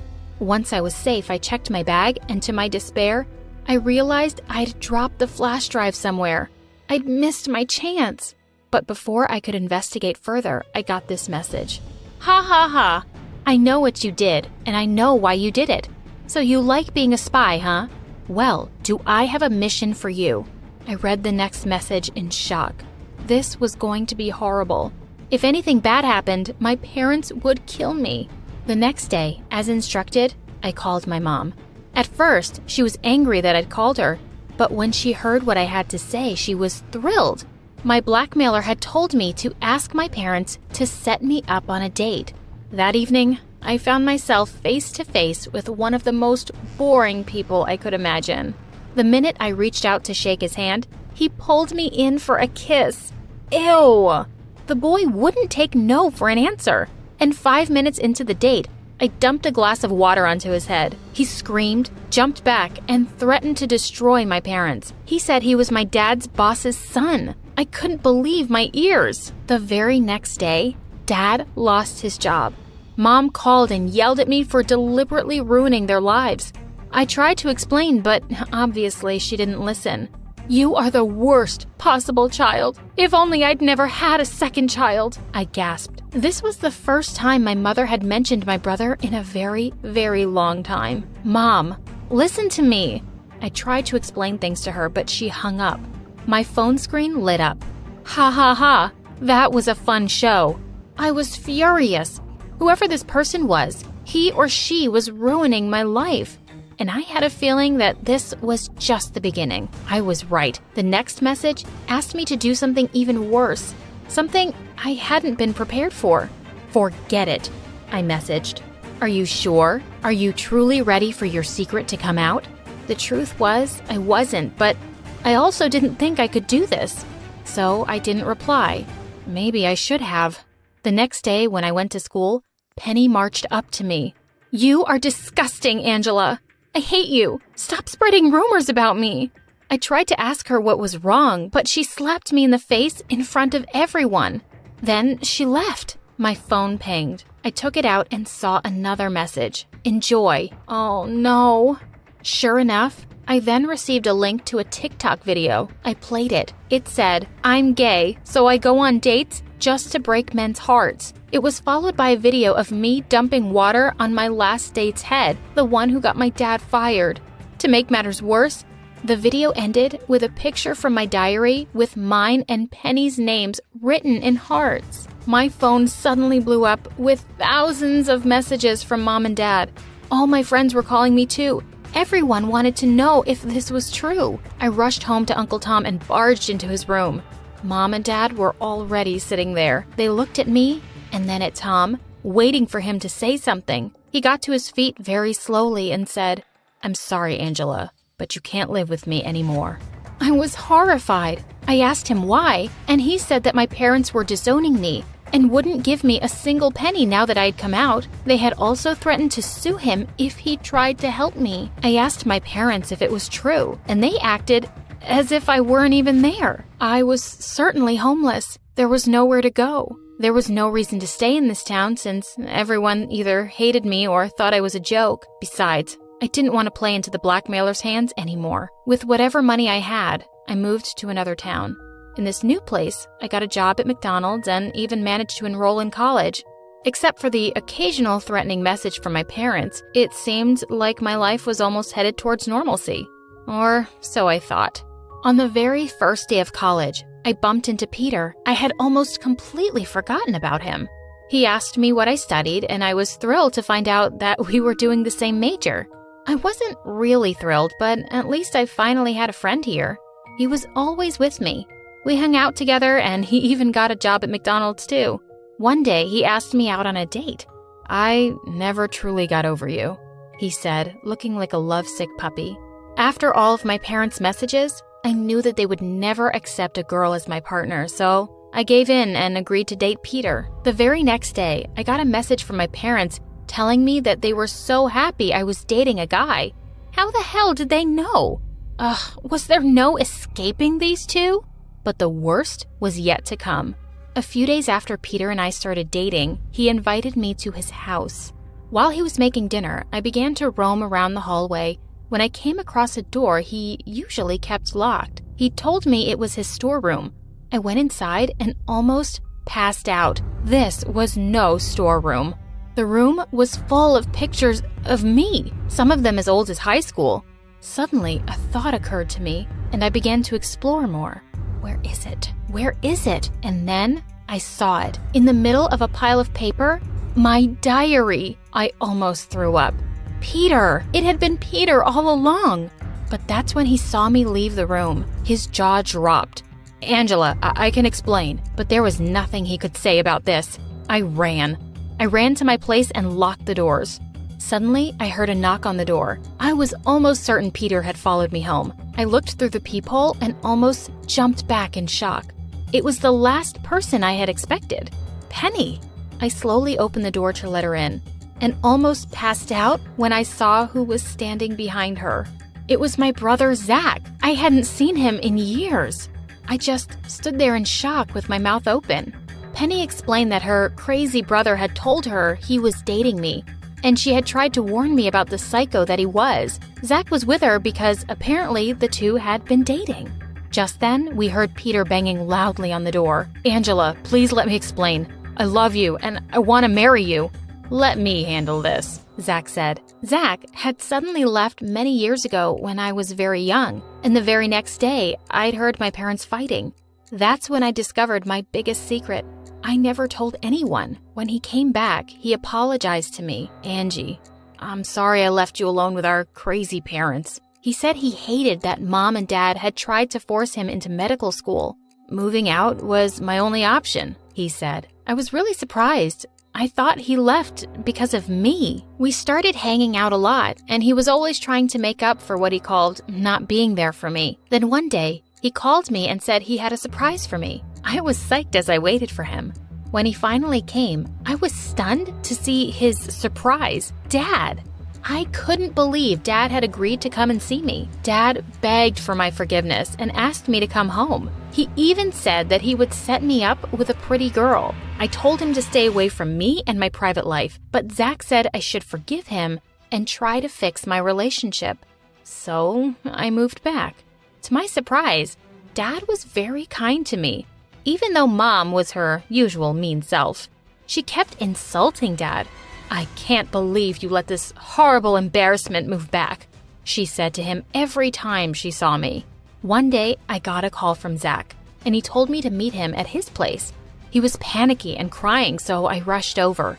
Just as I got into my car, a hooded man grabbed my arm. "We have your brother," he whispered threateningly into my ear and dragged me with him. He took me to a dark place. There, he told me that he would only let Zach go if I signed a piece of paper for them. Terrified, I picked up a pen while Zach sat across the table from me, crying. Just as I was about to sign, the door flew open, and Penny rushed in. "Don't do it, Angela," she yelled. Zach jumped up and tried to force me to sign, but I pulled back. What was happening? Someone from behind Penny jumped at her and tried to drag her away, but she ran and yelled, "Your dad and your brother are tricking you." That was when a commotion outside caught my attention. We all rushed outside, and I saw that the police were there with my dad. Apparently, my dad was caught sneaking behind the building. He had known where to come. This could only mean, "Yes, I know you aren't my child. I hate you, and I will ruin you." He screamed out my biggest secret for everyone to hear. "But Dad, it wasn't my fault," I tried to say. I don't care, he yelled. He said he loved my mom too much to do anything to her, but he had found a letter from my real dad, and he had given me all his money. I kept you for all these years, and my son left because of you. The least you could do to pay me back for everything I've done is to give me the money, Dad screamed as he was dragged away by the police. Penny stood by me, her hand on my shoulder. She said she was really sorry for how she had treated me in high school, and she couldn't let Peter or my family hurt me. We were best friends once. We hugged. Finally, my biggest secret was exposed, but so were my dad and brother. Hi, my name is Pedro, and I'm from Brazil. Please like and subscribe to MSA. Even though my parents were poor, I always had big dreams as a kid. When I was 8, my best friend Maria and I used to sit at the bus stop on the weekends and would admire all the fancy cars that would drive past. Wow, did you see that BMW? I want one like that when I grow up.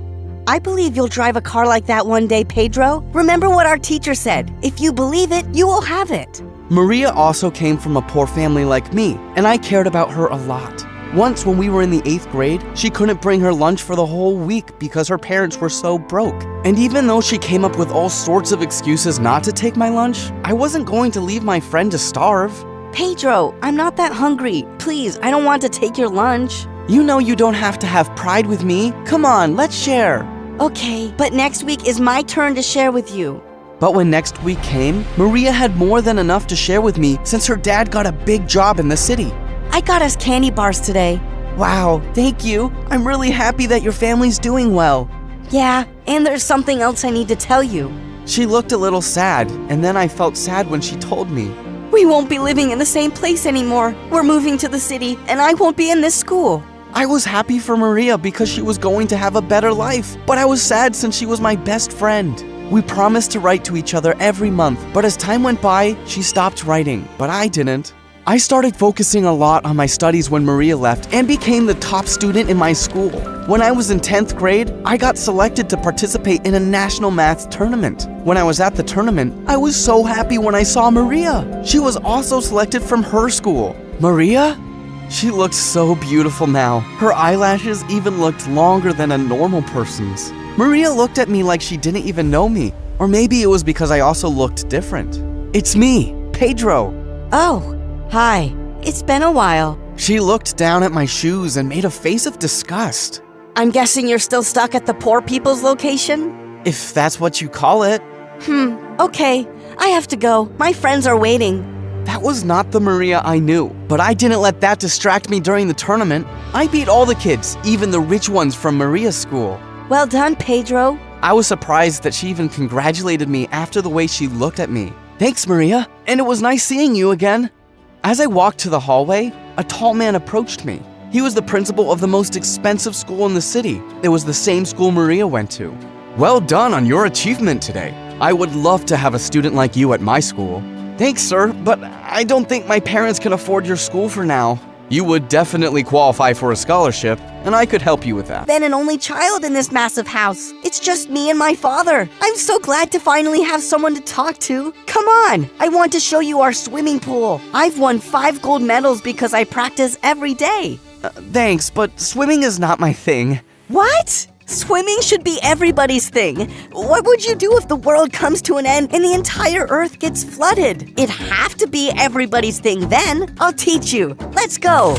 Isabella was so persistent about everything. I did everything she asked me to do since her father was super kind to me. She never mentioned her mom, and I didn't want to intrude. When Isabella and I entered the school gates together, all eyes were on us, and I didn't understand why. Oh my gosh, everyone thinks I'm dating the new hot guy. Which new hot guy? You silly. You're really cute. Don't you know that?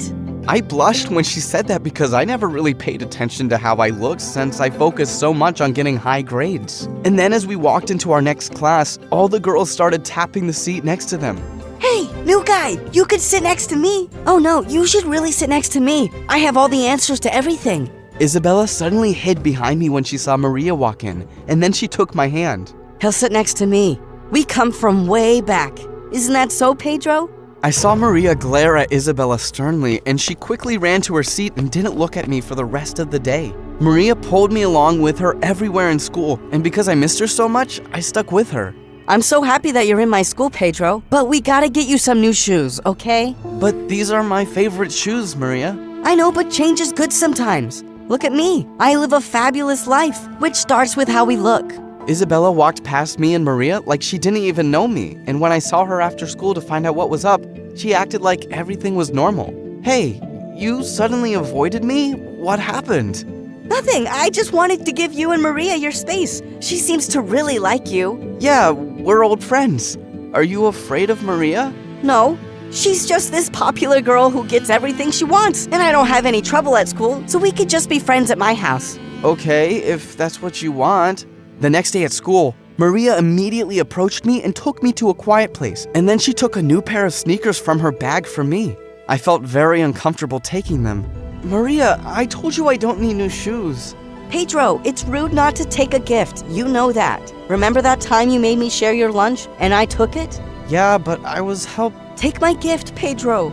Please. I looked at her eyes, and she looked like she was about to cry, so I took the shoes. But it didn't stop there. Maria changed my whole look, and I kinda liked it, but hanging out with her and her friends felt awkward. Like this one time when we were in 12th grade, they invited me to a beach party, and when I decided to bring Isabella along, Maria acted like she owned me. Pedro, can I speak to you alone, please? She seemed angry, and I left Isabella waiting for me. Why did you bring her to a party that I invited only you to? I live in her house, and she's my friend, so I thought it'd be okay. Well, it's not okay, and I'm not happy. You were my friend first. In fact, I think I like you more than a friend now. Maria suddenly kissed me, which caught me off guard. Before I could react, my phone rang, and it was my dad. Sorry, I have to take this. My dad called to tell me that in a month's time, they would be losing the house because he lost his job. Maria could see that I wasn't okay, and because I was so worried, I ended up telling her everything. So you're going to be homeless? No, I won't allow that to happen. Well, I don't know how you will do anything since you're still in school. But if you send Isabella back home and tell her that she's a loser, then I'll speak to my dad to help your family. What? I can't do that. Isabella's family is helping me, and she's a good person.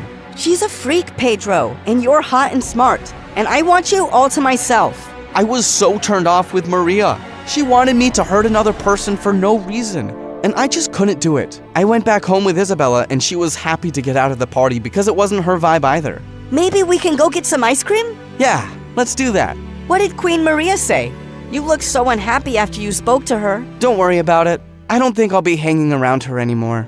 After our fun ice cream date, I started growing really fond of Isabella. She was sweet and accepted me for who I am. She was still very hyper about many things, but I started loving that about her. And then, after the weekend when I went back to school, everyone looked at me differently. Even the girls who dropped after me now looked at me like some poor, pathetic boy. I can't have a homeless boy in our school. I heard one of Maria's friends as she walked past me, and then I spotted Maria talking to a group of kids. I stood behind her. She was talking about me. Pedro is a total fake. I had to buy him clothes and shoes because his family is going to be homeless soon. Wow. But how can someone so hot be so poor? Maria, how could you do this? Oh, speak of the poor devil. She looked at me coldly, and then I took off the shoes she bought me and threw them in her face. Congratulations, Maria. Money has turned you into a real witch. I walked away from her, and Isabella ran after me. Pedro, wait! Don't throw your education away because of her. Maria did something really humiliating to me once before, and that's why I stay away from her and whatever she wants. What did she do to you, Isabella? Isabella started crying, and I hugged her. Then, she told me that she was the popular girl at school once before, and Maria was her best friend until she told everyone her big secret. Maria kept asking about my mom, and then I told her something my family never shared with anyone. My mom is in a mental institute. Maria told everyone at school, and from that day, everyone called me a mental case. Oh, Isabella, why didn't you tell me this before? Because I didn't want you to think that I was a mad person. I'm not my mother. I'm me. After what Isabella told me, I wanted nothing more to do with Maria. So I completed my last year of high school with Isabella by my side, and her dad also helped my parents not lose the house. Thank you so much for all that you did for my family. I hope to pay you back one day, sir. You have a bright future ahead of you, Pedro, and it was a pleasure having you in my house. I'm going to miss you so much. I got a scholarship to study medicine in one of the most prestigious universities abroad. And my school helped my parents pay for my flight ticket since I was the best student they ever had. I worked hard in university and became one of the best heart doctors in the world. When I went back to Brazil to visit my parents, I also paid a visit to Isabella and her father. Pedro, I'm so glad to see you. Isabella looked emotional. What's wrong? My dad is in the hospital. It's his heart.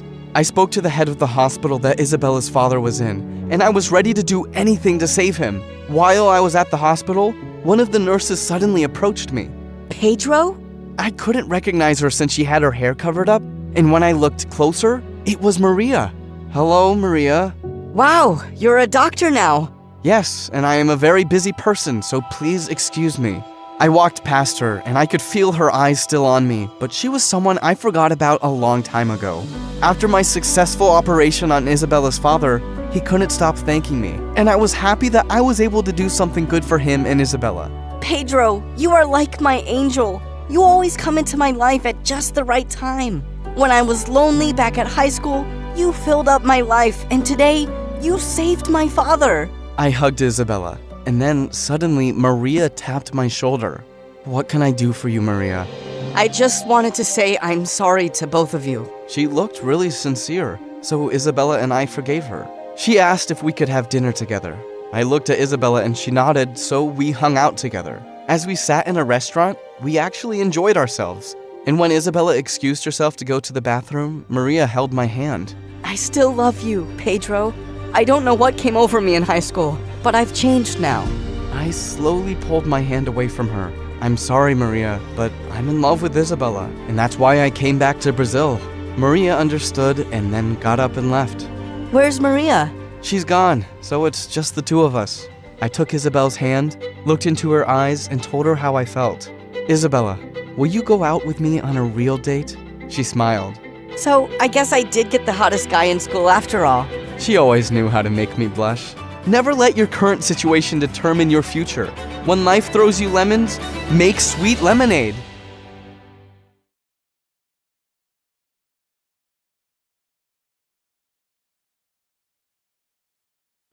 Hi, I'm Jane, and I'm from New York City. And this is my story of how being short, like really short, leads me to have a unique, crazy life. So, I had a really crazy mother who was mad about shopping. Shoes, clothes, makeup, perfumes. She stopped at nothing. One day, when I was 2 years old, she left me at the mall because her hands were full of bags. Where's Jane? What? You took Jane with you while shopping, right? Where is she? Oh, my hands were full of bags. I might have just left her at the mall. Plus, she's too tiny and short for her age, so it's easy to forget her. Short and ugly. I wonder who she looks like. My dad was furious.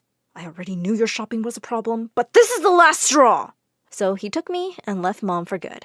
For a while, Dad and I lived happily in a small apartment. But when I was 8, Dad discovered that he didn't have much time to live, so he decided to leave me with his first wife. He took me to her huge mansion, hugged me really tightly, and left, and I never saw Dad again. Dad's first wife didn't have any children of her own. She was always dressed in black and never smiled. She looked just like a creepy widow. So I started calling her the widow. But there was no denying that the widow was rich. Practically everything in her house was made of gold, even the spoons. On the first day of my new school, the widow sent me off to school in a limo. And at school, the widow had the butler distribute free ice cream for a month so everyone would be nice to me. At first, it was crazy fun. But on my 10th birthday, even though I was surrounded by friends, I broke down into tears. I missed my parents so much. And then I noticed that no one brought any gifts for me.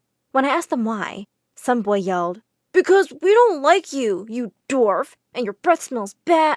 Suddenly, the widow showed up from behind him and put her hand on his mouth and dragged him away. What was going on? So, everyone in school liked me only because of the widow's money? One day, when my so-called best friend announced, "Hey girls, let's go get some ice cream. Jane's buying." I lost my cool. "No, I'm not. You want it? Go get it yourself. I'm not your debit card. Look at this dwarf being so mean. It's not even your money, Jane. You're a charity case." They all angrily marched away, and after that, I was a loner. Not only that, it was really annoying that I never got picked during gym class. and I really wanted to play basketball. So one day in 6th grade, I ran straight onto the court, snatched the ball from another kid, and started dribbling it away. I was small, but fast. Just then, the substitute gym teacher came running onto the court, blowing his whistle furiously. And next thing I knew, he had picked me up and was carrying me away. We have a kindergartner on the loose. Don't you know you could seriously get hurt, kid? He just wouldn't listen and took me to the principal. He sure looked dumb when the principal told him I was in the 6th grade. But I was still banned from playing. It was too dangerous for me. One day, when I was in 9th grade, right before my exam was about to start, my teacher came up to me and put her hand on my forehead. "Jane, dear, your mom said you aren't feeling well today. You can go home and rest." "But I'm not sick." "Yes, you are, sweetie. You have a horrible fever." And the teacher just dragged me out of the room. After the exams, when I looked at my report card, I was shocked. I got an A+ on an exam I didn't even write, and all the rest as well. The widow then threw a fancy party where she literally distributed money. Worst of all, the party was full of my teachers. Ugh, talk about boring.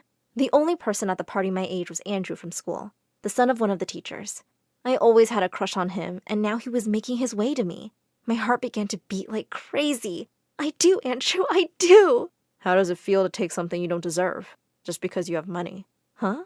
What do you mean? Oh, come on. Everyone in class already guessed your mother bought those fake grades for you. Aren't you ashamed? How could you have possibly topped when everyone knows I'm the smartest? I never asked her to do it. She's not even my mom. It's not my fault. Yeah, your grades are better than your height. Dwarves can't be the smartest. I stood there, shocked, and I decided it was time for me to tell the widow to change. But she said that she didn't mean any harm. She just wanted to help me get into some college, as it was my dad's last wish. I begged her to let me do it on my own. Eventually, she agreed. Sadly, that didn't pan out as I'd planned. I wasn't doing well in school at all. And without the widow's money, the teachers weren't so nice anymore. Why is your handwriting so big when you're so short? Are you so bad at math because it's hard to understand things with your teeny tiny brain? I flunked horribly and was held back a grade. My ex-best friend smirked and said, "Keep flunking and you'll finally reach a grade that suits your height. Can you just leave me alone?" "Oh, I heard wearing a pink hat while studying helps your brain work because the brain likes the color pink. I tried it, but it didn't work. Guess I'm already a genius." Or that you don't have a brain. As I left for home that day with angry tears in my eyes, I ran straight into someone. Andrew. "Hey, what's wrong? Why are you crying?" "Listen, just back off. I have enough troubles without you." But Andrew did not back off. The next few days, he really started chasing me all over school. There was just no escaping him. Wherever I went, there he was. "What's wrong with you? I'm trying to study. Stop stalking me." I'm just worried about you. Let me help you with your grades." "Why? I appreciate it, but you really don't have to feel sorry for me." "I don't feel sorry. I understand you want to rely on yourself, and I respect that. I'm just offering to help, and also trying to make up for being a jerk." Well, I knew he was a math whiz. If anyone could help me, it was him. From that day onwards, every night, he snuck in from my window to help me study. But he was so distractingly cute and funny. We were becoming super close. The night before the exam, the door flew open and the widow barged in. She started yelling at me. "Boys ruin everything. This is probably why you don't get good grades. You're so distracted all the time." Then she dragged him to the window and told him to leave the way he came. "He isn't my boyfriend. He's my private teacher. He's helping me with math." But she wasn't listening. So Andrew climbed down the tree outside the window and left. The next day, I passed the exam and was over the moon. I ran to him and threw my arms around him. "I did it! I passed the math exam on my own!" Then, before I knew what I was doing, I kissed him. And what an utterly stupid thing to do that was! Because the minute our lips touched, he froze. I was so embarrassed.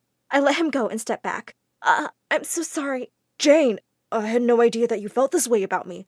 I'm sorry if I gave you the wrong idea, but I was just looking out for you. You know, like a little sister. You're just not my type." "Wait, what?" I never felt so humiliated in my entire life. Without another word, I just turned around and fled.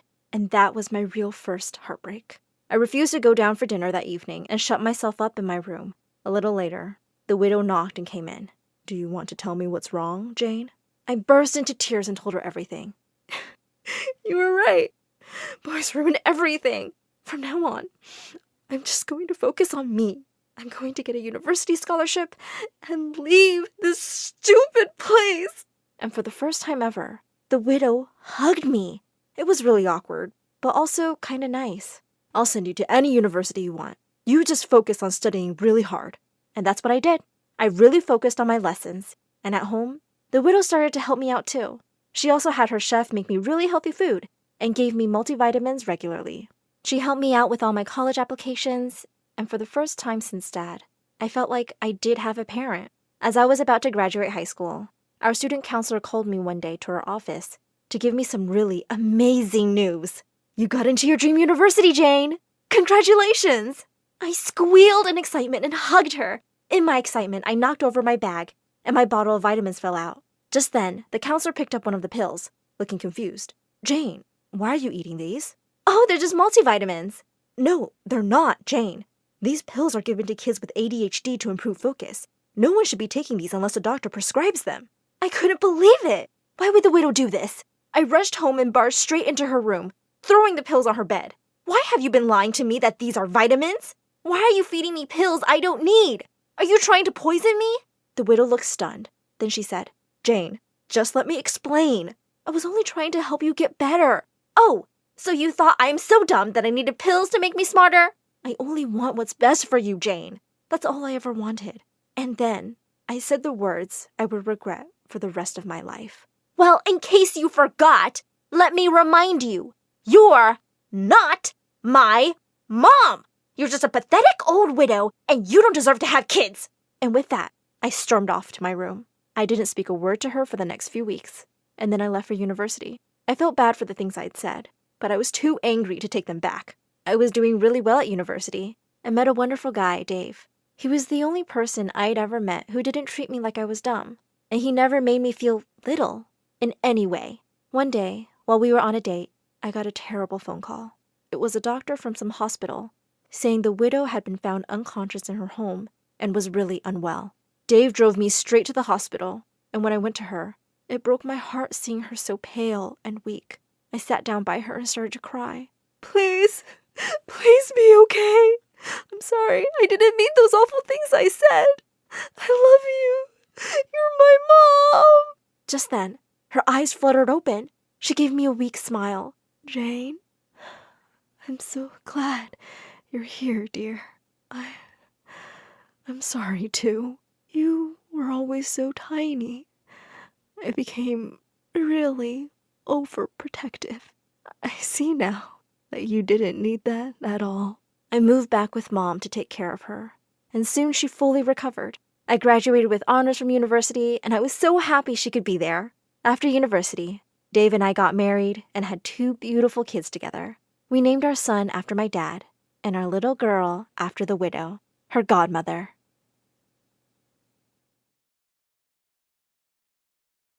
Hey friends, my name is, well, let's go with Miriam for now. You see, I'm a pretty famous actress, so I can't just tell my real name, but trust me, this is going to be one of the wildest stories you'll find on MSA. Not only is it true, but it's also absolutely crazy. Growing up, I used to live with my Aunt Jane and my BFF/cousin Jenny. We barely made ends meet until I got a role in a TV series and my acting career took off. And next, I was doing movies. With fame came big changes. We moved to a mansion and enrolled in a posh school. Being rich and famous was fun, but then came the paparazzi. OMG, getting your picture taken everywhere isn't as cool as it sounds. I loved acting, but I didn't enjoy all the attention. Jenny, on the other hand, craved attention. What's your problem with them? I'd be so happy if people chased me to get pictures. Seriously? They take the weirdest pics ever. Look at this one, and this one. It's like they're always lurking, ready to catch me at my worst. So what? You also get royal treatment, so it's part of the package. Well, Jenny wasn't wrong about the royal treatment part. Before the fame, I was a nobody, and the day my first movie became a hit, everyone was literally dying to be my friend. Even Chanel, who was the most popular/meanest girl in school, and also a TikTok dance sensation. One lunchtime, Chanel came over to our table with a super fake smile. Hey Miriam, saw your new movie last night. It was pretty decent. So how about you join me and my gang at my table? You know us popular girls gotta gotta stick together. Plus, these seats are for suckers anyway. Nah, I'm good here. Thanks. Suit yourself. Saying that, Chanel turned to leave, and Jenny elbowed me. Are you crazy? That's Chanel. She'll be in Chris Brown's next music video. You can't say no to her. Hey, Chanel, wait up. We'd love to join. Who are you even? Oh, wait, you're Miriam's assistant, right? Cousin. And I'm actually a huge fan of yours, Chanel. Oh, seriously? You're way too desperate. I'd love to invite you to our table, but with those dorky glasses, that frumpy sweater, and oh my, that massive pimple. I just don't think you'd blend in. You're better off staying here and playing Miriam's little assistant. I saw Jenny's mood go from super excited to majorly bummed, and it made me feel really sorry for her. Hey, don't sweat it. Chanel's just being a mega jerk. Easy for you to say. Everyone loves you, talks nicely to you because you're all famous and stuff. Fame isn't all it's cracked up to be. If I could trade places with someone and live a normal life, even just for some time, no paparazzi or drama, I'd do it in a heartbeat. For real? Totally. I just want people to treat me normally, without all the fake flattery and annoying cameras in my face. Then let's do it. Let's switch places. I'll be you, handling the fame and attention, and you can enjoy a chill, paparazzi-free life like you've been wanting for so long. I mean, we're not twins, but we do kind of look alike, right? We share the same family genes after all. I could dye my hair, ditch the glasses, and boom, it might just work. Please, Miriam, give it a chance. Well, okay. I suppose it could work. Aunt June is on vacation for a couple of weeks, and I just finished filming a movie, and I am on break, so I guess we can give it a shot. Woohoo! Honestly, I wasn't sure about the plan, but just for Jenny's sake, I agreed. I really wanted to make her happy. Once home, we started Mission Switch Identities. I dyed my hair pitch black, while Jenny bleached hers blonde, just like my natural color. After swapping our outfits and spending what felt like forever messing around with makeup, we stood before the mirror, and my jaw dropped to the floor. Pretty good, huh? Wow, I can't believe this. Jenny, we might actually be able to pull this off. Yay! When I started school as Jenny, it felt awesome to be normal. It was like a break from all the flashing cameras and fans. But when Jenny strutted in as me, oh boy, it was a whole show. She wore this super flashy dress, and as she walked in, the crowd went wild, cheering and clapping like she was a superstar. She blew kisses like she was on a red carpet. See how well I take in fame? It's like I was meant for it. If you say so, Jenny. Later in our first class together, Jenny spotted a guy sitting in my usual spot, and whoa, she went complete diva mode. Are you nuts? This is my seat, and I don't share it with losers like you. The last time I checked, the class had a first-come, first-get rule on seats. Did it change? Whoa, you've got some nerve to talk back to me. Let's teach you a lesson. Boys, it was like looking at a total new side of Jenny. The poor guy ran out in tears. I couldn't take it anymore, and I had to say something. Okay, that's enough, Jenny. Miriam, come with me. Now! I pulled Jenny into the girls' bathroom to have a serious chat. She was giving off such negative vibes, and I was seriously regretting this whole identity switch. You can't treat people badly just because you're rich and famous. Why not? It's like this superpower, you know? I can do anything, and people will still adore me. As we kept arguing, we suddenly heard the toilet flush. Our hearts raced as we froze, hoping nobody had heard us. The door slowly creaked open, and guess who walked out? The same guy whose glasses Jenny got crushed by her new minions. Didn't you read the girls only sign? Oh, I'm in the girls' bathroom. Oh no, actually, I can't see without my glasses. I'm really sorry. I'm going. Ouch. Ugh, do you now see why I can't be nice to losers like this? Deal with him, or I'm out of here. I couldn't leave him there alone, so I offered to help. Here, grab my hand. I'm Jenny. What's your name? I'm Calvin. Thank you for helping, Jenny. Slowly. Now sit. Perfect. We spent the rest of the day together, and I found out he had recently moved to our town with his mom to live with his new dad and half-sister. My jaw nearly hit the floor when he revealed her identity. Chanel. Chanel? You mean Chanel, as in the meanest girl at school, Chanel? Wait till I tell you she's way meaner at home than in school. Thank goodness you're nothing like her. And thank goodness you're nothing like that cousin of yours. I hated that Jenny was giving me a bad name. At home, I tried to talk to her, but she blew up on me instead. Are you jealous that I'm handling this better than you? People like me more. You like me when I act like a suck-up to you, don't you? It's not that, Jenny, and you know it. Being nice doesn't mean you're sucking up to them. Fine. Do whatever you want. The next day, Calvin showed up at my locker. Thanks for yesterday. I don't know what I would have done without you. No problem. Hanging out with you was fun. Calvin then gave me a tiny wrapped present. I tore it open and found a beautiful necklace inside. It was the first time someone gave me a gift just because, not expecting a shout out later. I was thrilled. Thank you, Calvin. I love it. As Calvin helped me put it on, Chanel approached us with a sly smile. Well, well, well. Look who we have here. Two lovebirds exchanging gifts. It's not even real. Maybe not, but it's way more real than your TikTok fame and those authentic photos you share on social media. Your editing fails even leave the Kardashians shocked. Why, you little... I'll see you at home. Calvin and I laughed as Chanel stormed off. I pity you. How do you handle her at home? I could ask you the same thing. You got a real diva at home. Everyone knows how stuck-up actresses can be. I wondered how Calvin would react if he ever found out about our identity switch. Would he treat me differently or the same? But for now, I chose to keep our secret. Life at school was cool, except Jenny was being meaner to others and acted like she owned the place. She even started to hang out with Chanel of all people. No matter how much I told her to take it down a notch, she didn't listen and instead would get annoyed at me. So I stopped talking to her, and that really riled her. But I didn't care, cause I was caught up with Calvin and falling for him, lost in my own world. Oh my god, you won't believe what happened. That hot guy in science class, he asked me out. Miriam, tell me what I should wear. How should I do my hair? Help me choose. You're the star. I'm sure you can do it yourself. Oh, excuse me, it's Calvin. That nerd? Ugh, why is he always hanging out with you? Miriam, Jenny would never date a dork like that. You hanging out with him will ruin my image. You hanging out with Chanel and acting like a jerk is ruining my image. Wanna switch back? No? I didn't think so. It was my 2-week friend-iversary with Calvin, and I had this brilliant idea of having a karaoke night at my place. We were having a blast, singing our hearts out. But then Jenny asked to join us. Even though I flat out refused to let her in, Calvin welcomed her. Little did I know, the karaoke would turn into a crazy karaoke showdown. Get ready to see something amazing. You really think you can beat me? Keep dreaming, nerd. As they went head-to-head in a musical battle, I could feel the tension building. But just when Jenny's singing hit a breaking point, she did something shocking. She smashed the microphone. Then, in a fit of frustration, she wrecked the whole karaoke set and stormed off. I was shocked and angry, ready to chase after her and give her a piece of my mind, but Calvin stopped me. Jenny, hold on. Maybe she's feeling the pressure of fame. You know how it can be tough for celebrities dealing with all the attention and expectations. Let's give her some time to cool off. His words made total sense. Over the weekend, after my gym class, I got a text from Jenny asking to meet up. We went to a cozy cafe near the gym. Jenny seemed truly sorry. Miriam, I'm truly sorry for ruining your karaoke night. I've been acting terribly because of this fame.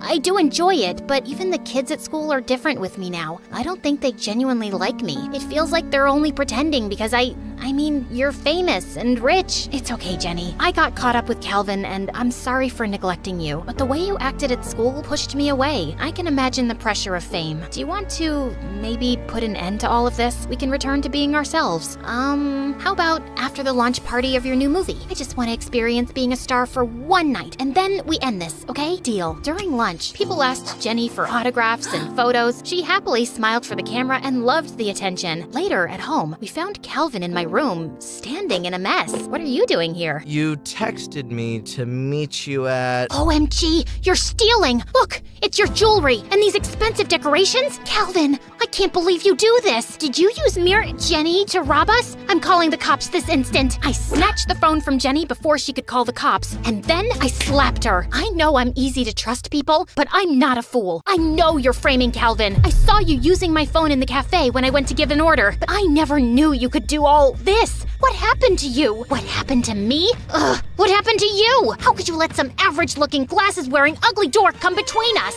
Enough! Get out! Leave! Now! You don't mean it. Don't make me say it again. You know well it's my mansion and I can kick you out anytime I want. I hate you! Once Jenny left, I apologized to Calvin, who was upset about the situation. I called my aunt to spill the beans about everything. She said not to stress as she'd already talked to Jenny and told me how she'd be home soon, but she didn't. The next day felt pretty depressing. I was still annoyed at Jenny, but I still just wanted her to return so we could patch things up. But my hope got drowned in the school hallway when everyone was glaring at me. I couldn't make sense of it. it until I spotted a video of Jenny making the rounds among my classmates. That's when it hit me. Because of our argument from the previous night, Jenny made a video telling the entire school lies about me. Seriously, guys, you won't believe the things I faced. Miriam's turned me into her personal butler. From laundry to homework, she's got me doing it all. I swear, I felt like Cinderella while she played the wicked stepsister. She even made me switch places with her just to pull a prank on poor Calvin. She calls him a nerd behind his back while pretending to be head over heels for him,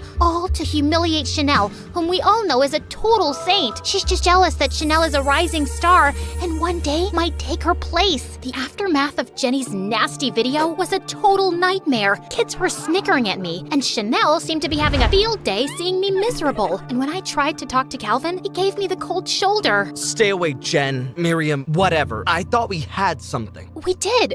We do. No, I can't even trust you. You're a liar. When I got home, Aunt was there, and she comforted me. She said Jenny would come back when she felt better, and she's staying at their old home for a while. Everything seemed to be spinning out of control, so I decided to go live and clear everything. Hey everyone, I messed up big time, and I'm really sorry. Jenny, my cousin, came up with the idea for us to switch identities, and I went along with it. I shouldn't have lied, especially to Calvin, who I really care about. I liked being normal for a while, but it somehow got out of hand. I just want to say, I miss you, Jenny, and I love you. The things I said to you that day, I regret them. And Calvin, I'm not a perfect person. There are many things I wish I didn't do, but I continue learning. I never meant to do those things to you. And so I have to say before I go that I just want you to know I found a reason for me to change who I used to be, a reason to start over new, and the reason is you. With that, I ended the video, and then I went ahead and deleted all my social media accounts for some peace of mind. A week passed, and I finally mustered the courage to return to school, and surprisingly, people were smiling at me, genuinely, and some even hugged me. Some even asked how I felt and offered to listen if I wanted someone to talk to. At lunch, I noticed Jenny scanning the cafeteria for an empty seat, and the only two that were left were beside me and one next to Chanel. She tried sitting next to Chanel, but the witch straight up told her off. I decided to be the bigger person and invited Jenny to sit with me, but she turned me down cold. I don't need your sympathy, Miriam. Listen, Jenny, we can't keep fighting. Aunt June and I miss you, and we want you to come back home. I'd rather count the sands on the beach than live with you again. You kicked me out of your mansion, remember? She was determined to stay mad, and there was no convincing her. That evening, while Aunt June and I sat to watch the latest MSA video, we heard a loud knock on the door, and when I went to check, it was Jenny. Before I could say anything, she broke into tears, crying. I'm sorry for saying bad things about you, Miriam, and telling on you to everyone at school. It was just the way you and Calvin were so happy together. I had no one to talk to. Yeah, I had friends, but no one compares to you, and I let my jealousy get the best of me. Please,